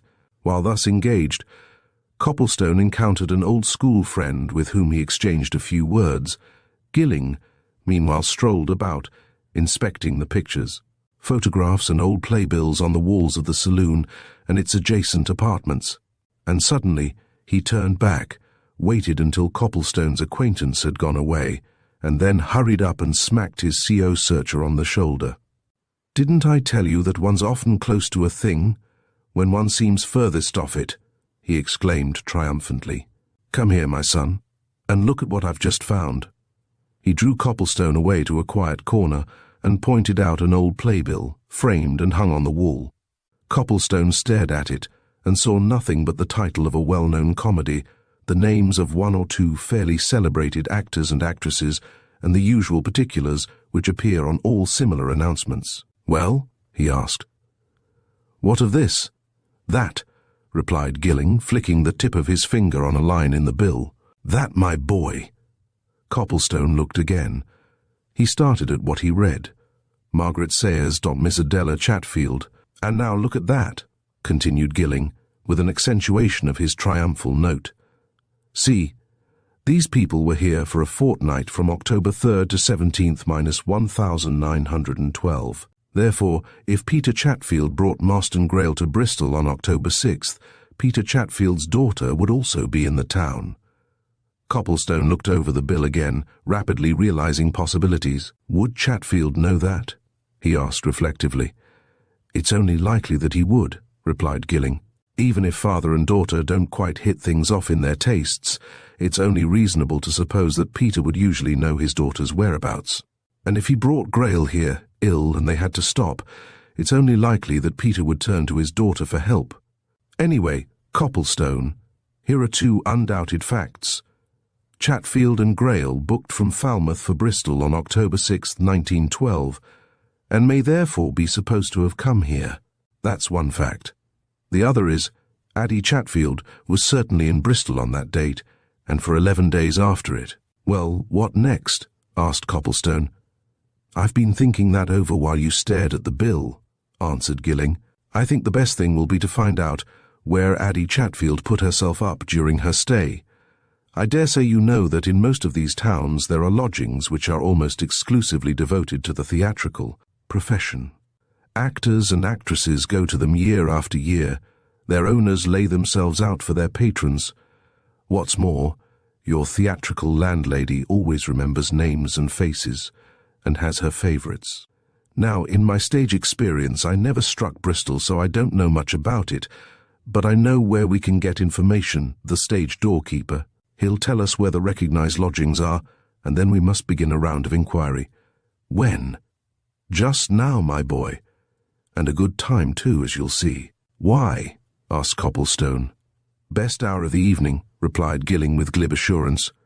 "Landladies enjoying an hour of ease before beginning to cook supper for their lodgers now busy on the stage. Always ready to talk, theatrical landladies, when they've nothing to do. Trust me for knowing the ropes. Come round to the stage door and let's ask the keeper a question or two." But before they had quitted the foyer, an interruption came in the shape of a shrewd-looking gentleman in evening dress, who wore his opera hat at a rakish angle and seemed to be very much at home as he strolled about. Hands in pockets, looking around him at all and sundry, he suddenly caught sight of Gilling, smiled surprisedly and expansively, and came forward with outstretched hand. "Bless our hearts, is it really yourself, dear boy?" exclaimed this apparition. "Really now? And what brings you here? God bless my soul and eyes. Why, I haven't seen you this. How long is it, dear boy?" 3 years, answered Gilling, promptly clasping the outstretched hand. "But what are you doing here, boss, eh?" "Lessie's manager, dear boy, nice job too," whispered the other. "Been here 2 years, good berth." He deftly steered Gilling towards the refreshment bar and glanced out of his eye corner at Copplestone. "Friend of yours?" he suggested hospitably. "Introduce us, dear boy. My name is the same as before, you know." "Mr. Copplestone, Mr. Montmorency," said Gilling. "Mr. Montmorency, Mr. Copplestone." "Servant, sir," said Mr. Montmorency. "Pleased to meet any friend of my friend. And what will you take, dear boys? And how are things with you, Gilling? Old man. Now, who on earth would have thought of seeing you here?" Copplestone held his peace while Gilling and Mr. Montmorency held interesting converse. He was sure that his companion would turn this unexpected meeting to account, and he therefore felt no surprise when Gilling, after giving him a private nudge, plumped the manager with a direct question. "Did you see Addie Chatfield when she was here about a year ago?" he asked. "You remember? She was here in Mrs. Swain's necklace here a fortnight." "I remember very well, dear boy," responded Mr. Montmorency, with a judicial sip at the contents of his tumbler. "I saw the lady several times. More by token, I accidentally witnessed a curious little scene between Miss Addie and a gentleman whom nature appeared to have specially manufactured for the part of heavy parent. You know, the type. One morning when that company was here, I happened to be standing in the vestibule talking to the box office man, when a large, solemn-faced individual, Quakerish in attire, and evidently not accustomed to the theatre, walked in and peered about him at our rich carpets and expensive fittings, pretty much as if he was appraising their value. At the same time, I observed that he was in what one calls a state, a little, perhaps a good deal, upset about something, wherefore I addressed myself to him in my politest manner and inquired if I could serve him. Thereupon he asked if he could see Miss Adela Chatfield on very important business. Now, I wasn't going to let him see Miss Addie, for I took him to be a man who might have a writ about him, or something nasty of that sort. But at that very moment, Miss Addie, who had been rehearsing, and had come out by the house instead of going through the stage door, came tripping into the vestibule and let off a sharp note of exclamation, after which she and old Wooden Face stepped into the street together and immediately exchanged a few words. And that the old man told her something very serious was abundantly evident from the expression of their respective countenances. But of course, I never knew what it was, nor who he was. Dear boy, not my business, don't you know. "They went away together, those two?" asked Gilling, favouring Copplestone with another nudge. "Up the street together, certainly, talking most earnestly," replied Mr. Montmorency. "Ever see that old chap again?" asked Gilling. "I never did, dear boy. Once was sufficient," said Mr. Montmorency lightly. "But," he continued, dropping his bantering tone, "are these questions pertinent? Has this to do with this new profession of yours, dear boy? If so, mum's the word, you know." "I'll tell you what, Monty," answered Gilling. "I wish you'd find out for me where Addie Chatfield lodged when she was here that time. Can it be done? Between you and me, I do want to know about that old chap. Never mind why. Now, I will tell you later. But it's serious." Mr. Montmorency tapped the side of his handsome nose. "All right, my boy," he said. "I understand, wicked, wicked world. Done? Dear boy, it shall be done. Come down to the stage door. Our man knows every landlady in the town." By various winding ways and devious passages he led the two young men down to the stage door. Its keeper, not being particularly busy at that time, was reading the evening newspaper in his glass-walled box, and glanced inquiringly at the strangers as Mr. Montmorency pulled them up before him. "Pricket," said Mr. Montmorency, leaning into the sanctum over its half-door and speaking confidentially. "You keep a sort of register of lodgings, don't you, Pricket? Now I wonder if you could tell me where Miss Adela Chatfield, of the Mrs. Swain's Necklace Company, stopped when she was last here? That's a year ago, or about it. Pricket," he went on, turning to Gilling, "puts all this sort of thing down methodically, so that he can send callers on, or send up urgent letters or parcels during the day. Isn't that it, Pricket?" "That's about it, sir," answered the doorkeeper. He had taken down a sort of ledger as the manager spoke, and was now turning over its leaves. He suddenly ran his finger down a page and stopped its course at a particular line. "Mrs. Salmon, 5. Montagues Crescent, 2nd to the right outside," he announced briefly. "Very good lodgings, too, are those." Gilling promised Mr. Montmorency that he would look him up later on, and went away with Copplestone to Montargis Crescent. Within 5 minutes they were standing in a comfortably furnished old-fashioned sitting room, liberally ornamented with the photographs of actors and actresses, and confronting a stout, sharp-eyed little woman who listened intently to all that Gilling said, and sniffed loudly when he had finished. "Remember Miss Chatfield being here?" she exclaimed. "I should think I do remember. I ought to. Bringing mortal sickness into my house, and then death, and then a funeral, and her father going away, never giving me an extra penny for the trouble." Chapter 18. The Lie on the Tombstone. Gilling's glance at his companion was quiet enough, but it spoke volumes. Here, by sheer chance, was such a revelation as they had never dreamed of hearing. Here was the probable explanation of at least half the mystery. He turned composedly to the landlady. "I've already told you who and what I am," he said, pointing to the card which he had handed to her. "There are certain mysterious circumstances about this affair which I want to get at. What you've said just now is abundant evidence that you can help. If you do and will help, you'll be well paid for your trouble. Now, you speak of sickness, death, a funeral. Will you tell us all about it?" "I never knew there was any mystery about it," answered the landlady, as she motioned her visitors to seat themselves. "It was all above board as far as I knew. Of course, I've always been sore about it, had a great deal of trouble, and as I say, I never got anything for it. That is, anything extra, and me doing it really to oblige her and her father." "They brought a sick man here," suggested Gilling. "I'll tell you how it was," said Mrs. Salmon, seating herself, and showing signs of a disposition to confidence. "Miss Chatfield, she'd been here, I think, 3 days that time.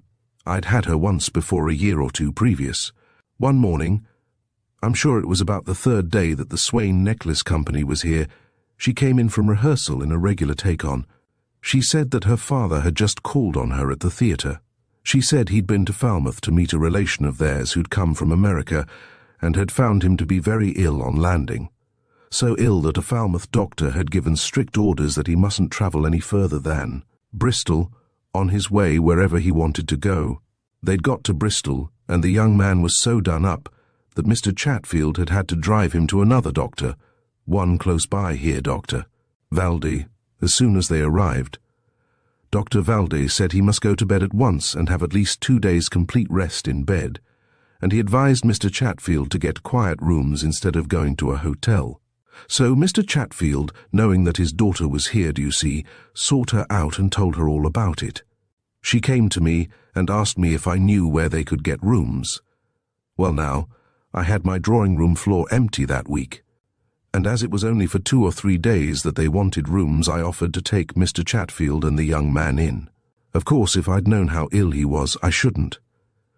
What I understood, and mind you, I don't say they willfully deceived me, for I don't think they did. What I understood was that the young man simply wanted a real good rest, but he was evidently a deal worse than what even Dr. Valdi thought. He'd stopped at Dr. Valdi's surgery while Mr. Chatfield went to see about rooms, and they moved him from there straight in here. And as I say, he was a deal worse than they thought, much worse, and the doctor had to be fetched to him more than once during the afternoon. Still, Dr. Valdi himself never said to me that there was any immediate danger. But that's neither here nor there. The young fellow died that night. "That night," exclaimed Gilling. "The night he came here." "Very same night," assented Mrs. Salmon. "Brought in here about 2 in the afternoon and died just before midnight soon after Miss Chatfield came in from the theatre. Went very suddenly at the end." "Were you present?" asked Copplestone. "I wasn't. Nobody was with him but Mr. Chatfield. Miss Chatfield was getting her supper down here," replied Mrs. Salmon, "and I was busy elsewhere." "Was there an inquest then?" inquired Gilling. "Oh, no," said Mrs. Salmon, shaking her head. "Oh, no. There was no need for that. The doctor, you see, had been seeing him all day." "Oh, no. The cause of death was evident enough, in a way of speaking. Heart." "Did they bury him here, then?" asked Gilling. 2 days after," replied Mrs. Salmon. "Kept everything very quiet, they did. I don't believe Miss Chatfield told any of the theatre people. She went to her work just the same, of course. The old gentleman saw to everything, funeral and all. I'll say this for them, they gave me no unnecessary trouble, but still, there's trouble that is necessary when you've death in a house and a funeral at the door, and they ought to have given me something for what I did. But they didn't, so I considered it very mean. Mr. Chatfield, he stayed 2 days after the funeral, and when he left he just said that his daughter would settle up with me. But when she came to pay, she added nothing to my bill, and she walked out remarking that if her father hadn't given me anything extra, she was sure she shouldn't. Shabby. Very shabby, agreed Gilling. Well, you won't find my clients quite so mean, ma'am. But just a word, don't mention this matter to anybody until you hear from me.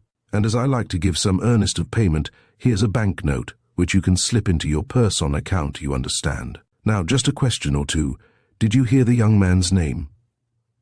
The landlady, whose spirits rose visibly on receipt of the banknote, appeared to reflect on hearing this question, and she shook her head, as if surprised at her own inability to answer it satisfactorily. Well now, she said, it may seem a queer thing to say, but I don't recollect that I ever did. You see, I didn't see much of him after he once got here. I was never in his room with them, and they didn't mention his name, that I can remember. When they spoke about him before me, I understood he was a relative cousin or something of that sort. Didn't you see any name on the coffin? Asked Gilling. I didn't, replied Mrs. Salmon. You see, the undertaker fetched him away when him and his men brought the coffin the next day. He took charge of the coffin for the second night, and the funeral took place from there. But I'll tell you what, the undertaker'll know the name, and of course the doctor does. They're both close by. Gilling took names and addresses, and once more pledging the landlady to secrecy, led Copplestone away. That's the end of another chapter, he said when they were clear of that place. We know now that Marston Greyle died there, in that very house Copplestone, and that Peter Chatfield was with him. That's fact. And it's fact, too, that the daughter knows, observed Copplestone in a low voice. Fact, too, that Addie Chatfield was in it, agreed Gilling. Well, but what happened next? However, before we go on to that, there are 3 things to do in the morning. We must see this Dr. Valdi, and the undertaker and Marston Greyle's grave. And then? Asked Copplestone. Stiff, big question, sighed Gilling. Go back to town and report, I think, and find out if Swallow has discovered anything. And egad, there's a lot to discover. For you see, we're already certain that at the stage at which we've arrived, a conspiracy between Chatfield, his daughter, and the man who's been passing himself off as Marston Greyle. Now, who is the man? Where did they get hold of him? Is he some relation of theirs? All that's got to be found out. Of course, their object is very clear. Marston Greyle, the real Simon Pure, was dead on their hands. His legal successor was his cousin, Miss Audrey. Chatfield knew that when Miss Audrey came into power, his own reign as steward of Scarhaven would be brief. But the thing is so plain that one needn't waste breath on it. And I tell you what's plain too. Copplestone Miss Audrey Greyle is the Lady of Scarhaven. Good luck to her. You'll no doubt be glad to communicate the glad tidings. Copplestone made no answer. He was utterly confounded by the recent revelations, and was wondering what the mother and daughter in a little cottage so far away in the grey north would say when all these things were told them. Let's make dead certain of everything, he said after a long pause. Don't let's leave any loophole. Oh, we'll leave nothing here at any rate, replied Gilling confidently. But you'll find in the morning that we already know almost everything. In this he was right. The doctor's story was a plain one. The young man was very ill indeed when brought to him, and though he did not anticipate so early or sudden an end, he was not surprised when death came, and had, of course, no difficulty about giving the necessary certificate. Just as plain was the undertaker's account of his connection with the affair, a very ordinary transaction in his eyes.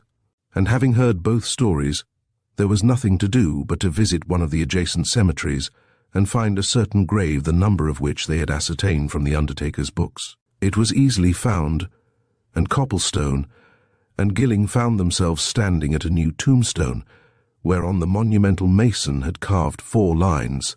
Mark Gray, born April 12, 1884, died October 6, 1912, aged 28 years. Short, simple, eminently suited to the purpose, murmured Gilling, as the two turned away. Somebody thought things out quickly and well, Copplestone, when this poor fellow died. Do you know, I've been thinking as we walked up here that if Bassett Oliver had never taken it into his head to visit Scarhaven that Sunday, this fraud would never have been found out. The chances were all against its ever being found out. Consider them. A young man who is an absolute stranger in England comes to take up an inheritance, having on him, no doubt, the necessary proofs of identification. He's met by one person only, his agent. He dies next day.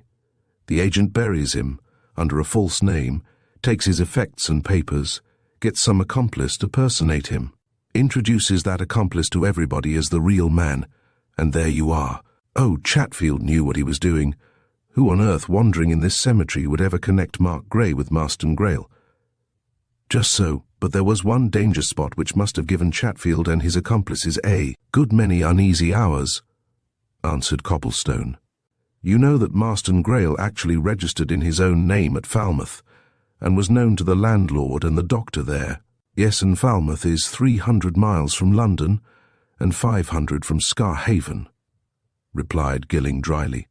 And do you suppose that whoever saw Master Greyle at Falmouth cared two pins, comparatively, what became of him after he left there?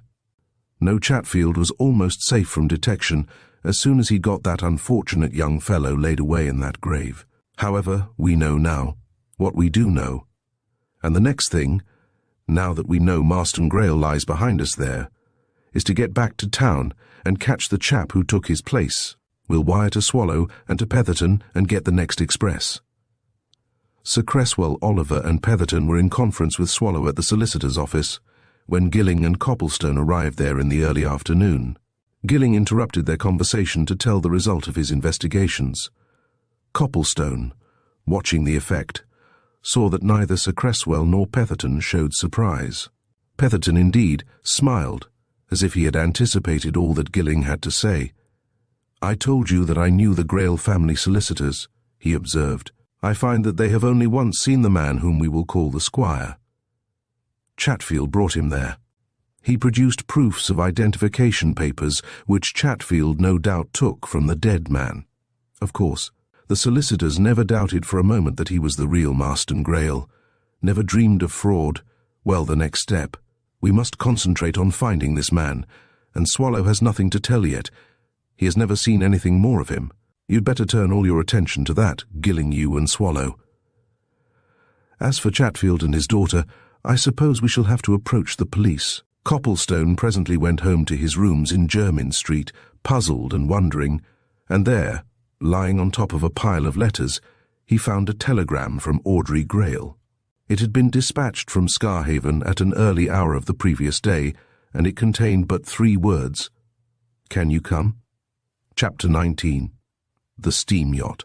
Copplestone had seen and learned enough of Audrey Greyle during his brief stay at Scarhaven to make him assured that she would not have sent for him save for very good and grave reasons. It had been with manifest reluctance that she had given him her promise to do so. Her entire behaviour during the conference with Mr. Dennie and Gilling had convinced him that she had an inherent distaste for publicity and an instinctive repugnance to calling in the aid of strangers. He had never expected that she would send for him. He himself knew that he should go back to her, but the return would be on his own initiative. There, however, was her summons, definite as it was brief. He was wanted and by her, and without opening one of his letters he snatched up the whole pile, thrust it into his pocket, hurriedly made some preparation for his journey, and raced off to King's Cross. He fumed and fretted with impatience during the 6 hours' journey down to Norcaster. It was 10 o'clock when he arrived there, and as he knew that the last train to Scarhaven left at 9:30, he hurried to get a fast motor car that would take him over the last 20 miles of his journey. He had wired to Audrey from Peterborough, telling her that he was on his way and should motor out from Norcaster, and when he had found a car to his liking, he ordered its driver to go straight to Mrs. Greyle's cottage, close by Scarhaven Church, and just then he heard a voice calling his name, and turning saw, running out of the station, a young, athletic-looking man, much wrapped and cloaked, who waved a hand at him and whose face he had some dim notion of having seen before. "Mr. Copplestone," panted the new arrival, coming up hurriedly. "I almost missed you. I got on the wrong platform to meet your train. You don't know me, though you may have seen me at the inquest on Mr. Bassett Oliver the other day. My name's Vickers, Guy Vickers." "Yes?" said Copplestone. "And I'm a solicitor here in Norcaster," answered Vickers. At least my firm, you know, we sometimes act for Mrs. Greyle at Scarhaven. I got a wire from Miss Greyle late this evening, asking me to meet you here when the London train got in and to go on to Scarhaven with you at once. She added the words urgent business, so— "Then in heaven's name, let's be off," exclaimed Copplestone. "It'll take us a good hour and a quarter as it is." "Of course," he went on, as they moved away through the Norcaster streets. "Of course. You haven't any notion of what this urgent business is?" "None whatever," replied Vickers. "But I'm quite sure that it is urgent, or Miss Greyle wouldn't have said so. No, I don't know what her exact meaning was, but of course, I know there's something wrong about the whole thing at Scarhaven, seriously wrong." "You do, eh?" exclaimed Copplestone. "What now?" "Ah, that I don't know," replied Vickers with a dry laugh. "I wish I did. But you know how people talk in these provincial places. Ever since that inquest there have been all sorts of rumours. Every club and public place in Norcaster has been full of talk, gossip, surmise, speculation, naturally." "But about what?" asked Copplestone. "Squire Greyle, of course," said the young solicitor. "That inquest was enough to set the whole country talking. Everybody thinks, they couldn't think otherwise, that something is being hushed up. Everybody's agog to know if Sir Cresswell Oliver and Mr. Petherton are applying for a reopening of the inquest. You've just come from town, I believe. Did you hear anything?" Copplestone was wondering whether he ought to tell his companion of his own recent discoveries. Like all laymen, he had an idea that you can tell anything to a lawyer, and he was half-minded to pour out the whole story to Vickers, especially as he was Mrs. Greyle's solicitor. But on second thoughts, he decided to wait until he had ascertained the state of affairs at Scarhaven. "I didn't hear anything about that," he replied. "Of course, that inquest was a mere travesty of what such an inquiry should have been." "Oh, an utter farce," agreed Vickers. "However, it produced just the opposite effect to that which the wire-pullers wanted. Of course, Chatfield had squared that jury, but he forgot the press, and the local reporters were so glad to get hold of what was really spicy news that all the Norcaster and Northborough papers have been full of it. Everybody's talking of it. As I said, people are asking what this evidence from America is, why was there such mystery about the whole thing, and so on. And since then, everybody knows that Squire Greyle has left Scarhaven." "Have you seen Mrs. or Miss Greyle since the inquest?" asked Copplestone, who was anxious to keep off subjects on which he might be supposed to possess information. "Have you been over there?" "No, not since that day," replied Vickers. "And I don't care how soon we do see them, for I'm a bit anxious about this telegram. Something must have happened." Copplestone looked out of the window on his side of the car. Already they were clear of the Norcaster streets and on the road which led to Scarhaven. That road ran all along the coast, often at the very edge of the high, precipitous cliffs, with no more between it and the rocks far beneath than a low wall. It was a road of dangerous curves and corners, which needed careful negotiation even in broad daylight, and this was a black, moonless and starless night. But Copplestone had impressed upon his driver that he must get to Scarhaven as quickly as possible, and he and his companion were both so full of their purpose that they paid no heed to the perpetual danger which they ran as. The car tore round propections and down deep cuts at a speed which at other times they would have considered suicidal, and at just under the hour they ran on the level stretch by the Admiral's Arms, and looking down at the harbour saw the lighted portholes of some ship which lay against the south quay, and on the quay itself men moving about in the glare of lamps. "What's going on there?" said Vickers. "Late for a vessel to be loading at a place like this where time's of no great importance." Copplestone offered no suggestion. He was hotly impatient to reach the cottage, and as soon as the car drew up at its gate he burst out, bade the driver wait, and ran eagerly up to the path to Audrey, who opened the door as he advanced. In another second he had both her hands in his own and kept them there. "You're all right?" he demanded in tones which made clear to the girl how anxious he had been. "There's nothing wrong with you or your mother, personally, I mean. You see, I didn't get your wire until this afternoon, and then I raced off as quick." "I know," she said, responding a little to the pressure of his hands. "I understand. You may be sure I shouldn't have wired if I hadn't felt it absolutely necessary. Somebody was wanted, and you'd made me promise, and so, yes," she continued, drawing back as Vickers came up. "We are all right personally, but there's something very wrong indeed somewhere. Will you both come in and see Mother?" Mrs. Greyle, looking worn and ill, appeared just then in the hall and called to them to come in. She preceded them into the parlour and turned to the young men as soon as Audrey closed the door. "I'm more thankful to see you gentlemen than I've ever been in my life for anything," she said. "Something is happening here which needs the attention of men. We women can't do anything. Let me tell you what it is.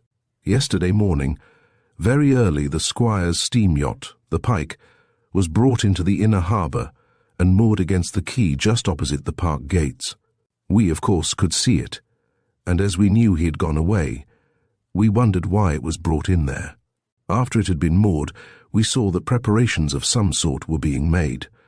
Then men estate labourers began coming down from the house carrying packing cases which were taken on board, and while this was going on, Mrs. Peller, the housekeeper, came hurrying here in a state of great consternation. She said that a number of men, sailors and estate men, were packing up and removing all the most valuable things in the house, the finest pictures, the old silver, the famous collection of china, which Stephen John Greyle made and spent thousands upon thousands of pounds in making, the rarest and most valuable books out of the library, all sorts of things of real and great value.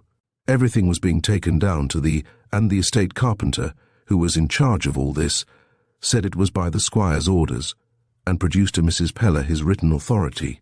Of course, Mrs. Peller could do nothing against that, but she came hurrying to tell us, because she, like everybody else, is much exercised by these recent events. And so Audrey and I pocketed our pride and went to see Peter Chatfield. But Peter Chatfield, like his master, had gone. He had left home the previous evening, and his house was locked up. Copplestone and Vickers exchanged glances, and the young solicitor signed Mrs. Greyle to proceed.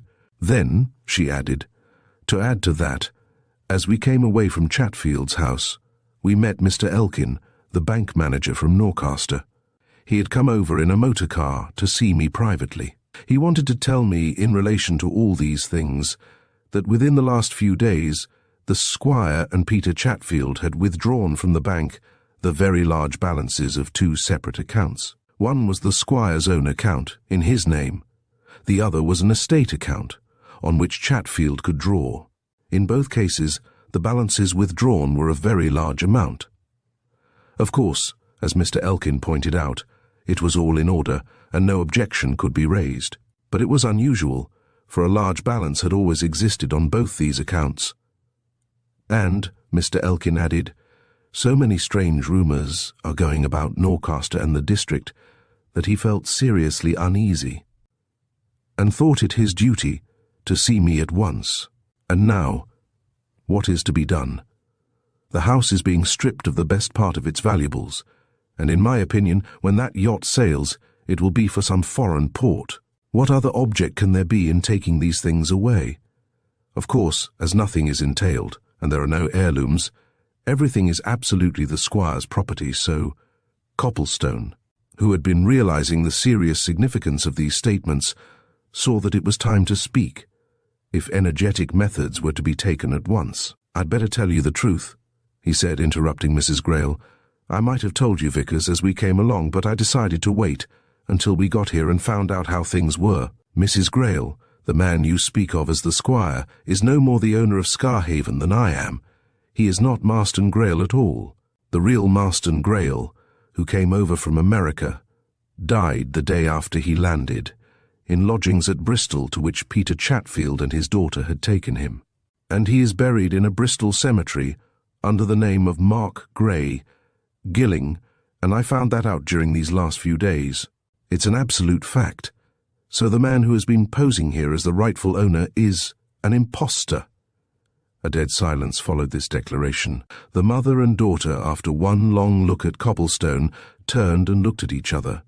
But Vickers, quick to realize the situation, started from his seat, with evident intention of doing something. "That's the truth," he exclaimed, turning to Copplestone. "No possible flaw in it?" "None," replied Copplestone. "It's sheer fact."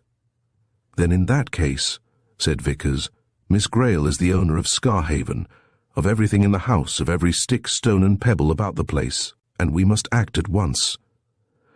Miss Greyle, you will have to assert yourself. You must do what I tell you to do.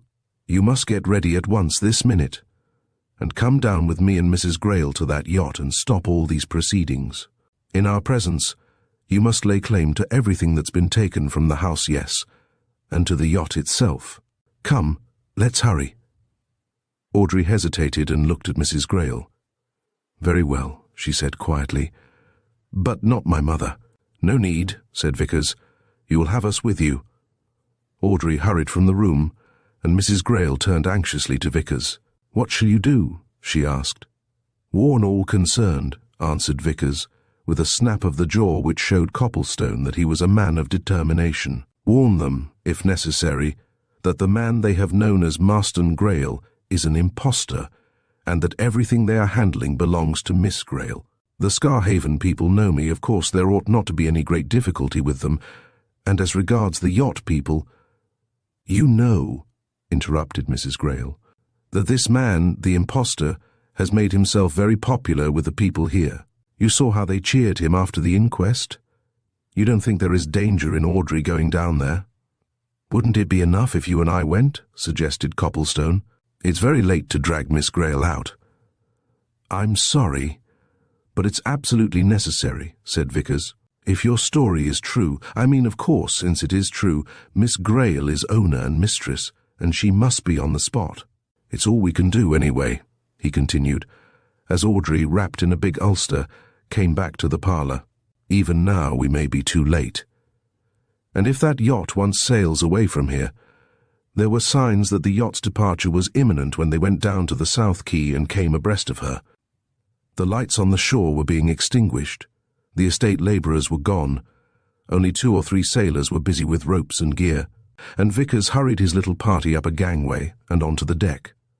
A hard-faced, keen-eyed man, evidently in authority, came forward. "Are you the captain of this vessel?" demanded Vickers in tones of authority. "You are. I am Mr. Vickers, solicitor of Norcaster. I give you formal warning that the man you have known as Marston Greyle is not Marston Greyle at all, but an impostor. All the property which you have removed from the house, and now have on this vessel, belongs to this lady, Miss Audrey Greyle, Lady of the Manor of Scarhaven. It is at your peril that you move it, or that you cause this vessel to leave this harbour. I claim the vessel and all that is on it on behalf of Miss Greyle." The man addressed listened in silent attention and showed no sign of any surprise. As soon as Vickers had finished, he turned, hurried down a stairway, remained below for a few minutes, and came up again. "Will you kindly step this way, Miss Greyle and gentlemen?" he said politely. "You must remember that I am only a servant. If you will come down—" He led them down the stairs, along a thickly carpeted passage, and opened the door of a lighted saloon. All unthinking, the 3 stepped in to hear the door closed and locked behind them. Chapter 20. The Courteous Captain. Vickers sprang back at that door as the sharp click of the turning key caught his ear, and Copplestone, preceding him and following Audrey, who had advanced fearlessly into the cabin, pulled himself up with a sudden, sickening sense of treachery. The 2 young men looked at each other, and a dead silence fell on them and the girl. Then Vickers laid his hand on the door and shook it. "Locked in," he muttered with a queer glance at his companions. "What does that mean?" "Nothing good," growled Copplestone, who was secretly cursing his own folly in allowing Audrey to leave the quay. "We're trapped. That's what it means. Why we're trapped isn't a question that matters very much under the circumstances. The serious thing is that we certainly are trapped." Vickers turned to Audrey. "My fault," he said contritely. "All my fault, but I meant it for the best. It was the thing to do, and who on earth could have foreseen this?" Look here. We've got to think pretty quick, Copplestone, that captain now. Has he done this on his own hook, or is there somebody on board who's at the top of things? I don't see any good in thinking quick or asking oneself questions, replied Copplestone. We're locked in here. We've got Miss Greyle into this mess, and her mother will be anxious and alarmed. I wish we'd let this confounded yacht go where it liked before ever we'd— Don't, broke in Audrey. That's no good. Mr. Vickers certainly did what he felt to be best, and who could foresee this? And I'm not afraid. And as for my mother, if we don't return very soon, why? She knows where we are, and there are police in Scarhaven. And how long are we going to be where we are? Asked Copplestone grimly. The thing's moving. There was no doubt of that very pertinent fact. Somewhere beneath them, machinery began to work. Above them, there was hurry and scurry as ropes and stays were thrown off. But so beautifully built was that yacht, and so almost soundproof the luxurious cabin in which they were prisoners, that little of the noise of departure came to them. However, there was no mistaking the increasing throb of the engines, nor the fact that the vessel was moving, and Vickers suddenly sprang on a lounge seat and moved away a silken screen which curtained a porthole window. There's no doubt of that, he exclaimed.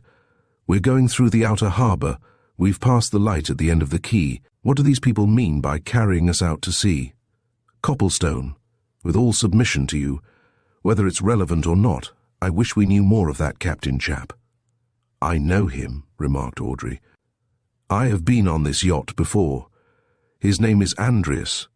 He's an American or American Norwegian or something like that. And the crew? Asked Vickers. Are they Scarhaven men? No, replied Audrey. There isn't a Scarhaven man amongst them.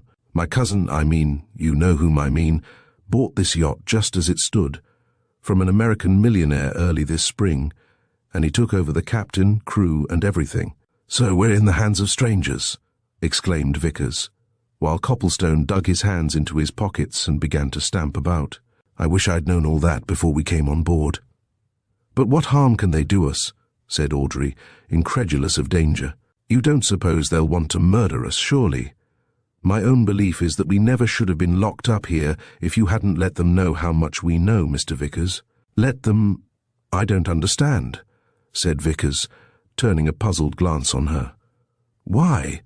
Replied Audrey with a laugh which convinced both men of her fearlessness.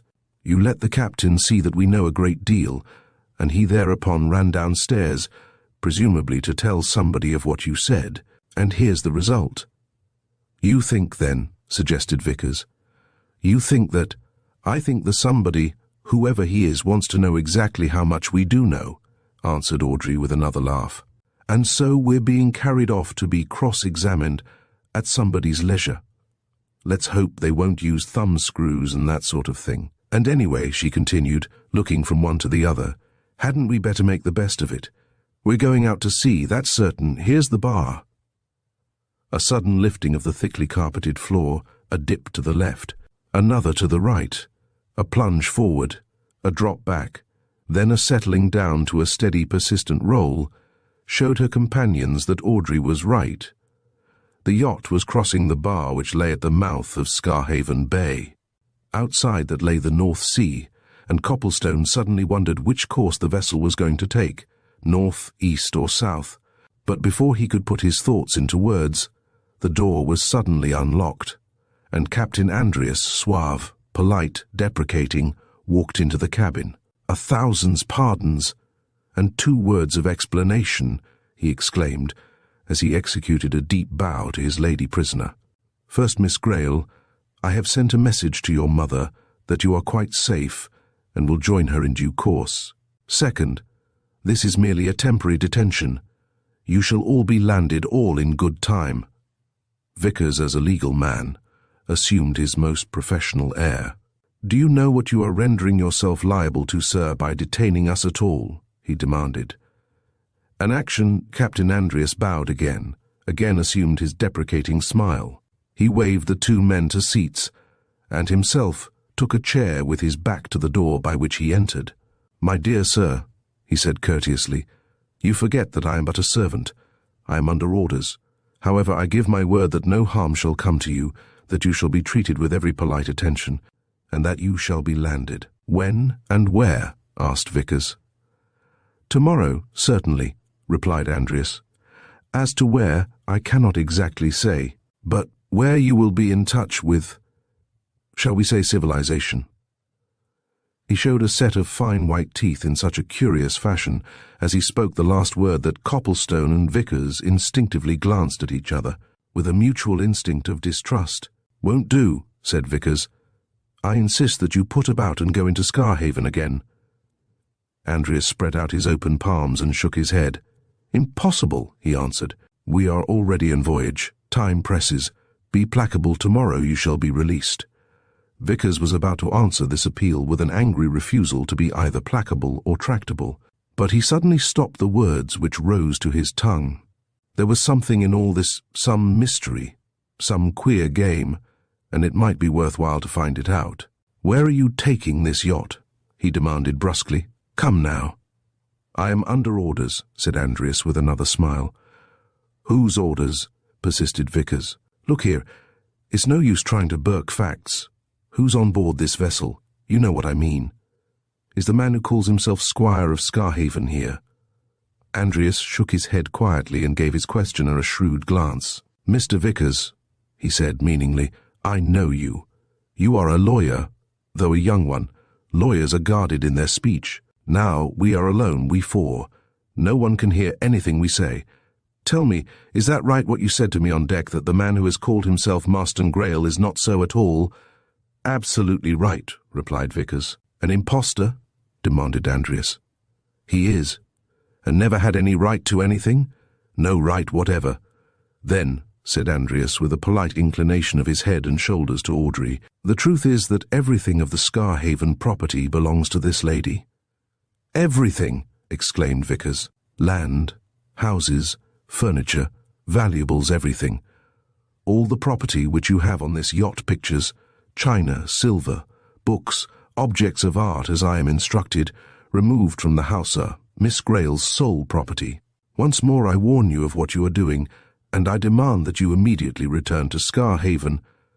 This very yacht belongs to Miss Greyle." Andreas nodded, looked fixedly at the young solicitor for a moment, and then rose. "I am obliged to you," he said. "That, of course, is your claim. But the other one, eh? It seems to me there might be something to be said for that, you know. So, all I can do is to renew my assurance of polite attention, offer you our best accommodation, which is luxurious, and promise to land you somewhere tomorrow. Miss Greyle, we have 2 women servants on board. I shall send them to you at once, and they will attend to you. Please consider them your own. You gentlemen will perhaps join me in my quarters? I have 2 spare cabins close to my own which are at your service." Copplestone and Vickers looked at each other, and at Audrey, undecided and vaguely suspicious. But Audrey was evidently neither alarmed nor uneasy. She nodded a ready assent to the captain's proposal. "Thank you, Captain Andreas," she said coolly. "I know the 2 women. You may send one of them. Do what he suggests," she murmured, turning to Copplestone, who had moved close to her. "I'm not one scrap afraid of anything, and it's only until tomorrow. He'll land us, I'm sure of it." There was nothing for it then but to follow Andreas to his own comfortable quarters. There, utterly ignoring the strange circumstances under which they met, he played the part of host with genuine desire to make his guests feel at ease, and when he showed them to their berths a little later, he emphasized his assurance of their absolute safety and liberty. "You see, gentlemen, your movements are untrammeled," he said. "You can go in and out of your quarters as you like. You can go where you like on the yacht tomorrow morning. There is no restriction on you. Sleep well, and tomorrow you are all free again, eh?" Copplestone got a word or two with Vickers alone. "What do you think?" he muttered. "Shall you sleep?" "My impression, for I know what you're thinking about," said Vickers, "is that Miss Greyle's as safe as if she were in her mother's house. She's no fear herself, anyway. There's some mystery somewhere, and I can't make this Andreas man out at all, but I believe all's right as regards personal safety. There's Miss Greyle's cabin, anyhow, right opposite ours, and I can keep an eye and an ear open even when I'm asleep." But in spite of these assurances, Copplestone slept little. He was up, dressed, and on deck by sunrise, staring around him in a fresh autumn morning to get some notion of the yacht's whereabouts, and he had just managed to make out a mere filmy line of land far to the westward when Audrey appeared at his elbow. There was no one of any importance near them, and Copplestone impulsively seized her hands. "I've scarcely slept," he blurted out, gazing intently at her. "Couldn't, blaming myself for letting you get into this confounded mess. You're all right?" Audrey responded a little to the pressure of his hands before she disengaged her own. "It wasn't your fault," she said. "It's nobody's fault. Don't blame Mr. Vickers. He couldn't foresee this. Yes, I'm all right. And I slept like a top. What's the use of worrying? Do you know," she went on, lowering her voice and drawing nearer to him, "I believe something's going to come of all this. Something that'll clear matters up once and for all." "Why?" asked Copplestone wonderingly. "What makes you think that?" "Don't know instinct, intuitiveness perhaps," she answered. "Besides, I'm dead certain we're not the only people. I don't mean crew and captain aboard the Pike. I believe there's somebody else. There's some mystery anyway. Keep that to yourself," she said as Andries and Vickers appeared from below. "Don't show any sign, wait to see how things turn out." She turned away from him to greet the other two as unconcernedly as if there were nothing unusual in the situation, and Copplestone marvelled at her coolness. He himself, not so well equipped with patience, was feverishly anxious to know how things would turn out, and when. But the day went by and nothing happened, except that Captain Andries was very polite to his guests, and that the yacht, a particularly fast sailor, continued to make headway through the grey seas, sometimes in bare sight of land, and sometimes out of it. To one or two inquiries as to the fulfilment of his promise, Andries made no more answer than a reassuring nod. Once when Vickers pressed him, he replied curtly that the day was not yet over. Vickers drew Copplestone aside on hearing that. "Look here," he said. "I've been reckoning things up as near as I can.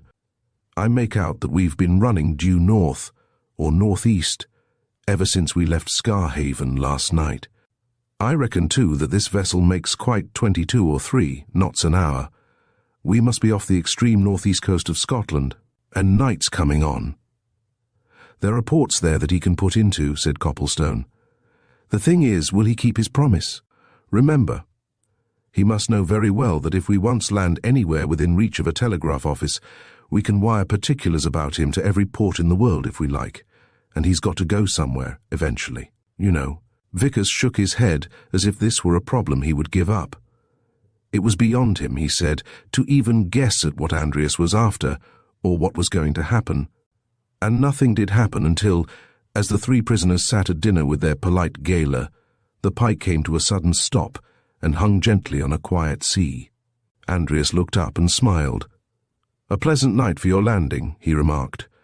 "Don't hurry, but there will be a boat ready for you as soon as dinner is over." "And where are we?" asked Vickers. "That, my dear sir, you will see when you land," replied Andries. "You will, at any rate, be quite comfortable for the night, and in the morning, I think, you will be able to journey wherever you wish to go to." There was something in the smile which accompanied the last words which made Copplestone uneasy. But the prospect of regaining their liberty was too good. He kept his own counsel, and half an hour later, he, Audrey and Vickers stood on deck, looking down a boat alongside, in which were 2 or 3 of the crew, and a man holding a lanthorn. In front was the dark sea, and ahead a darker mass which they took to be land. "You won't tell us what this place is?" said Vickers, as he was about to follow the others into the boat. "It's on the mainland, of course?" "The morning light, my good sir, will show you everything," replied Andries. "Be content that I have kept my promise. You have come off luckily," he added with a significant look. Vickers felt a strange sense of alarm as the boat left the yacht. He noticed 2 or 3 suspicious circumstances. As soon as they got away, he saw that all the yacht's lights had been or were being darkened or entirely obscured. At a dozen boat lengths they could see her no more. Then a boat, swiftly pulled, passed them in the darkness, Evidently coming from the shore to which they were being taken, it, too, carried no light. Nor were there any lights on the shore itself. All there was in utter blackness. They were on the shingle within a quarter of an hour. Within a minute or two, the yachtsman had helped all three onto the beach, had carried up certain boxes and packages which had been placed in the boat, had set down the lighted lanthorn, jumped into the boat again, and vanished in the darkness. And in the silence, broken only by the drip of water from the retreating oars, and by the scarcely noticed ripple of the waves, Audrey voiced exactly what her two companions felt. "Andreas has kept his word and cheated us. We're stranded."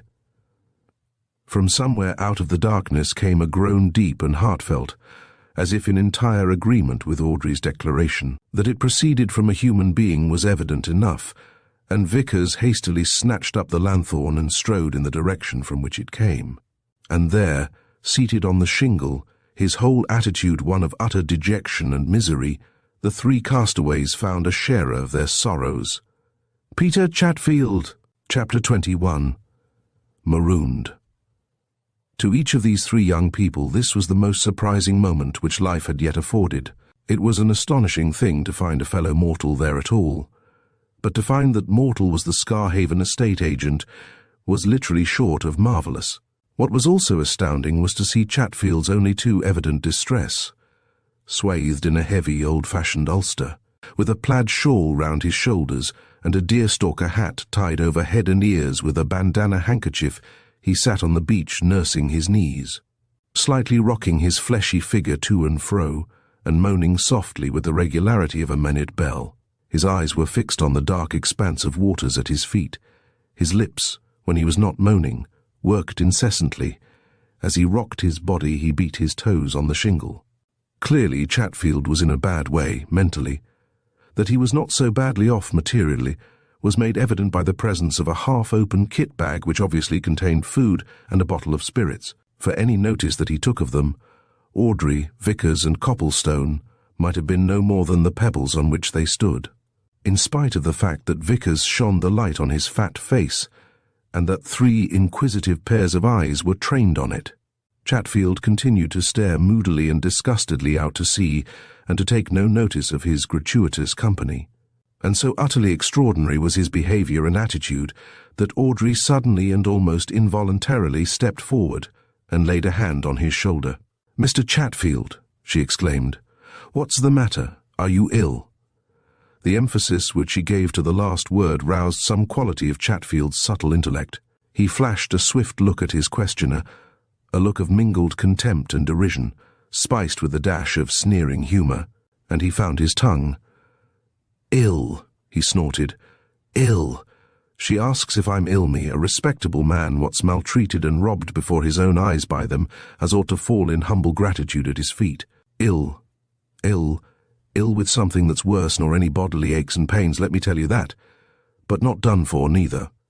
"He's all right," said Copplestone. "That's a flash of his old spirit. You're all right, Chatfield, aren't you? And who's robbed and maltreated you, and how and when? Especially when did you come here?" Chatfield looked up at his old assailant with a glare of dislike. "You keep your tongue to yourself, young fella," he growled.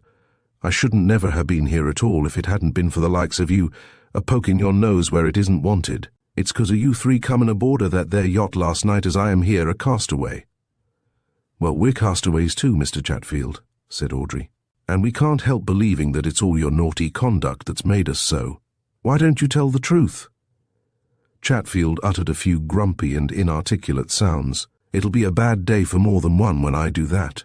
As I will," he muttered presently. "Oh, why? I'll tell the truth when it suits me, but I'll be out of this first." "You'll never get out of this first or last, until you tell us how you got in," said Vickers, assuming a threatening tone. "You'd better tell us all about it, you know. Come now, you know me and my firm." Chatfield laughed grimly and shook his much-swathed head. "I ought to," he said. "I've given 'em more than one nice job and said naught about their bills of costs neither, my lad. You keep a civil tongue in your mouth. I ain't done for yet, noways. You let me get off this here place wherever it is, and within touch of a telegraph office, and I'll make somebody suffer. Andreas, of course." said Copplestone. "Come now, he put you ashore before he sent us off, didn't he? Why don't you own up?" "Never you mind, young fella," retorted Chatfield. "I was feeling very cast down, but I'm better. I've something that'll keep me going, revenge. I'll show 'em once I'm off this place, I will so." "Look here, Chatfield," said Vickers. "Do you know where this place is? What is it? Is it on the mainland, or is it an island, or where are we? It's all very well talking about getting off, but when and how are we to get off? Why don't you be sensible and tell us what you know?" The estate agent arose slowly and ponderously, drawing his shawl about him. He looked out seawards. In that black waste the steady beat of the yacht's propellers could be clearly heard, but not a gleam of light came from her, and it was impossible to decide in which direction she was going. And Chatfield suddenly shook his fist at the throbbing sound which came in regular pulsations through the night. "Never mind," he said sneeringly. "We aren't at the North Pole, neither. I ain't a seafaring man, but I've a good idea of where we are, and perhaps there won't be naught to take me off when it's daylight, and perhaps there won't be no telegraphs near at hand, nor within 100 miles, and perhaps there ain't such a blessed person as that there Marconi and his wireless in the world. Oh no, just you wait, my fine fellas, that's all." "He's not addressing us, Vickers," said Copplestone. "You're decidedly better, Chatfield. You're quite better. The notion of revenge and of circumvention has come to you like balm. But you'd a lot better tell us who you're referring to, and why you were put ashore. Listen, Chatfield, there's property of your own on that yacht, eh? That it? Come now."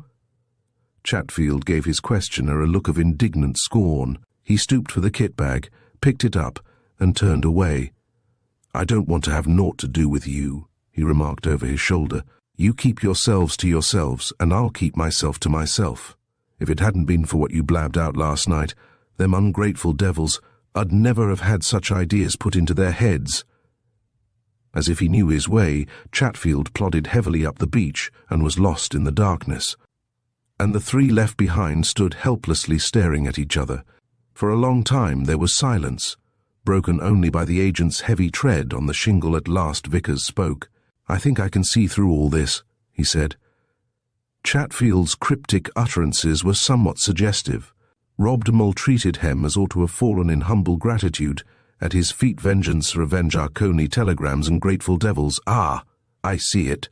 Chatfield had associates on probably the impostor himself, and Andreas. Probably, too, he had property of his own, as you suggested to him, Copplestone. The whole gang was doubtless off with their loot to far quarters of the globe. Very good. The other members have shelved Chatfield. They've done with him. But not if he knows it. That man will hunt the pike and her people, whoever they are, relentlessly when he gets off this. "I wish we knew what it is that we're on," said Copplestone. "Impossible till daybreak," replied Vickers. "But I've an idea. This is probably one of the 70-odd islands of the Orkneys. I've sailed round here before. If I'm right, it's most likely one of the outlying and uninhabited ones. Andreas, or his controlling power, has dropped us and Chatfield here, knowing that we may have to spend a few days on this island before we succeed in getting off.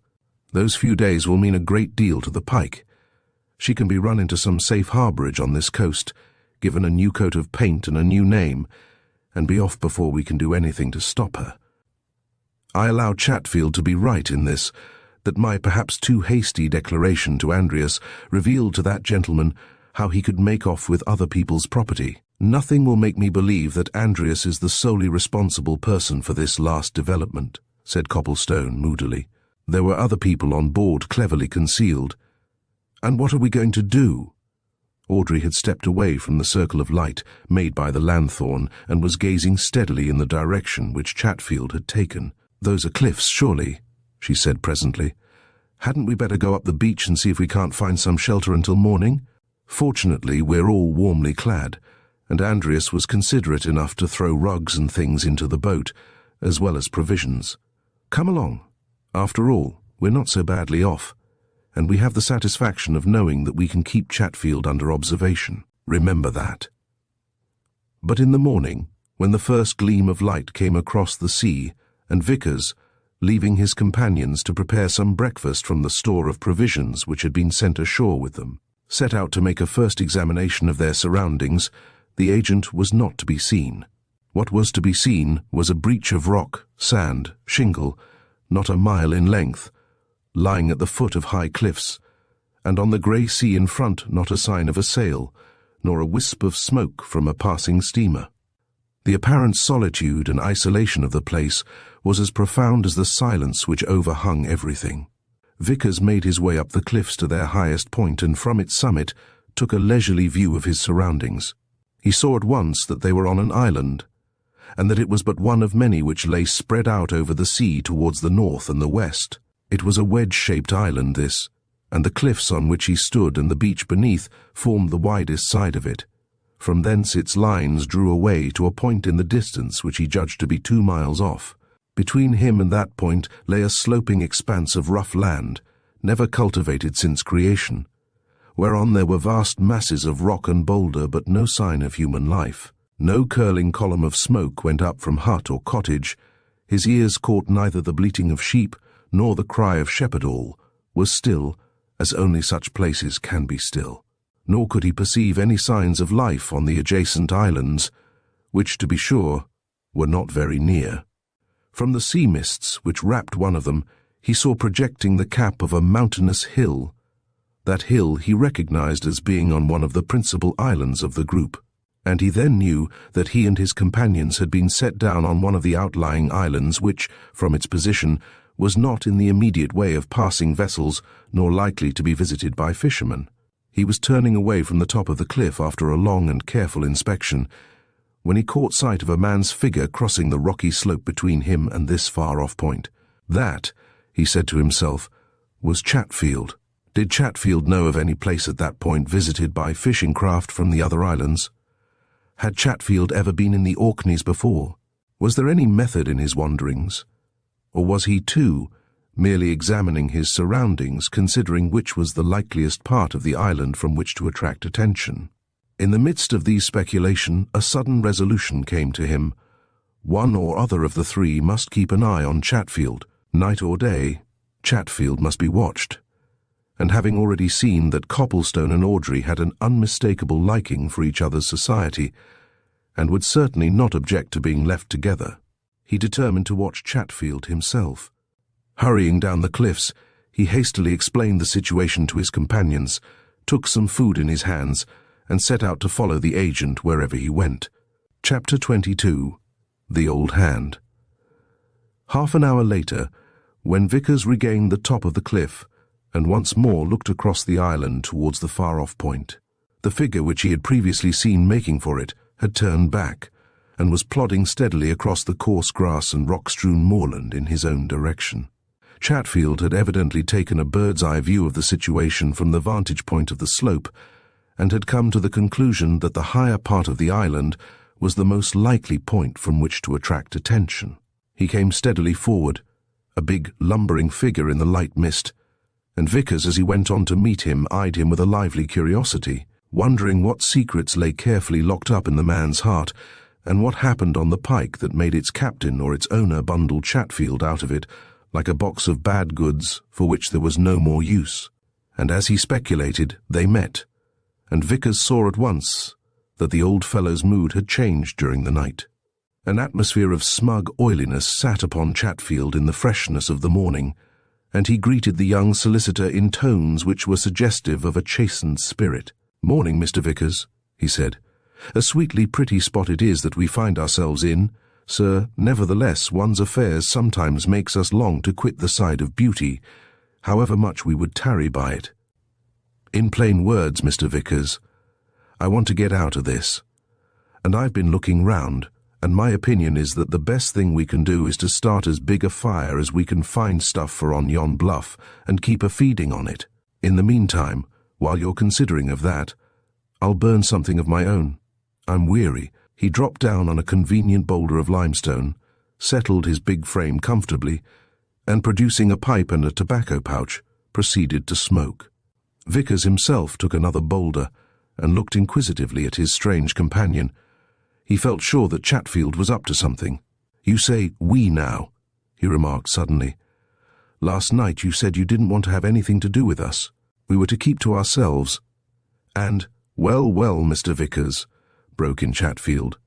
"One says things at one time that one wouldn't say at another, you know. Facts is facts, sir, and Providence has made us companions in distress. I've naught against you, nor against the girl.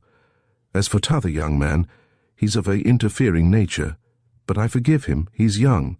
I don't bear no ill will things being as they are. I've had time to reflect since last night, and I don't see no reason why Miss Greyle and me shouldn't come to terms through you." Vickers lighted his own pipe and took some time over it. "What are you after, Chatfield?" he asked at length. "Something, of course. You say you want to come to terms with Miss Greyle. That, of course, is because you know very well that Miss Greyle is the legal owner of Scarhaven, and that—" Chatfield waved his pipe. "I don't," he answered, with what seemed genuine eagerness. "I don't know naught of the sort. I tell you, Mr. Vickers, I do not know that the man what we've known as the Squire of Scarhaven for a year gone by is not the rightful squire. I do not. Fact, sir." But he lowered his voice, and his sly eyes became slyer and craftier. "But I won't deny that during this last week or two I may have had my suspicions aroused that there was something wrong. I don't deny that. Mr. Vickers—" Vickers heard this with amazement. Young as he was, he had had various dealings with Peter Chatfield, and he had an idea that he knew something of him, subtle old fellow though he was. And he believed that Chatfield was now speaking the truth. But, in that case, what of Copplestone's revelation about the Falmouth and Bristol affair and the dead man? He thought rapidly, and then determined to take a strong line. "Chatfield," he said, "you're trying to bluff me. It won't do. Things are known. I know 'em. I'll be candid with you. The time's come for that. I'll tell you what I know. It'll all have to come out. You know very well that the real Marston Greyle's dead. You were with him when he died. What's more, you buried him at Bristol under the name of Mark Gray. Hang it all, man, what's the use of lying about it? You know that's all true." He was watching Chatfield's big face keenly, and he was astonished to see that his dramatic impeachment produced no more effect than a slightly superior smile. Instead of being floored, Chatfield was distinctly unimpressed. "Aye," he said reflectively, I expected to hear that. That's Copplestone's work, of course. I knew he was some sort of detective as soon as I got speech with him. His work, and that there Sir Cresswell Oliver's, as is making a mountain out of a molehill about his brother, who, of course, broke his neck quite accidental, poor man, and of that London lawyer Petherton. Aye, but all the same, Mr. Vickers, it don't alter matters no how." "Good heavens, man, what do you mean?" exclaimed Vickers, who was becoming more and more mystified. "Do you mean to tell me— Come, Chatfield, I'm not a fool. Why, Copplestone has found it all out. There's no need to keep it secret now. You were with Marston Greyle when he died. You registered his death as Marston Greyle, and—" Chatfield laughed softly and gave his companion a swift glance out of one corner of his right eye, and put another name on a bit of a tombstone 6 months afterwards. "What?" he said quietly. "Mr. Vickers, when you're as old as I am, you'll know that this here world is as full of puzzles as yon sea's full of fish." Vickers could only stare at his companion in speechless silence after that. He felt that there was some mystery about which Chatfield evidently knew a great deal, while he knew nothing. The old fellow's coolness, his ready acceptance of the Bristol facts, his almost contemptuous brushing aside of them, reduced Vickers to a feeling of helplessness, and Chatfield saw it and laughed, and drawing a pocket flask out of his garments, helped himself to a tot of spirits, after which he good-naturedly offered like refreshment to Vickers. But Vickers shook his head. "No thanks," he said. He continued to stare at Chatfield much as he might have, stared at the Sphinx if she had been present, and in the end he could only think of one word. "Well?" he asked lamely. "Well? As to what now?" inquired Chatfield with a sly smile. "About what you said," replied Vickers. "Miss Greyle, you know. I'm about thoroughly tied up with all this. You evidently know a lot. Of course you won't tell." "You're devilish deep, Chatfield. But between you and me, what do you mean when you say that you don't see why you and Miss Greyle shouldn't come to terms?"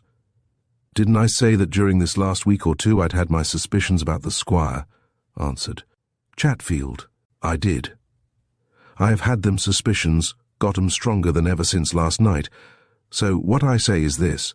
If things should turn out that Miss Greyle's the rightful owner of Scarhaven, and if I help her to establish her claim, and if I help too, to recover them valuables that are on there's a good 60 to 80,000 pounds worth of stuff, silver, china, paintings, books, tapestry, on that there craft, Mr. Vickers.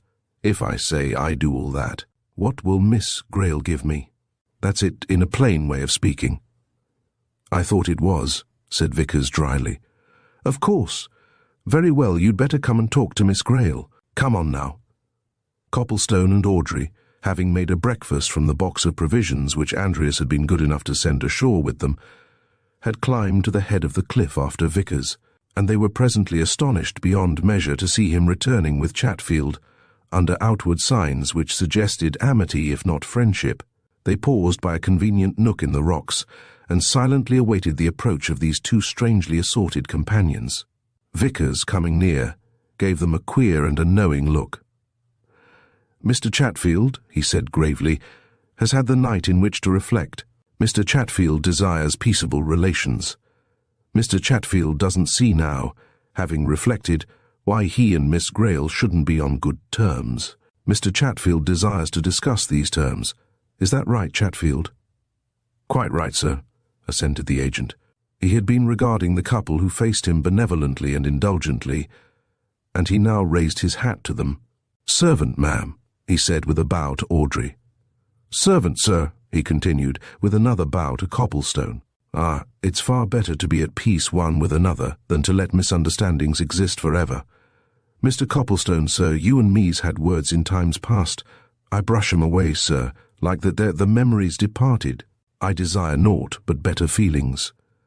Happen Mr. Vickers'll repeat what's passed between him and me. Copplestone stood rooted to the spot with amazement, while Vickers hastily epitomized the recent conversation. His mouth opened and his speech failed him. But Audrey laughed and looked at Vickers as if Chatfield were a new sort of entertainment. What do you say to this, Mr. Vickers? She asked. Well, if you want to know, replied Vickers, I believe Chatfield when he says that he does not know that the squire is not the squire. May seem strange, but I do. As a solicitor, I do. Great Scott! Exclaimed Copplestone, finding his tongue. You believe that? I've said so, retorted Vickers. Thank you, sir, said Chatfield. I'm obliged to you. Mr. Copplestone, sir, doesn't yet understand that there's a deal of conundrum in life. He'll know better some day. He'll know, too, that the poet spoke truthful when he said that things isn't what they seem. Copplestone turned angrily on Vickers. Is this a farce? He demanded. Good heavens, man, you know what I told you.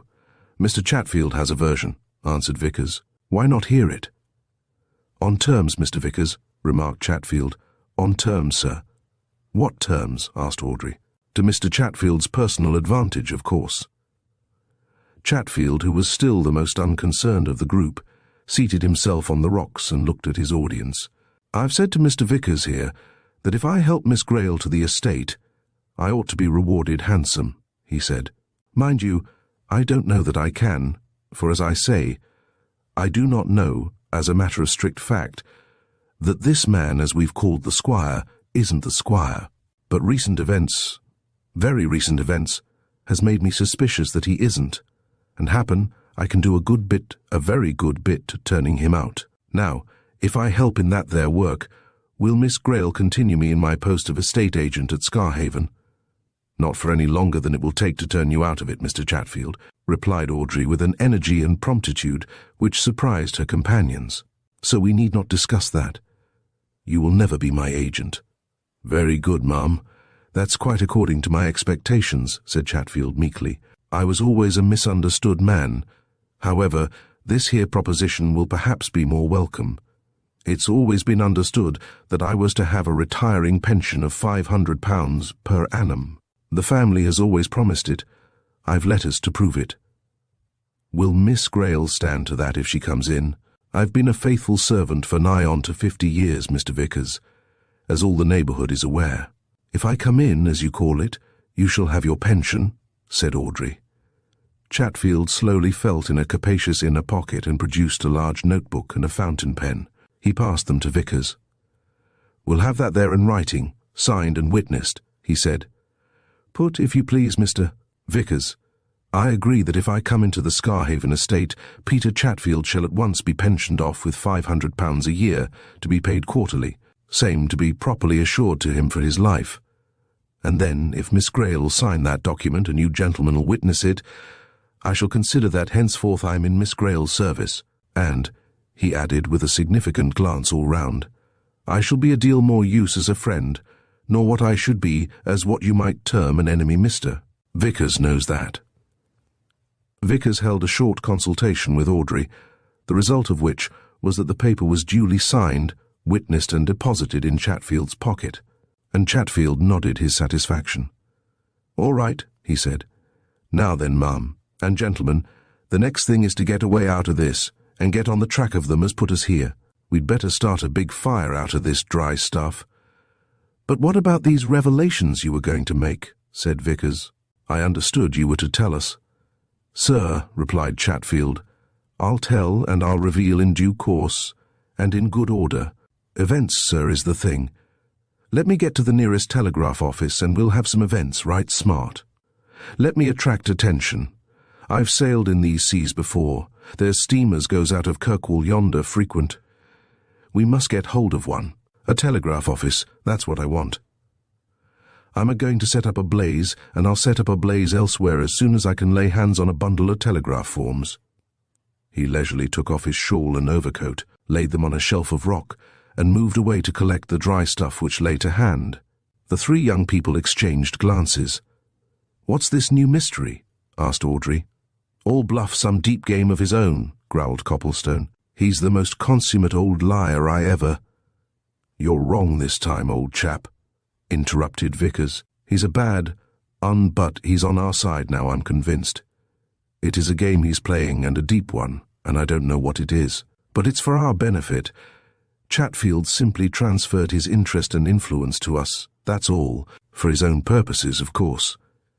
And he suddenly paused, gazed seaward, and then jumped to his feet. "Chatfield," he called quietly, "you needn't light any fire. Here's a steamer." Chapter 23. The Yacht Comes Back.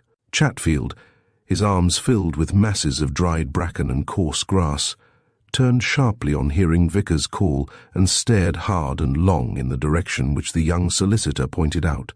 His small, crafty eyes became dilated to their full extent. Suddenly they contracted again with a look of cunning satisfaction, and throwing away his burdens, he drew out a big many-coloured handkerchief and mopped his high forehead, as if the perspiration which burst out were the result of intense mental relief. "Didn't I know we should be rescued from this here imprisonment?" he cried with unctuous joy. "Thought they'd pinned me here for best part of a week, no doubt, while they could get themselves quietly away far away. But it's my experience, them as has served the Lord's never deserted, Mr. Vickers, and if you live as long as—" "Don't be blasphemous, Chatfield," said Vickers curtly. "None of that. What we'd better think about is the chance of that steamer sighting us. We'll light that fire anyway." "She's coming straight on for the island," remarked Copplestone, who had been narrowly watching the approaching vessel, "so straight that you'd think she was actually making for it." "She'll be some craft bound for Kirkwall," said Vickers, pointing northward to the main group of islands, "and in that case she'll probably take this channel on our west. That fire, now. Come on, all of you, and let's make as big a smoke as we can get out of this stuff." The weather being calm and the grass and bracken which they heaped together as dry as tinder, there was little difficulty about raising a thick column of smoke, which presently rose high in the sky. But Audrey, turning away from the successful result of their labours, suddenly glanced at Copplestone with a look that challenged an answer to her own thoughts. They were standing a little apart from the others, and she lowered her voice. "I say," she murmured, "I don't think we need have bothered ourselves to light that fire. That vessel, whatever it is making for us. Look!" Copplestone shaded his eyes and stared out across the sea. The steamer was by that time no more than 2 or 3 miles away, but she was coming towards them in a dead straight line, and as she was accordingly bow on, and as her top deck and lamps were obscured by clouds of black smoke, pouring furiously from her funnels. They could make little out of her appearance. Copplestone's first notion was that she was a naval patrol boat, or a torpedo destroyer. Whatever she was, it seemed certain that she was heading direct for the island, at that very point on which the fugitives had been landed the previous night. And it was very evident that she was in a great hurry to make her objective. "I think you're right," he said, turning to Audrey. "But it's strange that any vessel should be making for an uninhabited island like this. But you've got some notion in your mind." He broke off suddenly, seeing her glance at him again. "What is it?" Audrey shook her head with a cautious look at Chatfield. "I was wondering if that's the comeback," she whispered. "And if it is, why?" Copplestone started and took a longer and keener look at the vessel. Before he could speak again, Vickers called out cheerily across the rocks. "Come on, you two," he cried. "She's seen us. She's coming in. They'll have to send off a boat. Let's get down to the beach so that they'll know where there's a safe landing." He sprang over the edge of the cliff and hurried down the rough path. Chatfield, picking up his coat and shawl, prepared to follow him. Audrey and Copplestone lingered until he too had begun to lumber downward. "If that is the said Audrey, there is something wrong. Whoever it is that is on the pike wouldn't come back to take us." "You think there is somebody on the somebody other than Andreas?" suggested Copplestone. "I believe the man who calls himself Marston Greyle was on the announced Audrey." "I've always thought so. Whether Chatfield knew that or not, I don't know. My own belief is that Chatfield did know. I believe Chatfield was in with them, as the saying is. I think they were all running away with as much of the Scarhaven property as they could lay hands on, and that having got it, they bundled Chatfield out and dumped him down here, having no further use for him. And if that's the pike, and they're returning here, it's because they want Chatfield." Copplestone suddenly recognized that feminine instinct had solved a problem which masculine reason had so far left unsolved. "By gad," he exclaimed softly. "Then, if that is so, this is merely another of Chatfield's games. You don't believe him? I would think myself within approachable distance of lunacy if I believed a word that Peter Chatfield said," she answered calmly. "Of course, he is playing a game of his own all through. He shall have his pension, if I have the power to give it. But believe him? Oh no." "Let's follow them," said Copplestone. "Something's going to happen. If that is the—" "Look there, then," exclaimed Audrey as they began to descend the cliff. "Chatfield's already uneasy." She pointed to the beach below, where Chatfield, now fully overcoated and shawled again, had mounted a ridge of rock, and while gazing intently at the vessel, was exchanging remarks with Vickers, who had evidently said something which had alarmed him. They caught Chatfield's excited ejaculations as they hurried over the sand. "Don't say that, Mr. Vickers," he was saying imploringly. "For God's sake, Mr. Vickers, don't suggest them their sort of thoughts. You make me feel right down poorly, Mr. Vickers, to say such. It's worse than a bad dream, Mr. Vickers." "No, sir, no, surely you're mistaken." "Bet you a fiver to a halfpenny it's the," retorted Vickers. "I know her lines. Besides, she's heading straight here. Copplestone," he cried, turning to the advancing couple. "Do you know, I believe that's the Copplestone," gave Audrey's elbow a gentle squeeze. "Look at old Chatfield," he whispered. "By gad, look at him." "Yes," he called out loudly. "We know it's we saw that from the top of the cliffs. She's coming straight in." "Oh, yes, it's the," exclaimed Audrey. "Aren't you delighted, Mr. Chatfield?" The agent suddenly turned his big fat face towards the three young people, with such an expression of craven fear on it that the sardonic jest which Copplestone was about to voice died away on his lips. Chatfield's creased cheeks and heavy jowl had become white as chalk. Great beads of sweat rolled down them. His mouth opened and shut silently, and suddenly, as he raised his hands and wrung them, his knees began to quiver. It was evident that the man was badly, terribly afraid, and as they watched him in amazed wonder, his eyes began to search the shore and the cliffs, as if he were some hunted animal, seeking any hole or cranny in which to hide. A sudden swelling of the light wind brought the steady throb of the oncoming engines to his ears, and he turned on Vickers with a look that made the onlookers start. "For goodness sake, Mr. Vickers," he said in a queer, strained voice. "For heaven's sake, let's get ourselves away. Mr. Vickers, It ain't safe for none of us. We'd best to run, sir. Let's get to the other side of the island. There's caves there, places. Let's hide till something comes from the other islands, or till these folks goes away. I tell you it's dangerous for us to stop here." "We're not afraid, Chatfield," replied Vickers. "What ails you? Why, man, you couldn't be more afraid if you'd murdered somebody. What do you suppose these people want? You, of course. And you can't escape if they want you. They'll search the island till they get you. You've been deceiving us, Chatfield. There's something you've kept back. Now, what is it? What have they come back for?" "Yes, Mr. Chatfield. What has the pike come back for?" repeated Audrey, coming nearer. "Come now, hadn't you better tell?" "It is the remarked Copplestone. Look there, and they're going to send in a boat. Better be quick, Chatfield." The agent turned an ashen face towards the yacht.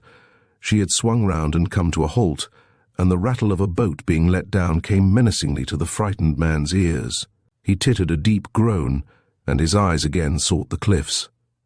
"It's not a bit of good, Chatfield," said Vickers. "You can't get away. Good heavens, man! What are you so frightened for?" Chatfield moaned, and drew haltingly nearer to the other three, as if he found some comfort in their mere presence. "It's the money," he whispered. "The money as was in the Norcaster Bank. 2 lots of it. The squire gave me authority to get out his lot, what was standing in his name, you know. And the other, the estate lot, that was standing in mine, some £50,000 in all, Mr. Vickers. I had it all in gold, packed in sealed chests, and those on board there thought I took them chests aboard the pike with me. I did take chests, DC, but they'd lead in 'em.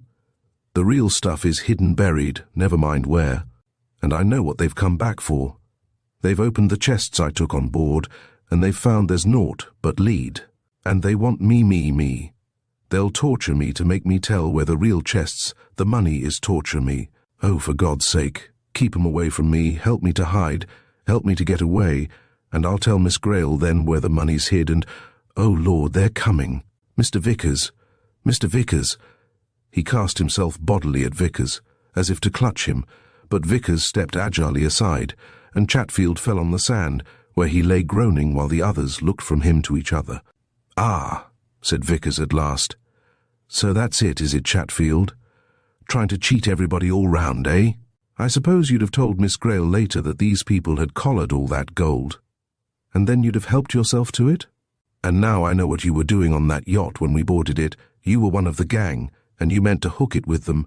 I didn't, screamed Chatfield, beating the sand with his hands and feet. "I meant to slip away from 'em at a Scotch port we was to call at, and then you'd have gone back to the hidden chests and helped yourself," sneered Vickers. "Chatfield, you're a wicked old scoundrel and an unmitigated liar. Give me that paper that Miss Greyle signed this instant." "No," interjected Audrey. "Let him keep it. He'll have trouble enough presently. It's very evident they mean to have him." Chatfield heard the last few words and looked round at the edge of the surf. The boat had grounded on the shingle, and 6 men had leapt from it and were coming rapidly up the beach. "Armed, by George!" exclaimed Copplestone. "No chance for you, Chatfield." The agent suddenly sprang to his feet with a howl of terror. He gave one more glance at the men, and then he ran, clumsily, but with a speed made desperate by terror. He made straight for the rocks, and at that, 2 of the men, at a word from their leader, raised their rifles and fired. And with a shriek that set all the echoes ringing, the seabirds screaming, and made Audrey clap her hands to her ears, Chatfield threw up his arms and dropped heavily on the sands. "That's sheer murder," exclaimed Vickers as the yachtsman came running up.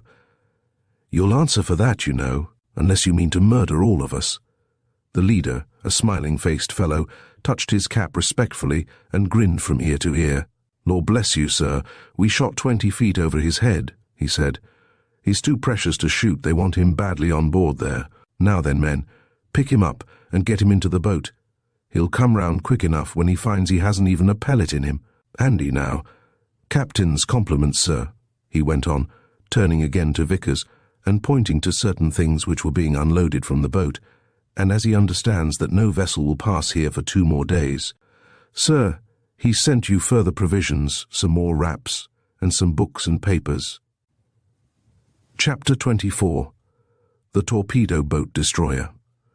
Before Vickers and his companions had recovered from the surprise which this extraordinary cool message had given them, the men had bundled Chatfield across the beach and into the boat and were pulling quickly back to the pike.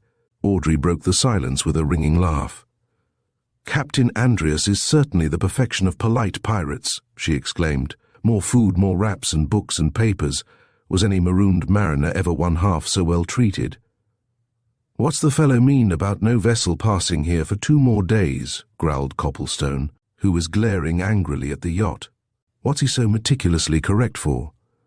"I should say that he's referring to some weekly or bi-weekly steamer which runs between Kirkwall and the mainland," replied Vickers. "Well, it's good to know that anyhow. But wait until the pike's vermoosed again, and we'll make up such a column of smoke that it'll be seen for many a mile. In fact, I'll go and gather a lot of dried stuff. Now, you two can drag those boxes and things up the beach and see what our gaolers have been good enough to send us." He went away up the cliffs, and Audrey and Copplestone, once more left alone, looked at each other and laughed. "That's right," said Copplestone. "What I like about you is that you take things that way." "Is it any use taking them any other way?" she asked. "Besides, I've never been at all frightened, nor particularly concerned. I've always felt that we were only put here so that we should be out of the way while our captors got safely away with their booty. And as regards my mother, I know her well enough to feel sure that she quickly sized things up and that she'll have taken measures of her own.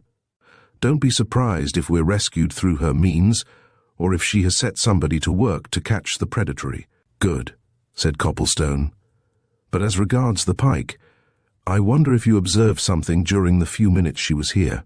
I'm sure Vickers didn't. He was too busy watching Chatfield." "So was I," replied Audrey. "What was it?" "I believe I'm unusually observant," answered Copplestone. "I seem to see things all at once, don't you know. I saw that since we made her acquaintance and were unceremoniously bundled off her, the pike has got a new and quite different coat of paint, and I dare say she's changed her name too. From all of which I argue that when they got rid of us here, the people who are working all this slipped quietly back to some cove or creek on the Scotch coast, did a stiff turn at repainting, and meant to be off to the other side of the world under new colours. And while this was going on, Andreas, or his CO villain, found time to examine those chests that Chatfield told us of. And when they found that Chatfield had done them, they came back here quick. Now they're off to make him reveal the whereabouts of the real chests. Won't they be rather running their necks into a noose?" suggested Audrey. "I'm dead certain that my mother will have raised a hue and cry after them. They're cute enough," said Copplestone. "Anyway, they'll run a good many risks for the sake of £50,000. What they may do is to run into some very quiet inlet, there are hundreds on these northern coasts, and take Chatfield to his hiding place. Chatfield's, like all scoundrels of his type, a horrible coward if a pistol's held to his head. Now they've got him, they'll force him to disgorge. Hang this compulsory inactivity. My nerves are all a-tingle to get going at things." "Let's occupy ourselves with the things our generous gaolers have been kind enough to send us then," suggested Audrey. "We'd better carry them up to our shelter." Copplestone went down to the things which the boat's crew had deposited on the beach, a couple of small packing cases, a bundle of wraps and cushions, and some books, magazines and newspapers. He picked up a paper with a cry, which suggested a discovery of importance. "Look at that," he exclaimed. "Do you see? A Scotsman, today's date, and here Aberdeen Free Press, same date." "Well," asked Audrey, "and what then?" "What then?" demanded Copplestone. "Where are your powers of deduction? Why, that shows that the pike was somewhere this morning where she could get the morning papers from Aberdeen and Edinburgh, therefore. She's been, as I suggested, somewhere on the Scotch coast all night. It's now noon. She's a fast sailor. I guess she's been within 60 miles of us ever since she left us." "Isn't it more pertinent to speculate on where she'll be when we want to find her?" asked Audrey. "More pertinent still to wonder when somebody will come to find us," answered Copplestone as he shouldered one of the cases. "However, there's a certain joy in uncertainty, so they say we're tasting it." The joys of uncertainty, however, were not to endure. They had scarcely completed the task of carrying up the newly arrived stores to the shelter, which they had made in an angle of the rocks, when Vickers hailed them from a spur of the cliffs and waved his arms excitedly. "I say, you two," he shouted. "There's a craft coming from the southwest. Come up there," he added a few minutes later when they arrived, breathless, at his side. "Out yonder, a mere black blot, but unmistakable. Do you know what that is, either of you? You don't? All right, I do ought to, because I'm a RNVR man myself. That's a TBD. My friend's Torpedo-Boat destroyer. What's more, far off as she is, my experienced eye and sure knowledge tell me exactly what she is. She's a Class H boat, built last year, oil fuel turbines, runs up to 30 knots, and she's doing 'em too just now. Come on, Copplestone, more stuff on this fire." "I don't think we need be uneasy," said Copplestone. "Miss Greyle thinks that her mother will have raised a hue and cry after the pike. This torpedo thing is probably looking round for us. What's that?" The sudden sharp crack of a gun came across the calm surface of the sea, and the watchers, turning from their fire towards the black object in the distance, saw a cloud of white smoke drifting away from it. "Hooray!" shouted Vickers. "She's seen our smoke pillar. Shove more on, just to let her know we understand. Saved this time, anyway." Half an hour later, a spick and span and eminently youthful-looking naval lieutenant raised his cap to the three folk who stood eagerly awaiting his approach at the edge of the surf. "Miss Greyle, Mr. Vickers, Mr. Copplestone?" he asked as he sprang from his boat and came up. "Right. We're searching for you. Had wireless messages this morning. Where's the pirate, or whatever he is?" "Somewhere away to the southward," answered Vickers, pointing into the haze. "He was here 2 hours ago, but he's about as fast as they make 'em, and he's good reason to show a clean pair of heels. However, we've ample grounds for believing him to have gone due south again. Where are you from?" "Got the message off Dunnet Head, and we'll run you to Thurso," replied the rescuer, motioning them to enter the boat. "Come on. Our commander's got some word or other for you. What's all this been?" he went on, gazing at Audrey with youthful assurance as they moved away from the shore. "You don't mean to say you've actually been kidnapped?" "Kidnapped and marooned," replied Vickers. "And I hope you'll catch our kidnapper.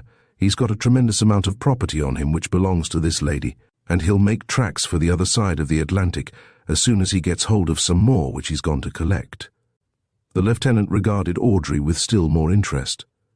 "Oh, all right," he said confidently. "He'll not get away. I guess they've wirelessed all over the place. Our message was from the Admiralty." "That's Sir Cresswell's doing," said Copplestone, turning to Audrey. "Your mother must have wired to him." "I wonder what the message is," he asked, facing the lieutenant. "Do you know?" "Something about if you're found to tell you to get south as fast as possible," he answered. "And we've worked that out for you. You can get on by train from Thurso to Inverness, and from Inverness, of course, you'll get the Southern Express. Well, put you off at Thurso by 2 o'clock. Just time to give you such lunch as our table affords. Bit rough, you know. So you've really been all night on that island?" he went on with unaffected curiosity. "What a lark." "You'd have had an opportunity of studying character if you'd been with us," replied Vickers. "We lost a fine specimen of humanity 2 hours ago." "Tell about it aboard," said the lieutenant. "We'll be thankful. We've been round this end of everywhere coast for a month and we're tired. It's quite a godsend to have a little adventure." Copplestone had been right in surmising that Sir Cresswell Oliver had bestirred himself to find him and his companions. They were presently shown his message. They were to get to Norcaster as quickly as possible and to wire their whereabouts as soon as they were found. If, as seemed likely, they were picked up on the north coast of Scotland, they were to ask at Inverness railway station for telegrams. And to Inverness, after being landed at Thurso, they betook themselves, while the Torpedo-Boat destroyer set off to nose round for the pike, in case she came that way back from wherever she had gone to. Copplestone came out of the station master's office at Inverness with a couple of telegrams and read their contents over to his companions in the dining room, to which they adjourned. "This is from Mrs. Greyle," he said. "All right, and much relieved by wire from Thurso. Bring Audrey home as quick as possible." "That's good. And this great Scott. This is from Gilling. Listen, just heard from Petherton of your rescue. Come straight and sharp, Norcaster. Meet me at the Angel. Big things afoot. Spurge most anxious see you. Important news, Gilling." "So things have been going on," he concluded, turning the second telegram over to Vickers. "I suppose we'll have to travel all night." "Night express in an hour," replied Vickers. "We shall make Norcaster about 5:30 tomorrow morning. Then let us wire the time of our arrival to Gilling." "I'm anxious to know what has brought him up there," said Copplestone. "And we'll wire to Mrs. Greyle too," he added, turning to Audrey. "She'll know then that you're absolutely on the way." "I wonder what we're on the way to," remarked Vickers with a grim smile. "It strikes me that our recent alarms and excursions will have been as nothing to what awaits us at Norcaster." What did await them on a cold, dismal morning at Norcaster was Gilling stamping up and down a windswept platform, and Gilling seized on Copplestone almost before he could alight from the train. "Come to the Angel straight off," he said. "Mrs. Greyle's there awaiting her daughter. I've work for you and Vickers at once. That chap Spurge is somewhere about the Angel, too been hanging round there since yesterday, heavy with news that he'll give to nobody but you." Chapter 25. The Squire. Such of the folk of the Angel Hotel, a night porter, a waiter, a chambermaid, as were up and about that grey morning, wondered why the two old gentlemen who had arrived from London the day before should rise from their beds to hold a secret and mysterious conference with the three young ones who, with a charming if tired-looking young lady, drove up before the city clocks had struck 6. But Sir Cresswell Oliver and Mr. Petherton knew that there was no time to be lost, and as soon as Audrey had been restored to and carried off by her mother to Mrs. Greyle's room, they summoned Vickers and Copplestone to a private parlour and demanded their latest news. Sir Cresswell listened eagerly and in silence until Copplestone described the return of the pike. At that he broke his silence. "That's precisely what I feared," he exclaimed. "Of course, if she's been hurriedly repainted and renamed, she stands a fair chance of getting away. Our instructions to the patrol boats up there are to look for a certain vessel. Then naturally they won't look for anything else. We must get the wireless to work at once." "But there's this," said Copplestone. "They certainly fetched old Chatfield to make him hand over the gold. They won't go away without that. And he said that he'd hidden the gold somewhere near Scarhaven. Therefore they'll have to come down this coast to get it." "Not necessarily," replied Sir Cresswell with a knowing shake of the head. "You may be sure they're alive to all the exigencies of the situation. They could do several things once they'd got Chatfield on board again. Some of them could land with him at some convenient port and make him take them to where he's hidden the money. They could recapture that and go off to some other port, to which the yacht had meanwhile been brought round, if we only knew where Chatfield had planted that money." "He said near Scarhaven, unmistakably," remarked Vickers. "Near Scarhaven," repeated Sir Cresswell, laughing dismally. "That's a wide term, a very wide one. Behind Scarhaven, as you all know, are hills and moors and valleys and ravines in which one could hide a dreadnought. Well, that's all I can think of getting into communication with patrol boats and coastguard stations all along the coast between here and Wick, and that mayn't be the least good. Somebody may have escorted Chatfield ashore after they left you yesterday, brought him hereabouts by rail or motor car, and the yacht may have made a wide detour round the Shetlands and be now well on her way to the North Atlantic." "But in that case, the money?" asked Copplestone. "They would get hold of the money, take it clean away, and ship it from Liverpool or Glasgow or anywhere," replied Sir Cresswell. "You may be sure they've plenty of resources at command, and that they'll work secretly. Of course, we must keep a lookout round about here for any sign or reappearance of Chatfield, but, as I say, this country is so wild that he and his companions can easily elude observation, especially as they're sure to come by night. Still, we must do what we can, and at once. But first, there are one or two things I want to ask you young men. You said, Mr. Vickers, that Chatfield solemnly insisted to you that he did not know that the man who had posed as Marston Greyle was not Marston Greyle." "He did," replied Vickers, "and though Chatfield is an unmitigated old scoundrel, I believe him." "You do?" exclaimed Gilling, who was listening eagerly. "Oh, come.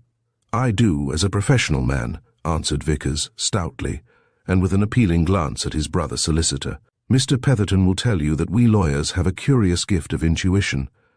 With all Chatfield's badness, I do really believe that the old fellow does not know whether the man we'll call the squire is Marston Greyle or not. He's doubtful, he's puzzled, but he doesn't know.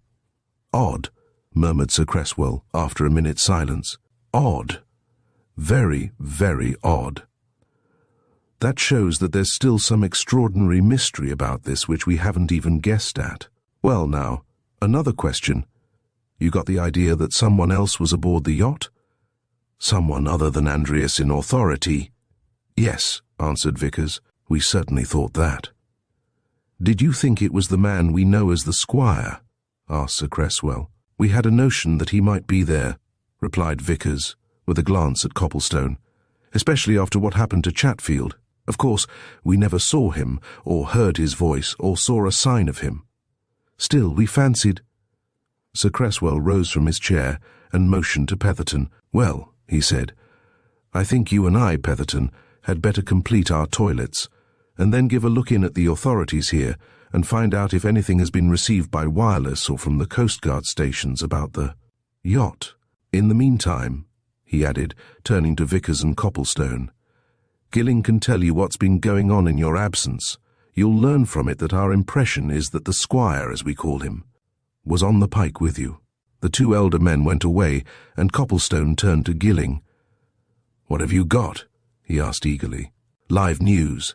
Might have been livelier and more satisfactory, answered Gilling, if it hadn't been for the factor which none of us can help luck. We tracked the squire. You did? Exclaimed Copplestone.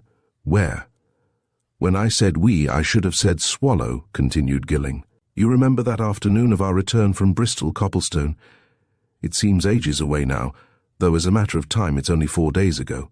Well, that afternoon Swallow, who had 2 or 3 more keeping a sharp lookout for the squire, got a telephone message from one of them saying that he'd tracked his man to the Fragonard Club. I'd gone home to my chambers to rest a bit after our adventures at Bristol and Falmouth, so Swallow had to act on his own initiative. He set off for the Fragonard Club, and outside it met his man. This particular man had been keeping a watch for days on that tobacconist's shop in Wardour Street.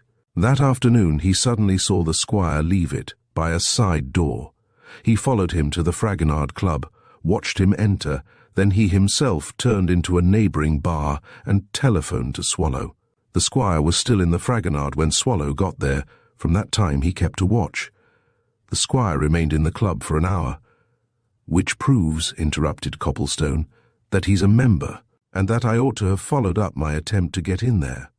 Well, anyway, continued Gilling, there he was, and thence he eventually emerged with a kit bag. He got into a taxi, and Swallow heard him order its driver to go to King's Cross. Now Swallow was there alone, and he had just before that met his man scooting round to see if there was a rear exit from the Fragonard, and he hadn't returned. Swallow, of course, couldn't wait. Every minute was precious. He followed the squire to King's Cross, and heard him book for Northborough. Northborough, exclaimed Copplestone in surprise. Not Norcaster? Ah, well, Northborough's a port too, isn't it? Northborough is as near to Scarhaven as Norcaster is, you know, said Gilling. To Northborough he booked, anyhow. So did Swallow, who, now that he'd got him, was going to follow him to the North Pole, if need be. The train was just starting. Swallow had no time to communicate with me. Also, the train didn't stop until it reached Grantham. There he sent me a wire, saying he was on the track of his man. Well, they went on to Northborough, where they arrived late in the evening. What is it, Copplestone? He broke off, seeing signs of a desire to speak on Copplestone's part. You're talking of the very same afternoon and evening that I came down 4 evenings ago, said Copplestone. My train was the 4 o'clock. I got to Norcaster at 10. Surely they didn't come on the same train. I feel sure they did, but anyhow, these trains to the north are usually very long ones, and you were probably in a different part, replied Gilling. Anyway, they got to Northborough soon after 9. Swallow followed his man onto the platform, out to some taxicabs, and heard him commission one of the chauffeurs to take him to Scarhaven. When they'd gone, Swallow got hold of another taxi and told its driver to take him to Scarhaven too. Off they went in a pitch-black night, I'm told. We know that, said Vickers with a glance at Copplestone. We motored from Norcaster just about the same time. Well, continued Gilling, it was at any rate so dark that Swallow's driver, who appears to have been a very nervous chap, made very poor progress. Also, he took 1 or 2 wrong turnings. Finally, he ran his car into a guidepost which stood where 2 roads forked, and there Swallow was landed, scarcely halfway to Scarhaven. They couldn't get the car to move, and it was some time before Swallow could persuade the landlord at the nearest inn to hire out a horse and trap to him. Altogether, it was near or just past midnight when he reached Scarhaven, and when he did get there, it was to see the lights of a steamer going out of the bay. "The Pike, of course," muttered Copplestone. "Of course, and some men on the quay told him," continued Gilling. "Well, that put Swallow in a fix. He was dead certain, of course, that his man was on that yacht. However, he didn't want to rouse suspicion, so he didn't ask any of those quayside men if they'd seen the squire. Instead, remembering what I'd told him about Mrs. Greyle, he asked for her house and was directed to it. He found Mrs. Greyle in a state of great anxiety. Her daughter had gone with you two to the yacht and had never returned. Mrs. Greyle, watching from her windows, had seen the yacht go out to sea. Swallow found her, of course, seriously alarmed as to what had happened. Of course, he told her what he had come down for, and they consulted. Next morning—" "Stop a bit," interrupted Vickers. "Didn't Mrs. Greyle get any message from the yacht about her daughter? Andreas said he'd sent one anyway." "A lie," replied Gilling. "She got no message. The only consolation she had was that you and Copplestone were with Miss Greyle. Well, first thing next morning, Swallow and Mrs. Greyle set every possible means to work. They went to the police, they wired to places up the coast and down the coast to keep a lookout, and Swallow also wired full particulars to Sir Cresswell Oliver, with the result that Sir Cresswell went to the naval authorities and got them to set their craft up north to work. Having done all this, and finding that he could be of no more service at Scarhaven, Swallow returned to town to see me and to consult. Now, of course, we were in a position by then to approach that Fragonard club." "Ah!" exclaimed Copplestone. "Just so. The man, whoever he is, had been there an hour on the day Swallow, and his man tracked him," continued Gilling. "Therefore, something must be known of him. Swallow and I, armed with certain credentials, went there, and we could find out next to nothing. The hall porter there said he dimly remembered such a gentleman coming in and going upstairs, but he himself was new to his job, didn't know all the members. There are hundreds of them, and he took this man for a regular habitué. A waiter also had some sort of recollection of the man, and seeing him in conversation with another man, whom he, the waiter, knew better, though he didn't know his name. Swallow is now moving everything to find that man, to find anybody who knows our man, and something will come of it, in the end must do. In the meantime, I came down here with Sir Cresswell and Mr. Petherton, to be on the spot. And, from your information, things will happen here. That hidden gold is the thing. They'll not leave that without an effort to get it. If we could only find out where that is, and watch it, then our present object would be achieved." "What is the present object?" asked Copplestone. "Why," replied Gilling, "we've got warrants out against both Chatfield and the squire for the murder of Bassett Oliver. The police here have them in hand. Petherton's seen to that. And if they can only be laid hands on, what is it?" he asked, turning to a sleepy-eyed waiter, who, after a gentle tap at the door, put a shock-head into the room. "Somebody want me?" "That there man, sir, you know," said the waiter. "Here again, Sir Stable Yard, sir." Gilling jumped up and gave Copplestone a look. "That's Spurge," he muttered. "He said he'd be back at daybreak. Wait here, I'll fetch him." Chapter 26. The Reaver's Glen. Zachary Spurge, presently ushered in by Gilling, who carefully closed the door behind himself and his companion, looked as if his recent lodging had been of an even rougher nature than that in which Copplestone had found him at their first meeting. The rough horseman's cloak in which he was buttoned to the edge of a red neckerchief and a stubbly chin was liberally ornamented with bits of straw, scraps of furs, and other odds and ends picked up in woods and hedgerows. Spurge indeed bore unmistakable evidence of having slept out in wild places for some nights, and his general atmosphere was little more respectable than that of a scarecrow. But he grinned cheerfully at Copplestone, and then frowned at Vickers. "I didn't count for to meet no lawyers, gentlemen," he said, pausing on the outer boundaries of the parlour. "I ain't a-going to talk before 'em, neither. He's a grudge against me. I've had to appear against him once or twice," whispered Vickers to Copplestone. "You'd better soothe him down. I want to know what he's got to tell." "It's all right, Spurge," said Copplestone. "Come, Mr. Vickers is on our side this time. He's one of us. You can say anything you like before him, or Mr. Gilling either. We're all in it. Pull your chair up here, alongside of me, and tell us what you've been doing." "Well, of course, if you puts it that way, Mr. Copplestone," replied Spurge, coming to the table a little doubtfully, "though I hadn't meant to tell nobody but you what I've got to tell. However, I can see that things is in such a pretty pass that this here ain't no one-man job. It's a job as'll want a lot of men, and I dare say lawyers and such like is as useful men in that way as you can lay hands on. No offence to you, Mr. Vickers.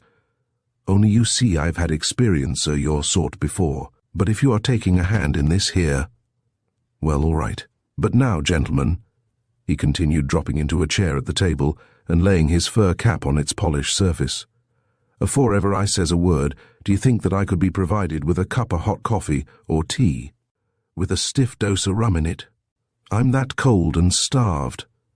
If you'd been where I been this last 12 hours or so, you'd be perished." The sleepy waiter was summoned to attend to Spurge's wants.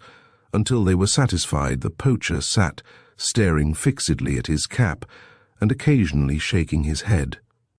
But after a first hearty gulp of strongly fortified coffee, the colour came back into his face.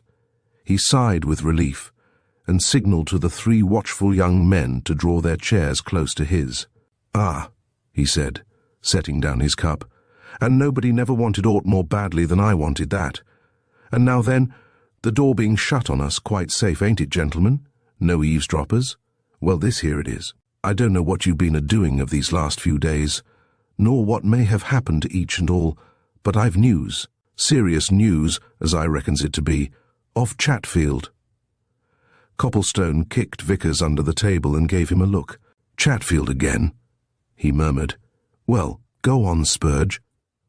"There's a lot to go on with too, Governor," said Spurge, after taking another evidently welcome drink, "and I'll try to put it all in order, as it were, same as if I was in a witness box," he added, with a sly glance at Vickers. "You remember that day of the inquest on the actor gentleman, Governor? Well, of course, when I went to give evidence at Scarhaven, at that there inquest, I never expected but what the police 'ud collar me at the end of it. However, I didn't mean that they should, if I could help it, so I watched things pretty close, intending to slip off when I saw a chance. Well, now, you'll bear in mind that there was a bit of a dust-up when the thing was over, some on 'em cheering the squire, and some on 'em grousing about the verdict, and between one and t'other I popped out and off, and you yourself saw me making for the moors. Of course, me knowing them moors back at Scarhaven as I do, it was easy work to make myself scarce on 'em in 10 minutes. Not all the police north of the Tees could have found me a quarter of an hour after I'd hooked it out. Oh, that schoolroom! Well, but the thing then was, where to go next? 'Twasn't no good going to Hobkin's hole again.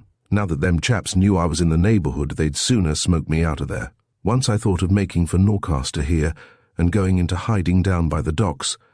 I've 1 or 2 harbours of refuge there, but I had reasons for wishing to stop in my own country for a bit at any rate. And so, after reckoning things up, I made for a spot as Mr. Vickers they'll know by name of the Reaver's Glen. Good place too for hiding," remarked Vickers with a nod. "Best place on this coast seashore and inland," said Spurge. "And as you 2 London gentlemen doesn't know it, I'll tell you about it. If you was to go out of Scarhaven Harbour and turn north, you'd sail along our coastline up here to the mouth of Norcaster Bay, and you'd think there was never an inlet between 'em, but there is. About halfway between Scarhaven and Norcaster, there's a very narrow opening in the cliffs that you'd never notice unless you were close inshore. And inside that opening there's a cove that's big enough to take 1,000-ton vessel eye, and 6 of 'em. It was a favourite place for smugglers in the old days, and they call it Darkman's Dennie to this day, in memory of a famous old smuggler that used it a good deal.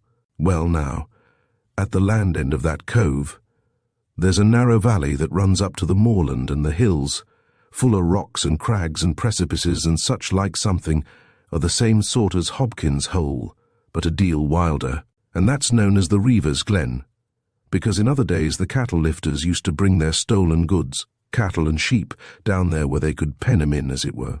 There's piles of places in that glen where a man can hide.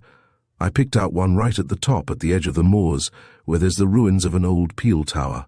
I could get shelter in that old tower, and at the same time slip out of it if need be into one of 50 likely hiding places amongst the rocks. I got into touch with my cousin Jim Spurge, the one-eyed chap at the Admiral's Arms, Mr. Copplestone, that night, and I got in a supply of meat and drink, and there I was. And as things turned out, Chatfield had got his eye on the very same spot.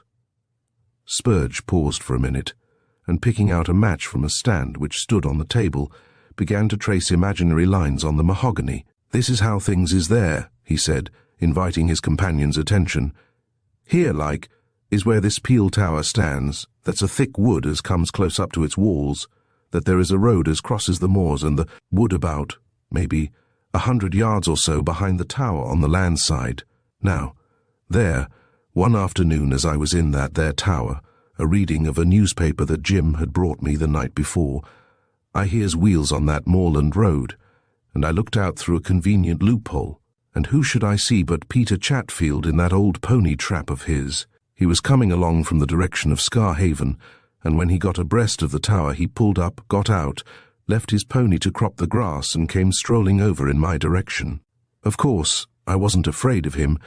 There's so many ways in and out of that old peel as there is out of a rabbit warren.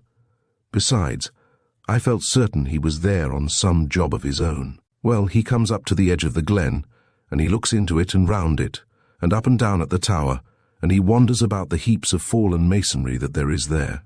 And finally, he puts thumbs in his armhole and went slowly back to his trap. "But you'll be coming back, my old swindler," says I to myself. "You'll be back again, I doubt not at all." And back he did come that very night. "Oh, yes." "Alone?" asked Copplestone. "Alone," replied Spurge. "It had got to be dark, and I was thinking of going to sleep, having naught else to do and not expecting Cousin Jim that night, when I heard the sound of horses' feet and of wheels. So I cleared out of my hole to where I could see better. Of course, it was Chatfield's same old trap and pony, but this time he came from Norcaster way. Well, he gets out, just where he'd got out before, and he leads the pony and trap across the moor to close by the tower.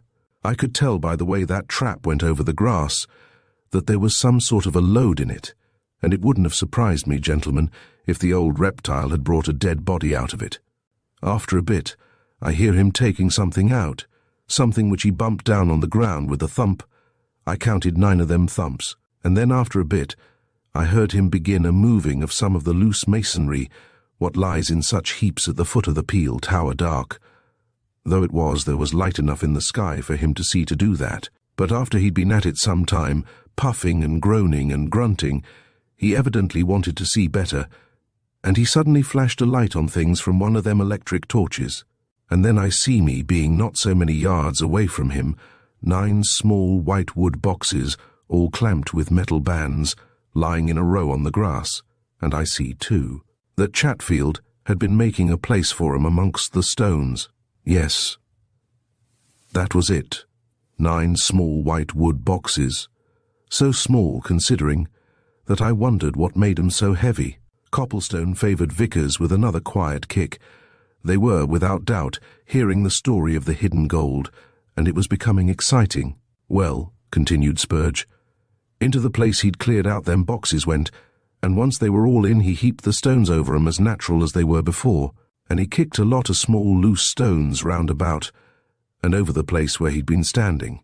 And then the old sinner let out a great groan as if something troubled him, and he fetched a bottle out of his pocket and took a good pull at whatever was in it, after which, gentlemen, he wiped his forehead with his handkerchief, and groaned again.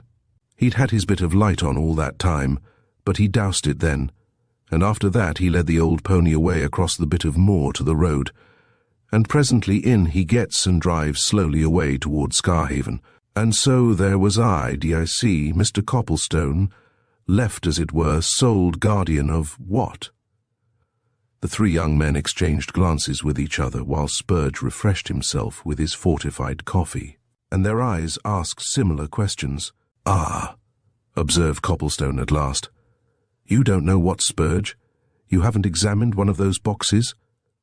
Spurge set his cup down and gave his questioner a knowing look. "I'll tell you my line of conduct, Governor," he said. "So certain sure have I been that something 'ud come of this business of hiding them boxes, and that something valuable is in 'em, that I've taken particular care ever since. Chatfield planted 'em there that night, never to set foot within a dozen yards of 'em. Why? 'Cause I know he'll ha' left footprints of his own there, and them footprints may be useful. No, sir. Them boxes has been guarded careful ever since Chatfield placed 'em where he did, for Chatfield's never been back." "Never back, eh?" said Copplestone, winking at the other two. "Never been back self nor spirit, substance nor shadow since that night," replied Spurge, "unless, indeed, he's been back since 4 o'clock this morning when I left there. However, if he's been twixt then and now, my cousin Jim Spurge, he was there. Jim's been helping me to watch. When I first came in here to see if I could hear anything about you, Jim having told me that some London gentleman was up here again, I left him in charge, and there he is now.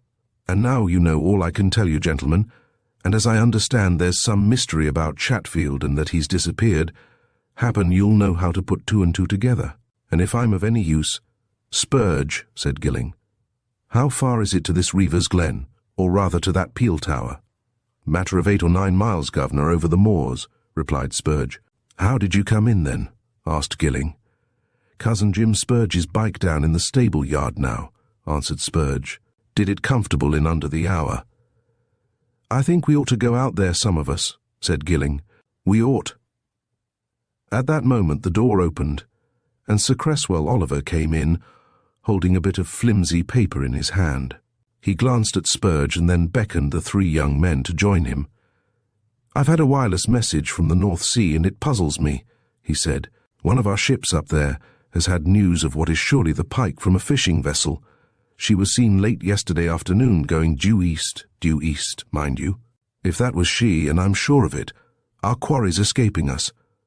Chapter 27. The Peel Tower. Gilling took the message from Sir Cresswell and thoughtfully read it over. Then he handed it back and motioned the old seaman to look at Spurge. "I think you ought to know what this man has just told us, sir," he said. "We've got a story from him that exactly fits in with what Chatfield told Mr. Vickers when the pike returned to carry him off yesterday. Chatfield, you'll remember, said that the gold he'd withdrawn from the bank is hidden somewhere. Well, there's no doubt that this man Zachary Spurge knows where it is hidden. It's there now, and the presumption is, of course, that these people on the pike will certainly come into this coast somehow to get it. So in that case, Gad, that's valuable," said Sir Cresswell, glancing again at Spurge, and with awakened interest. "Let me hear this story." Copplestone epitomized Spurge's account, while the poacher listened admiringly, checking off the main points and adding a word or two where he considered the epitome lacking. "Very smart of you, my man," remarked Sir Cresswell, nodding benevolently at Spurge when the story was over. "You're in a fair way to find yourself well rewarded. Now, gentlemen," he continued, sitting down at the table and engaging the attention of the others, "I think we had better have a council of war. Petherton has just gone to speak to the police authorities about those warrants which have been taken out against Chatfield and the impostor, but we can go on in his absence. Now there seems to be no doubt that those chests which Spurge tells us of contain the gold which Chatfield procured from the bank, and concerning which he seems to have played his associates more tricks than one. However, his associates, whoever they are, and mind you, gentlemen, I believe there are more men than Chatfield and the squire in all this, have now got a tight grip on Chatfield, and they'll force him to show them where that gold is. They'll certainly not give up the chances of £50,000 without a stiff try to get it. So, I'm considering all the possibilities and probabilities. We may conclude that sooner or later, most likely somebody will visit this old peel tower that Spurge talks of. But who?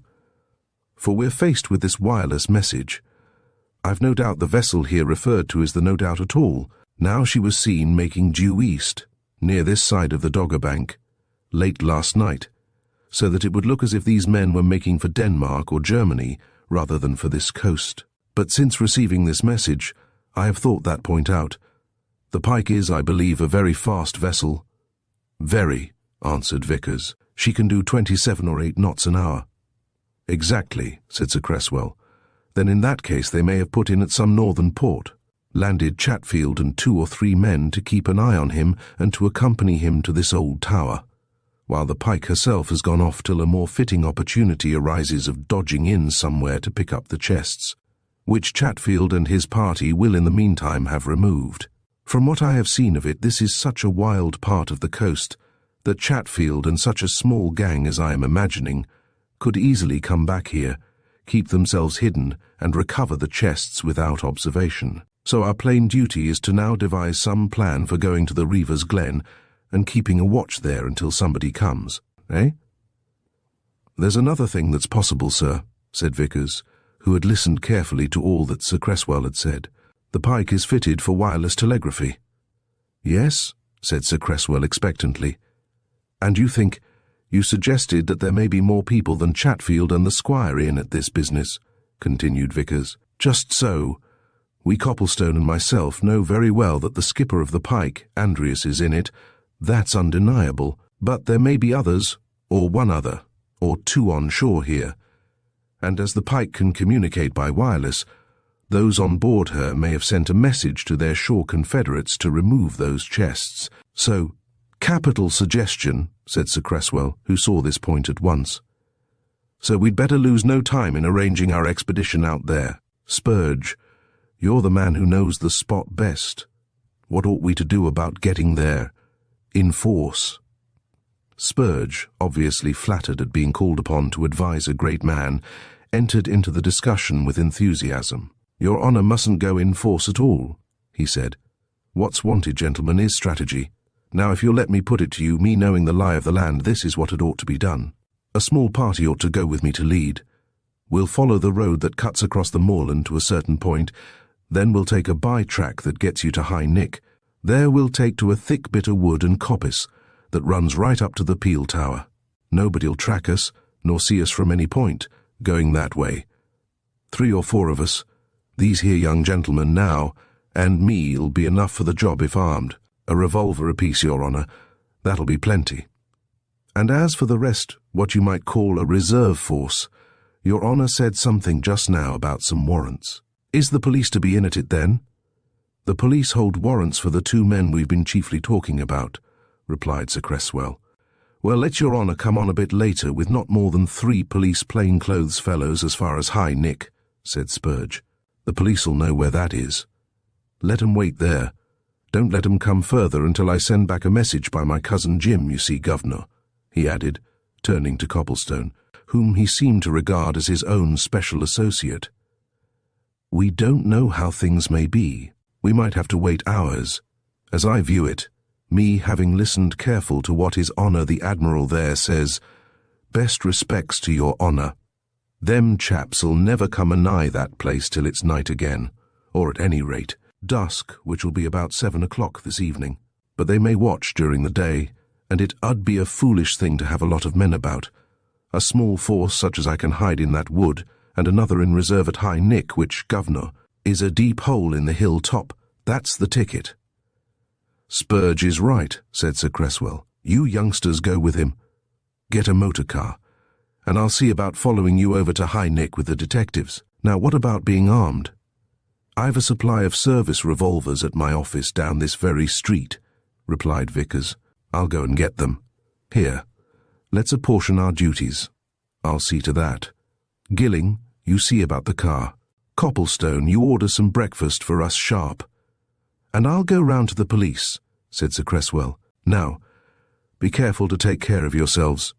You don't know what you've got to deal with, remember. The group separated, and Copplestone went off to find the hotel people and order an immediate breakfast. And passing along a corridor on his way downstairs, he encountered Mrs. Greyle, who came out of a room nearby and started at sight of him. Audrey is asleep, she whispered, pointing to the door she had just left. Thank you for taking care of her. Of course I was afraid, but that's all over now. And now the thing is, how are things? "Coming to a head, in my opinion," answered Copplestone. "But how or in what way I don't know. Anyway, we know where that gold is, and they'll make an attempt on it, that's sure, so we shall be there." "But what fools Peter Chatfield and his associates must be from their own villainous standpoint to have encumbered themselves with all that weight of gold," exclaimed Mrs. Greyle. "The folly of it seems incredible when they could have taken it in some more easily portable form."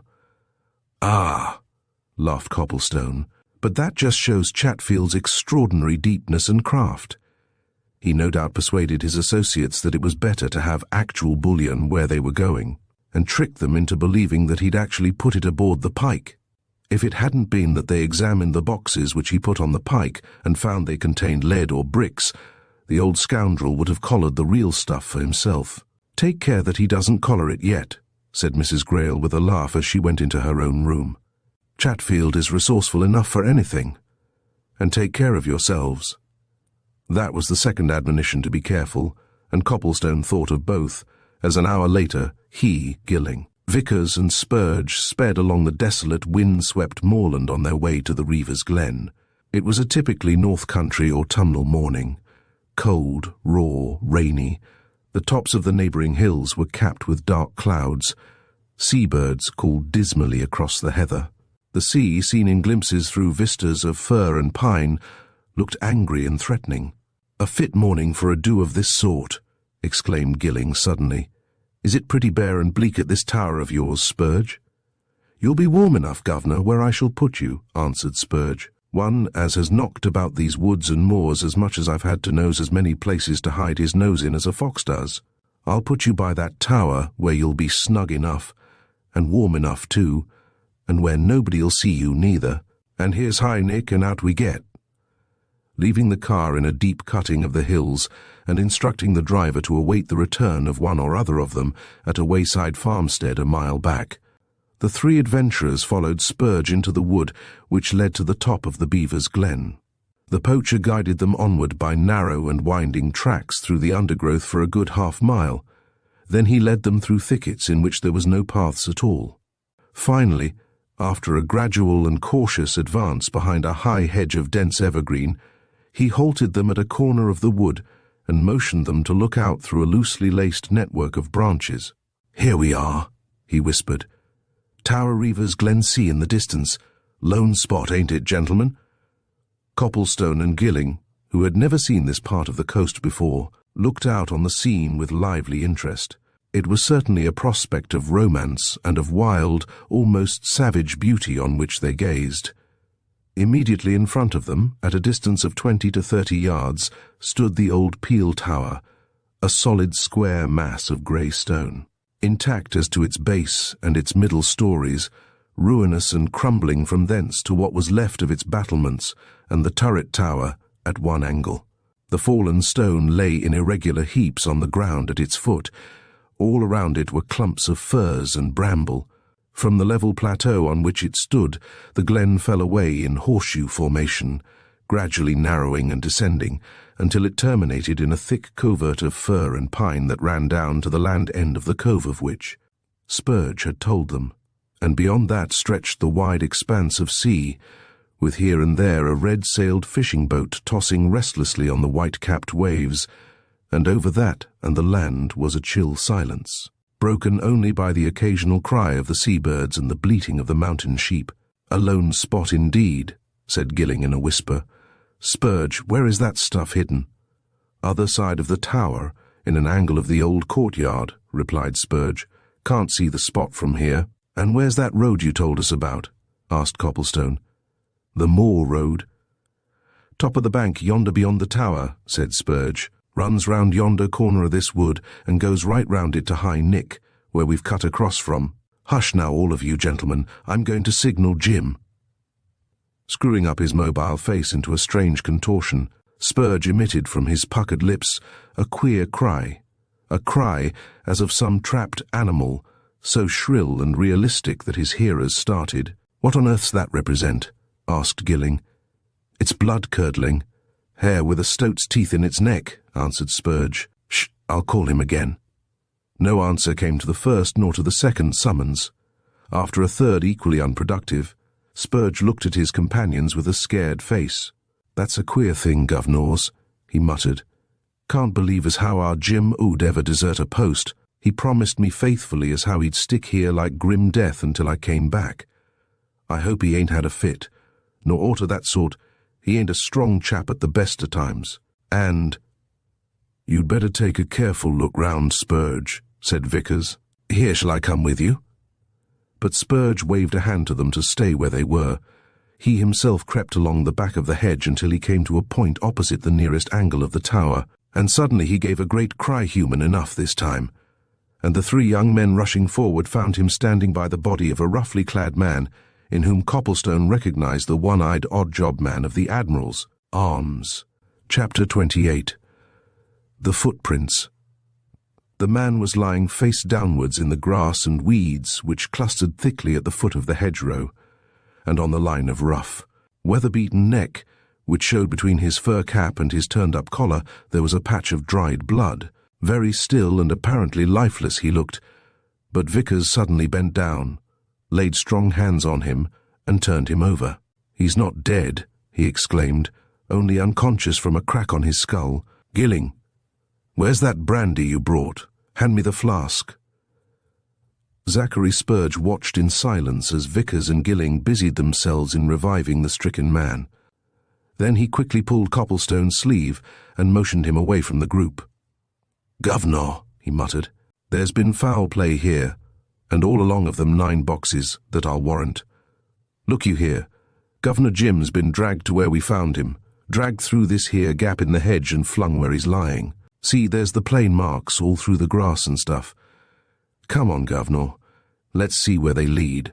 The marks of a heavy, inanimate body having been dragged through the wet grass were evidence enough, and Copplestone and Spurge followed them to a corner of the old tower where they ceased. Spurge glanced round that corner and uttered a sharp exclamation. "Just what I expected," he said. "Leastways what I expected as soon as I see Jim a-lying there. Governor, the stuff's gone." He drew Copplestone after him, and pointed to a corner of the weed-grown courtyard where a cavity had been made in the mass of fallen masonry, and the stones taken from it lay about just as they had, been displaced and thrown aside. "That's where the 9 boxes were," he continued. "Well, there ain't one of 'em there now, naught but the hole where they was. Well, this must have been during the early morning, after I left Jim to go into Norcaster, and of course him as put the stuff there must be him as fetched it away Chatfield. Let's see if there's footmarks about, Governor." "Wait a bit," said Copplestone. "We must be careful about that. Move warily. We'd better do it systematically. There'd have to be some sort of a trap, a vehicle to carry away those chests. Where's the nearest point of that road you spoke of?" "Up there," replied Spurge, pointing to a flanking bank of heather. "But they or him wasn't forced to come that way, Governor. He or them could come up from that cove down yonder. It wouldn't surprise me if that there yacht, the Pike, you know, had turned on her tracks and come in here during the night. It's not more than a mile from this tower down to the shore, and—" At that moment Vickers called to them, and they went back to find Jim Spurge slowly opening his eyes and looking round him with consciousness of his company. His one eye lightened a little as he caught sight of Zachary, and the poacher bent down to him.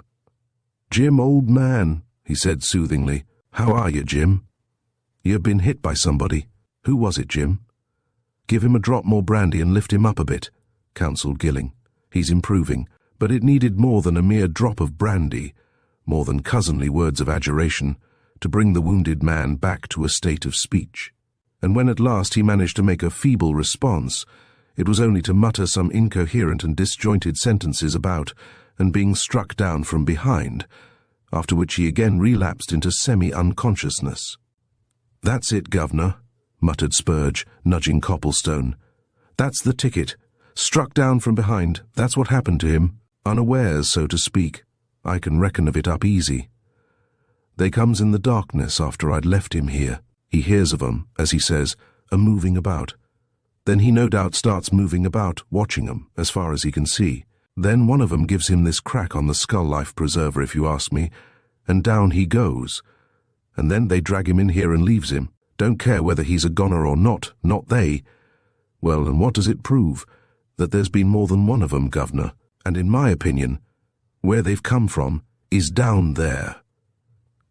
He pointed down the glen in the direction of the sea, and the three young men, who were considerably exercised by this sudden turn of events and the disappearance of the chests, looked after his outstretched hand, and then at each other. "Well, we can't stand here doing nothing," said Gilling at last.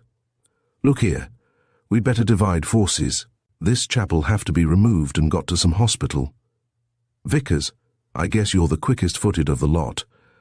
Will you run back to High Nick and tell that chauffeur to bring his car round here? If Sir Cresswell and the police are there, tell them what's happened. Spurge, you go down the glen there and see if you can see anything of any suspicious-looking craft in that bay you told us of. Copplestone, we can't do any more for this man just now. Let's look round. This is a queer business," he went on when they had all departed, and he and Copplestone were walking towards the tower. "The gold's gone, of course?" "No sign of it here, anyway," answered Copplestone, leading him into the ruinous courtyard and pointing to the cavity in the fallen masonry. "That's where it was placed by Chatfield, according to Zachary Spurge." "And of course Chatfield's removed it during the night," remarked Gilling. "That message which Sir Cresswell read us must have been all wrong. The Pike's come south, and she's been somewhere about maybe been in that cove at the end of the glen, though she'll have cleared out of it hours ago," he concluded disappointedly. "We're too late." "That theory's not necessarily correct," replied Copplestone. "Sir Cresswell's message may have been quite right. For all we know, the folks on the Pike had Confederates on shore. Go carefully, Gilling. Let's see if we can make out anything in the way of footprints." The ground in the courtyard was grassless, a flooring of grit and loose stone, on which no impression could well be made by human foot. But Copplestone, carefully prospecting around and going a little way up the bank which lay between the tower and the moorland road, suddenly saw something in the black, peat-like earth, which attracted his attention, and he called to his companion. "I say," he exclaimed, "look at this. There, that's unmistakable enough. And fresh, too." Gilling bent down, looked and stared at Copplestone with a question in his eyes. "By gad," he said, "a woman." "And one who wears good and shapely footwear, too," remarked Copplestone. "That's what you'd call a slender and elegant foot. Here it is again, going up the bank. Come on." There were more traces of this wearer of elegant footgear on the soft earth of the bank which ran between the moorland and the stone-strewn courtyard moor again on the edges of the road itself. There, too, were plain signs that a motor car of some sort had recently been pulled up opposite the tower. Gilling pointed to the indentations made by the studded wheels and to droppings of oil and petrol on the gravelly. "Soil, that's evident enough," he said. "Those chests have been fetched away during the night by motor, and a woman's been in at it. Confederates, of course. Now then, the next thing is, which way did that motor go with its contents?" They followed the tracks for a short distance along the road until, coming to a place where it widened at a gateway leading into the wood, they saw that the car had there been backed and turned. Gilling carefully examined the marks. "That car came from Norcaster, and it's gone back to Norcaster," he affirmed presently. "Look here. They came up the hill at the side of the wood. Here they backed the car towards that gate, and then ran it backwards till they were abreast of the tower. Then, when they'd loaded up with those chests, they went straight off by the way they'd come. Look at the tracks plain enough. Then we'd better get down towards Norcaster ourselves," said Copplestone. "Call Spurge back. He'll find nothing in that cove. This job has been done from land, and we ought to be on the track of these people. They've had several hours' start already." By this time Zachary Spurge had been recalled. Vickers had brought the car round from High Nick, and the injured man was carefully lifted into it and driven away. But at High Nick itself they met another car, hurrying up from Norcaster, and bringing Sir Cresswell Oliver and 3 other men who bore the unmistakable stamp of the police force. In one of them Copplestone recognized the inspector from Scarhaven. The 2 cars met and stopped alongside each other, and Sir Cresswell, with one sharp glance at the rough bandage which Vickers had fastened round Jim Spurge's head, rapped out a question. "Gone," replied Gilling, with equal brusqueness. "Came in a motor during the night soon after Zachary Spurge left Jim. They hit him pretty hard over his head and left him unconscious. Of course they've carried off the boxes. Car appears to have gone to Norcaster. Hadn't you better turn?" Sir Cresswell pointed to the Scarhaven police inspector. "Here's news from Scarhaven," he said, bending forward to the other car. "The inspector's just brought it. The squire, whoever he was, is dead. They found his body this morning, lying at the foot of a cliff near the keep. Foul play? That's what you don't know, Inspector?" "Can't say at all, sir," answered the inspector. "He might have been thrown down, he might have fallen down. It's a bad place. Anyway, what the doctor said, just before I hurried in here to tell Mrs. Greyle, as the next relative that we know of, is that he'd been dead some days. The body, you see, was lying in a thicket at the foot of the cliff." "Some days," exclaimed Copplestone with a look at Gilling. "Days?" "4 or 5 days at least, sir," replied the inspector. "So the doctor thinks. The place is a cliff between the high road from Northborough and the house itself. There's a short cut across the park to the house from that road. It looks as if—" "Ah!" interrupted Gilling. "It's clear how that happened then. He took that short cut when he came from Northborough that night. But if he's dead, who's engineering all this? There's the fact, those chests of gold have been removed from that old tower since Zachary Spurge left his cousin in charge there early this morning. Everything looks as if they'd been carried to Norcaster. Therefore—" "Turn this car round," commanded Sir Cresswell. "Of course we must get back to Norcaster. But what's to be done there?" The 2 cars went scurrying back to the old shipping town when at last they had deposited the injured man at a neighbouring hospital and came to a stop near the Angel. Zachary Spurge pulled Copplestone's sleeve and, with a look full of significance, motioned him aside to a quiet place. Chapter 29. Scarvel's Cut. The quiet place was a narrow alley, which, opening out of the market square in which the car had come to a halt, suddenly twisted away into a labyrinth of ancient buildings that lay between the centre of the town and the river. Not until Spurge had conducted Copplestone quite away from their late companions did he turn and speak. When he spoke, his words were accompanied by a glance which suggested mystery as well as confidence. "Governor," he said, "what's going to be done?" "Have you pulled me down here to ask that?" exclaimed Copplestone a little impatiently. "Good heavens, man! With all these complications arising, the gold gone, the squire dead. Why, there'll have to be a pretty deep consultation, of course. We'd better get back to it." But Spurge shook his head. "Not me, Governor," he said resolutely. "I ain't no opinion of consultations with lawyers and policemen plainclothes or otherwise. They ain't no mortal good whatever, Governor, when it comes to horse sense. 'Cause why? 'Tain't their fault, it's the system. They can't do nothing, start nothing, suggest nothing. They can only do things in the official cut-and-dried red-tape way. Governor, you and me can do better." "Well?" asked Copplestone. "Listen," continued Spurge.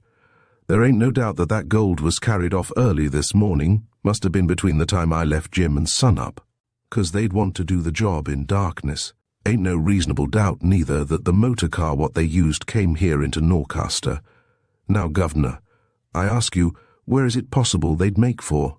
Not a railway station, 'cause them boxes 'ud be conspicuous and easy traced when inquiry was made. And yet they'd want to get 'em away as soon as possible. Very well. What's the other way of getting any stuff out of Norcaster? What? Why that—" He jerked his thumb in the direction of a patch of grey water which shone dully at the end of the alley, and while his thumb jerked his eye winked. "The river," he went on. "The river, Governor.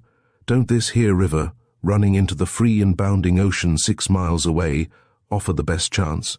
What we want to do is to take a look round these here docks and quays and wharves, keeping our eyes open, and our ears as well. Come on with me, Governor. I know places all along this riverside where you could hide the Bank of England till it was wanted, so to speak." "But the others?" suggested Copplestone. "Hadn't we better fetch them?" "No," retorted Spurge assertively. 2 on us is enough. You trust to me, Governor. I'll find out something. I know these docks and all that's alongside 'em. I'd do the job myself now, but it'll be better to have somebody along of me, in case we want a message sending for help or anything of that nature. Come on, and if I don't find out before noon if there's any queer craft gone out of this since morning, why then, I ain't what I believe myself to be." Copplestone, who had considerable faith in the poacher's shrewdness, allowed himself to be led into the lowest part of the town, low, in more than one sense of the word. Norcaster itself, as regards its ancient and time-hallowed portions, its church, its castle, its official buildings and highly respectable houses, stood on the top of a low hill. Its docks and wharves and the mean streets which intersected them had been made on a stretch of marshland that lay between the foot of that hill and the river. And down there was the smell of tar and of merchandise, and narrow alleys full of sea-going men and raucous-voiced women, and queer nooks and corners, and ships being laden, and ships being stripped of their cargoes, and such noise and confusion, and inextricable mingling and elbowing that Copplestone thought it was as likely to find a needle in a haystack as to make anything out relating to the quest they were engaged in. But Zachary Spurge, leading him in and out of the throngs on the wharves, now taking a look into a dock, now inspecting a quay, now stopping to exchange a word or two with taciturn gentlemen who sucked their pipes at the corners of narrow streets, now going into shady-looking public houses by one door and coming out at another, seemed to be remarkably well satisfied with his doings, and kept remarking to his companion that they would hear something yet. Nevertheless, by noon they had heard nothing, and Copplestone, who considered casual search of this sort utterly purposeless, announced that he was going to more savoury neighbourhoods. "Give it another turn, Governor," urged Spurge. "Have a bit of faith in me now. You see, Governor, I've an idea, a theory, as you might term it, of my very own, only time's too short to go into details like. Trust me a bit longer, Governor. There's a spot or two down here that I'm fair keen on taking a look at. Come on, Governor. Once more. This is Scarvel's Cut." He drew his unwilling companion round a corner of the wharf which they were just then patrolling, and showed him a narrow creek, which, hemmed in by ancient buildings, some of them half-ruinous sail lofts, and sheds full of odds and ends of merchandise, cut into the land at an irregular angle, and was at that moment affording harbourage to a mass of small vessels, just then lying high and dry on the banks, from which the tide had retreated. Along the side of this creek there was just as much crowding and confusion as on the wider quays. Men were going in and out of the sheds and lofts. Men were busy about the sides of the small craft, and again the feeling of uselessness came over Copplestone. "What's the good of all this, Spurge?" he exclaimed testily. "You'll never—" Spurge suddenly laid a grip on his companion's elbow and twisted him aside into a narrow entry between the sheds. "That's the good," he answered in an exulting voice. "Look there, Governor. Look at that North Sea tug, that one lying out there, whose face is now a-peeping out of that hatch. Come now?" Copplestone looked in the direction which Spurge indicated. There, lying moored to the wharf, at a point exactly opposite a tumble-down sail loft, was one of those strongly built tugs which ply between the fishing fleets and the ports. It was an eminently business-looking craft, rakish for its class, and it bore marks of much recent sea usage, but Copplestone gave no more than a passing glance at it. What attracted and fascinated his eyes was the face of a man who had come up from her depths and was looking out of a hatchway on the top deck, looking expectantly at the sail loft. There was grime and oil on that face, and the neck which supported the unkempt head rose out of a rough jersey, but Copplestone recognized his man smartly enough. In spite of the attempt to look like a tug-deck hand, there was no mistaking the skipper of the Pike. "Good heavens," he muttered as he stared across the crowded quay. "Andreas." "Right you are, Governor," whispered Spurge. "It's that very same and no mistake. And now you'll perhaps see how I put things together, like, no doubt those folk as sent Sir Cresswell that message did see the Pike going east last evening, just so, but there wasn't no reason. Considering what that chap and his lot had at stake, why they shouldn't put him, and one or two more, very likely, on one of the many tugs that's to be met with out there off the fishing grounds. What I conclude they did, Governor, was to charter one of them tugs and run her in here, and I expect they've got the stuff on board her now, and when the tide comes up, out they'll go, and be off into the free and open again, to pick the Pike up somewhere, twixt here and the Dogger Bank. Smart uns they are, no doubt, but we've got 'em." "Not yet," said Copplestone. "What are we to do? Better go back and get help, eh?" He was keenly watching Andreas, and as the skipper of the Pike suddenly moved, He drew Spurge further into the alley. "He's coming out of that hatchway," whispered Copplestone. "If he comes ashore, he'll see us, and then—" "No matter, Governor," said Spurge reassuringly. "They can't get out of Scarvel's cut into the river till the tide serves." "Yes, that's Captain Andreas right enough, and he's coming ashore." Andreas had by that time drawn himself out of the hatchway and now revealed himself in the jersey, the thick leg wear, and short sea boots of an ocean-going man. Copplestone's recollection of him as he showed himself on board the Pike was of a very smartly attired, rather dandified person. Only some deep scheme, he knew, would have caused him to assume this disguise, and he watched him with interest as he rolled ashore and disappeared within the lower story of the sail loft. Spurge, too, watched with all his eyes, and he turned to Copplestone with a gleam of excitement. "Governor," he said, "we've trapped 'em beautiful. I know that place. I've worked in there in my time.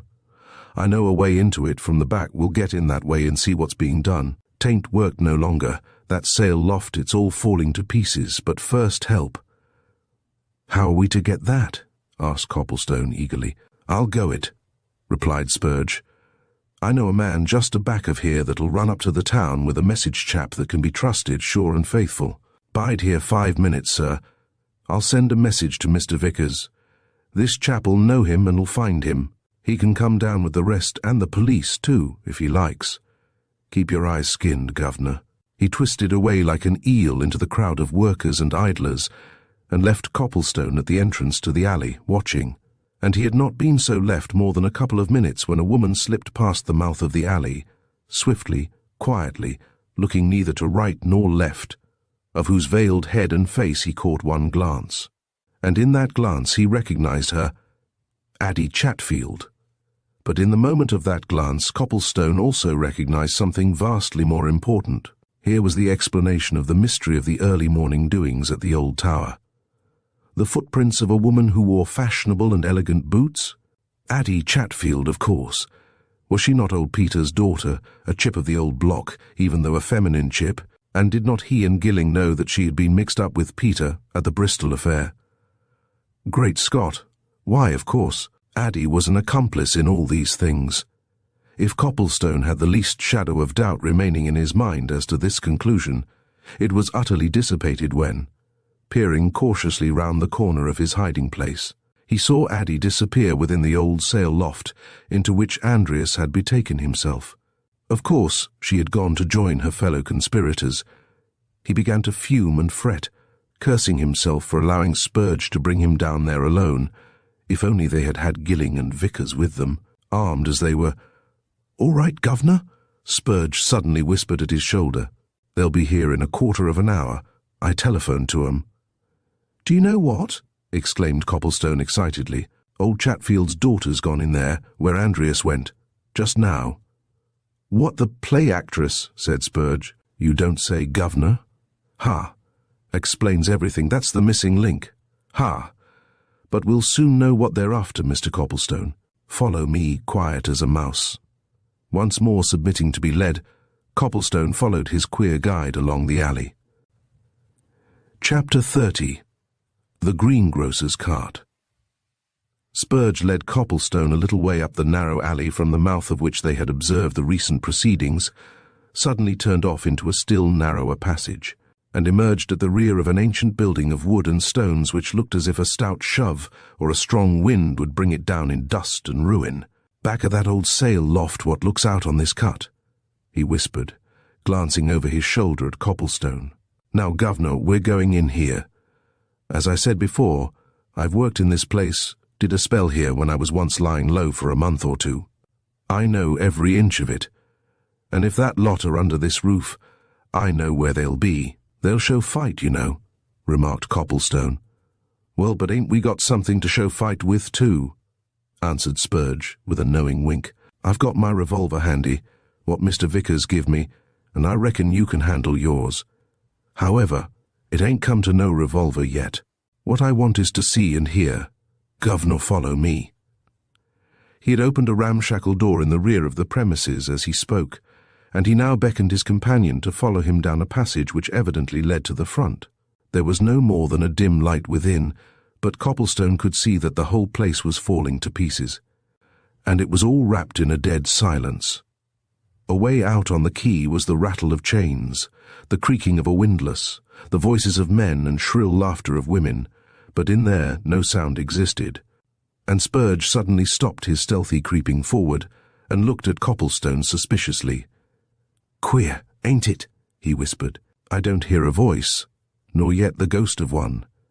You'd think that if they was in here they'd be talking, but we'll soon see." Clambering up a pile of fallen timber which lay in the passage and beckoning Copplestone to follow his example, Spurge looked through a broken slat in the wooden partition into an open shed which fronted the cut. The shed was empty. Folk were passing to and fro in front of it. The North Sea tug still lay at the wharf beyond. A man who was evidently its skipper sat on a tub on its deck, placidly smoking his short pipe, but of Addie Chatfield, or of Andreas, there was no sign, and the silence in that crumbling, rat-haunted house was deeper than ever. "Governor," muttered Spurge, "how long is it since you see her?" "Almost as soon as you'd gone," answered Copplestone. 10 minutes ago," sighed Spurge. "Governor, they've done us, they're off. I see it, she must have caught sight of me nosing round, and she came here and gave the others the office, and they bucked out at the back. The back, governor. And Lord bless you, at the back of this shanty there's a perfect rabbit warren of places more by token, they call it the Warren. If they've got in there, why, all the police in Norcastle'll never find 'em, leastways, I mean, to speak truthful, not without a deal of trouble." "What about upstairs?" asked Copplestone. "Upstairs now," said Spurge with a doubtful glance at the ramshackle stairway. "Lord, mister, I don't believe nobody could get up them stairs. No, they've hooked it through the back here, into the Warren, and once in there." He ended with an eloquent gesture, and dismounting from his perch made his way along the passage to a door which opened into the shed. Thence he looked out on the quay and along the crowded maze of Scarvel's Cut. "Here's some of 'em anyway, governor," he announced. "I see Mr. Vickers and t'other London gentleman, and the old Admiral, at all events. There they are, getting out of a motor at the end. But go to meet 'em, Mr. Copplestone, while I keep my eye on this here tug and its skipper." Copplestone elbowed his way through the crowd until he met Sir Cresswell and his two companions. All three were eager and excited. Copplestone could only respond to their inquiries with a gloomy shake of the head. "We seem to have the devil's own luck," he growled dismally. "Spurge and I spotted Andreas by sheer accident. He was on a North Sea tug, or trawler, along the quay here. Then Spurge ran off to summon you. While he was away, Miss Chatfield appeared." "Addie Chatfield!" exclaimed Vickers. "Exactly. And that, of course," continued Copplestone, glancing at Gilling, "that without doubt, in my opinion, anyway explains those elegant footprints up at the tower. Addie Chatfield, I tell you. She passed me as I was hiding at the entrance to an alley down the cut here, and she went into an old sail loft, outside which the tug I spoke of is moored, and into which Andreas had strolled a minute or two previously. But neither she nor Andreas are there now. They've gone. And Spurge says that at the back of this quay there's a perfect rabbit warren of courts and alleys, and if, or rather as they've escaped into that, eh?" The detectives who had accompanied Sir Cresswell on the interrupted expedition to the old tower, and who had now followed him and his companions in a second car, and arrived in time to hear Copplestone's story, looked at each other. "That's right enough, comparatively speaking," said one. "But if they're in the Warren, we shall get 'em out. The first thing to do, gentlemen, is to take a look at that tug." "Exactly," exclaimed Sir Cresswell. "Just what I was thinking. Let us find out what its people have to say." The man who smoked his pipe in placid contentment on the deck of the tug looked up in astonishment as the posse of 8 crossed the plank which connected him with the quay. Nevertheless, he preserved an undaunted front, kept his pipe in his tightly closed lips, and cocked a defiant eye at everybody. "Skipper of this craft?" asked the principal detective laconically. "Right? Where are you from, then, and when did you come in here?" The skipper removed his pipe and spat over the rail. He put the pipe back, folded his arms and glared. "And what the dickens may that be to do with you?" he inquired. "And who may you be to walk aboard my vessel without leave?" "None of that now," said the detective. "Come on, we're police officers. There's something wrong round here. We've got warrants for 2 men that we believe to have been on your tug. One of them was seen here not so many minutes ago. You'd far better tell us what you know. If you don't tell now, you'll have to tell later, and I expect you've been paid already. Come on out with it." The skipper, whose gnarled countenance had undergone several changes during this address, smote one red fist on top of the other. "Darned if I don't know as there was something on the crook in this here affair," he said, almost cheerily. Well, but I ain't got nothing to do with it." "Warrants, you say?" "Ah, and what might be the particular nature of them warrants?" "Murder," answered the detective. "That's one charge, anyhow, for one of 'em, at any rate. There's others." "Murder's enough," responded the skipper.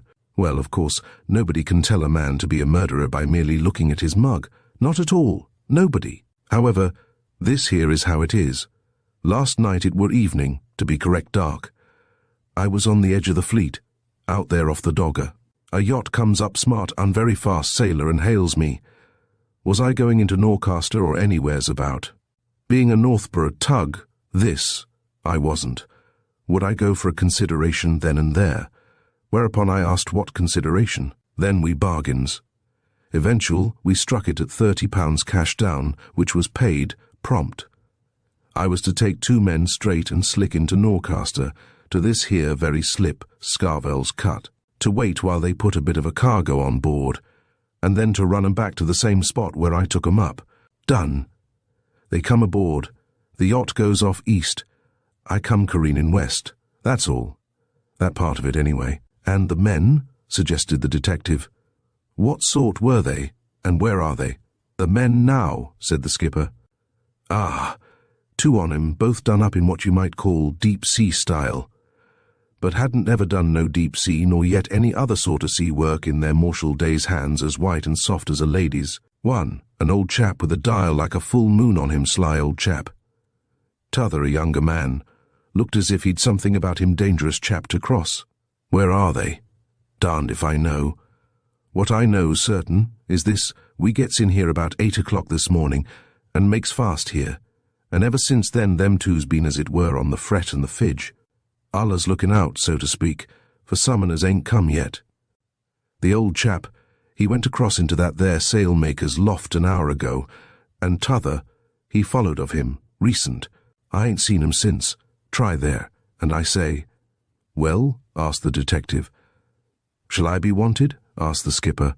"'Cause if not, I'm off and away as soon as the tide serves. Ain't no good me waiting here for them chaps if you're going to take and hang 'em." "Got to catch 'em first," said the detective, with a glance at his 2 professional companions. "And while we're not doubting your word at all, we'll just take a look round your vessel. They might have slipped on board again, you see, while your back was turned. But there was no sign of Peter Chatfield, nor of his daughter, nor of the captain of the Pike on that tug, nor anywhere in the sailmaker's loft and its purlieus." And presently the detectives looked at one another, and their leader turned to Sir Cresswell. "If these people, as seems certain, have escaped into this quarter of the town," he said, "there'll have to be a regular hunt for them. I've known a man who has badly wanted stow himself away here for weeks. If Chatfield has accomplices down here in the Warren, he can hide himself and whoever's with him for a long time successfully. We'll have to get a lot of men to work." "But I say," exclaimed Gilling, "you don't mean to tell me that 3 people, 1 a woman, could get away through these courts and alleys packed as they are without being seen? Come now." The detective smiled indulgently. "You don't know these folks," said one of them, inclining his head towards a squalid street at the end of which they had all gathered, "but they know us. It's a point of honour with them never to tell the truth to a policeman or a detective. If they saw those 3, they'd never admit it to us until it's made worth their while." "Get it made worth their while, then," exclaimed Gilling impatiently. "All in due course, sir," said the official voice. "Leave it to us." The amateur searchers after the iniquitous recognized the futility of their own endeavours in that moment, and went away to discuss matters amongst themselves, while the detectives proceeded leisurely, after their fashion, into the Warren, as if they were out for a quiet constitutional in its salubrious byways. And Sir Cresswell Oliver remarked on the difficulty of knowing exactly what to do once you had red tape on one side and unusual craftiness on the other. "You think there's no doubt that gold was removed this morning by Chatfield's daughter," he said to Copplestone as they went back to the centre of the town together. Gilling and Vickers having turned aside elsewhere, and Spurge gone to the hospital to ask for news of his cousin. "You think she was the woman whose footprints you saw up there at the Beaver's Glen?" "Seeing that she's here in Norcaster and in touch with those two, what else can I think?" replied Copplestone. "It seems to me that they got in touch with her by wireless, and that she removed the gold in readiness for her father and Andreas coming in here by that North Sea tug. If we could only find out where she's put those boxes, or where she got the car from in which she brought it down from the tower." "Vickers has already started some inquiries about cars," said Sir Cresswell. "She must have hired a car somewhere in the town. Certainly, if we could hear of that gold, we should be in the way of getting on their track. But they heard nothing of gold or of fugitives, or of what the police and detectives were doing until the middle of the afternoon. And then Mr. Elkin, the manager of the bank from which Chatfield had withdrawn the estate and the private balance, came hurrying to the Angel and to Mrs. Greyle, his usually rubicund face pale with emotion, his hand waving a scrap of crumpled paper. Mrs. Greyle and Audrey were at that moment in consultation with Sir Cresswell Oliver and Copplestone. The bank manager burst in on them without ceremony. I say," he exclaimed excitedly. "Will you believe it? The gold's come back. It's all safe, every penny. Bless me. I scarcely know whether I'm dreaming or not, but we've got it." "What's all this?" demanded Sir Cresswell. "You've got that gold?" "Less than an hour ago," replied the bank manager, dropping into a chair and slapping his hand on his knees in his excitement. "A man who turned out to be a greengrocer came with his cart to the bank and said he'd been sent with 9 boxes for delivery to us. Asked who had sent him, he replied that early this morning a lady whom he didn't know had asked him to put the boxes in his shed until she called for them. She brought them in a motor car. This afternoon she called again at 2 o'clock, paid him for the storage and for what he was to do, and instructed him to put the boxes on his cart and bring them to us. Which," continued Mr. Elkin, gleefully rubbing his hands together, "he did, with this. And that, my dear ladies and good gentlemen, is the most extraordinary document which, in all my 40 years' experience of banking matters, I have ever seen." He laid a dirty, crumpled half-sheet of cheap notepaper on the table at which they were all sitting, and Copplestone, bending over it, read aloud what was there written. "Mr. Elkin, please place the contents of the 9 cases sent herewith to the credit of the Greyle estate. Peter Chatfield, agent." Amidst a chorus of exclamations, Sir Cresswell asked a sharp question. "Is that really Chatfield's signature?" "Oh, undoubtedly," replied Mr. Elkin. "Not a doubt of it. Of course, as soon as I saw it, I closely questioned the greengrocer, but he knew nothing. He said the lady was what he called wrapped up about her face veiled, of course, on both her visits, and that as soon as she'd seen him set off with his load of boxes, she disappeared. He lives, this greengrocer, on the edge of the town. I've got his address, but I'm sure he knows no more." "And the cases have been examined?" asked Copplestone. "Everyone, my dear sir," answered the bank manager with a satisfied smirk. "Every penny is there, glorious." "This is most extraordinary," said Sir Cresswell. "What on earth does it all mean? If we could only trace that woman from the greengrocer's place."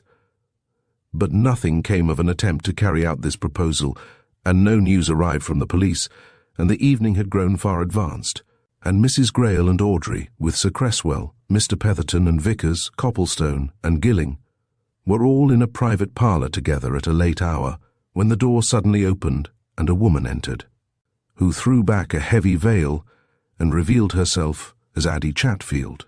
Chapter 31. Ambassadress Extraordinary.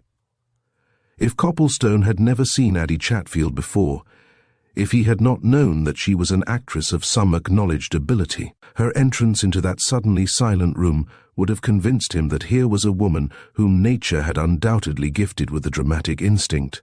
Addie's presentation of herself to the small and select audience was eminently dramatic, without being theatrical. She filled the stage. It was as if the lights had suddenly gone down in the auditorium and up in the proscenium, as if a hush fell, as if every ear opened wide to catch a first accent. And Addie's first accents were soft and liquid, and accompanied by a smile, which was calculated to soften the 7 hearts which had begun to beat a little quicker at her coming. With the smile and the soft accent came a highly successful attempt at a shy and modest blush, which mounted to her cheek as she moved towards the centre table and bowed to the startled and inquisitive eyes. "I have come to ask mercy." There was a faint sigh of surprise from somebody. Sir Cresswell Oliver, only realizing that a pretty woman had entered the room, made haste to place a chair for her. But before Addie could respond to his old-fashioned bow, Mr. Petherton was on his legs. I take it that this is the young woman, the Miss Chatfield, of whom we have had occasion to speak a good deal today," he said very stiffly. "I think, Sir Cresswell, eh?" "Yes," said Sir Cresswell, glancing from the visitor to the old lawyer. "You think, Petherton, yes?" "The situation is decidedly unpleasant," said Mr. Petherton, more icily than ever. "Mr. Vickers will agree with me that it is most unpleasant and very unusual. The fact is, the police are now searching for this young lady." "But I am here," exclaimed Addie. "Doesn't that show that I'm not afraid of the police? I came of my own free will to explain, and to ask you all to be merciful." "To whom?" demanded Mr. Petherton. "Well, to my father, if you want to know," replied Addie with another softening glance. "Come now, all of you, what's the good of being so down on an old man who, after all, hasn't got so very long to live? There are 2 of you here who are getting on. You know, it doesn't become old men to be so hard. Good doctrine that, anyway, isn't it, Sir Cresswell?" Sir Cresswell turned away. Obviously disconcerted, when he looked round again, he avoided the eyes of the young men and glanced a little sheepishly at Mr. Petherton. "It seems to me, Petherton," he said, "that we ought to hear what Miss Chatfield has to say. Evidently she comes to tell us, of her own free will, something. I should like to know what that something is. I think Mrs. Greyle would like to know too." "Decidedly," exclaimed Mrs. Greyle, who was watching the central figure with great curiosity. "I should indeed like to know, especially if Miss Chatfield proposes to tell us something about her father." Mr. Petherton, who frowned very much, and appeared to be greatly disturbed by these irregularities, twisted sharply round on the visitor. "Where is your father?" he demanded. "Where you can't find him," retorted Addie, with a flash of the eye that lit up her whole face. "So's Andreas. They're off, my good sir, both of 'em. Neither you nor the police can lay hands on 'em now, and you'll do no good by laying hands on me. Come now," she went on. "I said I'd come to ask for mercy, but I came for more. This game's all over. It's up. The curtain's down. At least it's going down. Why don't you let me tell you all about it, and then we can be friends?" Mr. Petherton gazed at Addie for a moment as if she were some extraordinary specimen of a new race. Then he took off his glasses, waved them at Sir Cresswell, and dropped into a chair with a snort. "I wash my hands of the whole thing," he exclaimed. "Do what you like, all of you. Irregular, most irregular." Vickers gave Addie a sly look. "Don't incriminate yourself, Miss Chatfield," he said. "There's no need for you to tell anything against yourself, you know." "Me?" exclaimed Addie. "Why, I've been playing good angel all day long. Me incriminate myself indeed. If Miss Greyle there only knew what I'd done for her. Look here," she continued, suddenly turning to Sir Cresswell. "I've come to tell all about it. And first of all, every penny of that money that my father drew from the bank has been restored this afternoon." "We know that," said Sir Cresswell. "Well, that was me. I engineered that," continued Addie. "And second, the pike will be back at Scarhaven during the night to unload everything that was being carried away. My doing again, because I'm no fool and I know when a game's up." "So there was a game?" suggested Vickers. Addie leaned forward from the chair which Sir Cresswell had given her at the end of the table, and planting her elbows on the table edge began to check off her points on the tips of her slender fingers. She was well aware that she had the stage to herself by that time, and she showed her consciousness of it. "You have it," she answered. "There was a game, and perhaps I know more of it than anybody. I'll tell now. It began at Bristol. I was playing there. One morning my father fetched me out from rehearsal to tell me that he'd been down to Falmouth to meet the new squire of Scarhaven, Marston Greyle, and that he found him so ill that they'd had to go to a doctor, who forbade Greyle to travel far at a time. They'd got to Bristol there. Greyle was so much worse that my father didn't know what to do with him. He knew that I was in the town, so he came to me. I got Greyle a quiet room at my lodgings. A doctor saw him. He said he was very bad, but he didn't say that he was in immediate danger. However, he died that very night. Addie paused for a moment, and Copplestone and Gilling exchanged glances. So far, this was all known to them, but what was coming? Now, I was alone with Greyle for a while that evening, continued Addie. It was while my father was getting some food downstairs. Greyle said to me that he knew he was dying, and he gave me a pocketbook in which he said all his papers were. He said I could give it to my father. I believe he became unconscious soon after that. Anyway, he never mentioned that pocketbook to my father. Neither did I. But after Greyle was dead, I examined its contents carefully, and when I was in London at the end of the week, I showed them to my husband. Addie again paused, and at least two of the men glanced at each other with a look of surmise. Her husband? Who the fact is, she went on suddenly, Captain Andreas is my husband, but nobody knew that, not even my own father. We've been married 3 years. I met him when I was crossing over to America once. We got married. We kept the marriage secret for reasons of our own. Well, he met me in London the Sunday after Greyle's death, and I showed him the papers which were in Greyle's pocketbook. And now this, of course, was where it was very wicked in me and him, though we've tried to make up for it today. Anyhow, we fixed up what I suppose you two gentlemen would call a conspiracy. My husband had a brother, an actor, not up to much, nor of much experience, who had been brought up in the States and who was then in town, doing nothing. We took him into confidence, coached him up in everything, furnished him with all the papers in the pocketbook, and resolved to pass him off as the real Marston Greyle. Mr. Petherton stirred angrily in his chair and turned a protesting face on Sir Cresswell. "Apart from being irregular," he exclaimed, "this is altogether outrageous. This woman is openly boasting of conspiracy and—" "You're wrong," said Addie. "I'm not boasting, I'm explaining. You ought to be obliged to me. And if Mrs. Andreas, to give the lady her real name, cares to unburden her secrets to us, I really don't see why we shouldn't listen to them, Mr. Petherton," observed Vickers. "It simplifies matters greatly." "That's what I say," agreed Addie. "I'm done with all this, and I want to clear things up, whatever comes of it. Well, I say we fix that up with my brother-in-law." "His name, his real name, if you please," inquired Vickers. Well, his real name was Martin Andreas, but he'd another name for the stage," replied Addie. "We gave him the papers and arranged for him to go down to Scarhaven to my father. Now I want to assure you all, right here, that my father never did really know that Martin was an imposter. He began to suspect something at the end, but he didn't know for a fact. Martin went down to him at Scarhaven, just a week after the real Marston Greyle had died. He claimed to be Marston Greyle. He produced his papers. My father told about the Marston Greyle he'd buried. Martin pooh-poohed that. He said that that man must be a secretary of his, Mark Gray, who, after stealing some documents, had left him in New York and slipped across here, no doubt meaning to pass himself off as the real man, until he could get something substantial out of the estate, when he'd have vanished. I tell you, my father accepted that story. Why?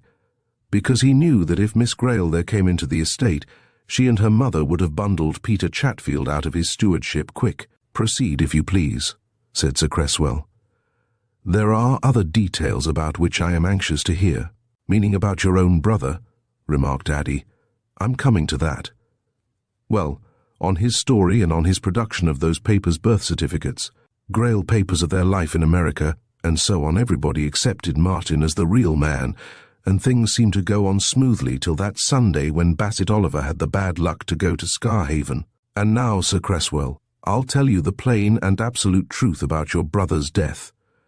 It's the absolute truth, mind, nobody knows it better than I do. On that Sunday, I was at Scarhaven. I wanted to speak privately to Martin. I arranged to meet him in the grounds of the keep during the afternoon. I did meet him there. We hadn't been talking many minutes when Bassett Oliver came in through the door in the wall, which one of us had carelessly left open. He didn't see us. But we saw him, and we were afraid. Why? Because Bassett Oliver knew both of us. He'd met Martin several times, in London and in New York, and of course, he knew that Martin was no more Marston Greyle than he himself was. Well, we both shrank behind some shrubs that we were standing amongst, and we gave each other one look, and Martin went white as death. But Bassett Oliver went on across the lawn, never seeing us, and he entered the turret tower and went up. Martin just said to me, "If Bassett Oliver sees me, there's an end to all this, what's to be done?" But before I could speak or think, we saw Bassett at the top of the tower, making his way round the inside parapet. And suddenly, he disappeared. Addie's voice had become low and grave during the last few minutes, and she kept her eyes on the table at the end. But she looked up readily enough when Sir Cresswell seized her arm and rapped out a question almost in her ear. "Is that the truth? The real truth?" "It's the absolute truth," she answered, regarding him steadily. "I'm not altogether a good sort, nor a very bad sort, but I'm telling you the real truth in that. It was a sheer accident. He stepped off the parapet and fell. Martin went into the base of the tower and came back saying he was dead. We were both dazed. We separated. He went off to the house. I went to my father by a roundabout way. We decided to let things take their course. You all know a great deal of what happened. But later, my husband and Martin began to take certain things into their own hands. They put me on one side. To this minute, I don't quite know how much my father got into their secrets or how little, but I do know that they determined to make what you might call a purse for themselves out of Scarhaven. Martin left certain powers in his brother's hands and went off to London. He was there, hidden, until Andreas got all ready for a flight on the Pike. Then he set off to Scarhaven to join her. But he didn't join her, and none of us knew what had become of him until today, when we heard of what had been found at Scarhaven. That explained it. He had taken that short cut from the Northborough Road through the woods behind the keep, and fallen over the cliff at the Hermit's Steps. But that very night, you, Mr. Vickers, and Mr. Copplestone and Miss Greyle nearly stopped everything, and if Andreas and Chatfield hadn't carried you off, the scheme would have come to nothing. Well, you know what happened after that. But, interjected Vickers quickly, not your share in the last development. My share's been to see that the thing was up, and that if I wanted to save them all, I'd best put a stop to it, rejoined Addie with a grim smile. I tell you, I didn't know what they'd been up to until today. I was in England, never mind where, wondering what was going on. Yesterday I got a code message from my husband. When he fetched my father away from you, he forced him to tell where that gold was. Then he wired to me, by wireless, full instructions to recover it during last night. Never you mind the exact means I took, nor who it was that I got to help. I got it, and I took good care to put it where I knew it would be safe. Then this morning I went to meet the two of them at Scarvell's Cut, and I took the upper hand then. I got them away from that sail loft safely. I made my husband give me a code message for the man in charge of the Pike, telling him to return at once to Scarhaven. I made my father write a note to Elkin at the bank, telling him to place the gold which I sent with it to the credit of the Greyle estate. And when all that was done, I got them away. They're gone. Vickers, who had never taken his eyes off Addie during her lengthy explanation, gave her a whimsical smile. "Safely?" he asked. "I'll defy the police to find 'em anyway," replied Addie with a quick response of lip and eye. "I don't do things by halves.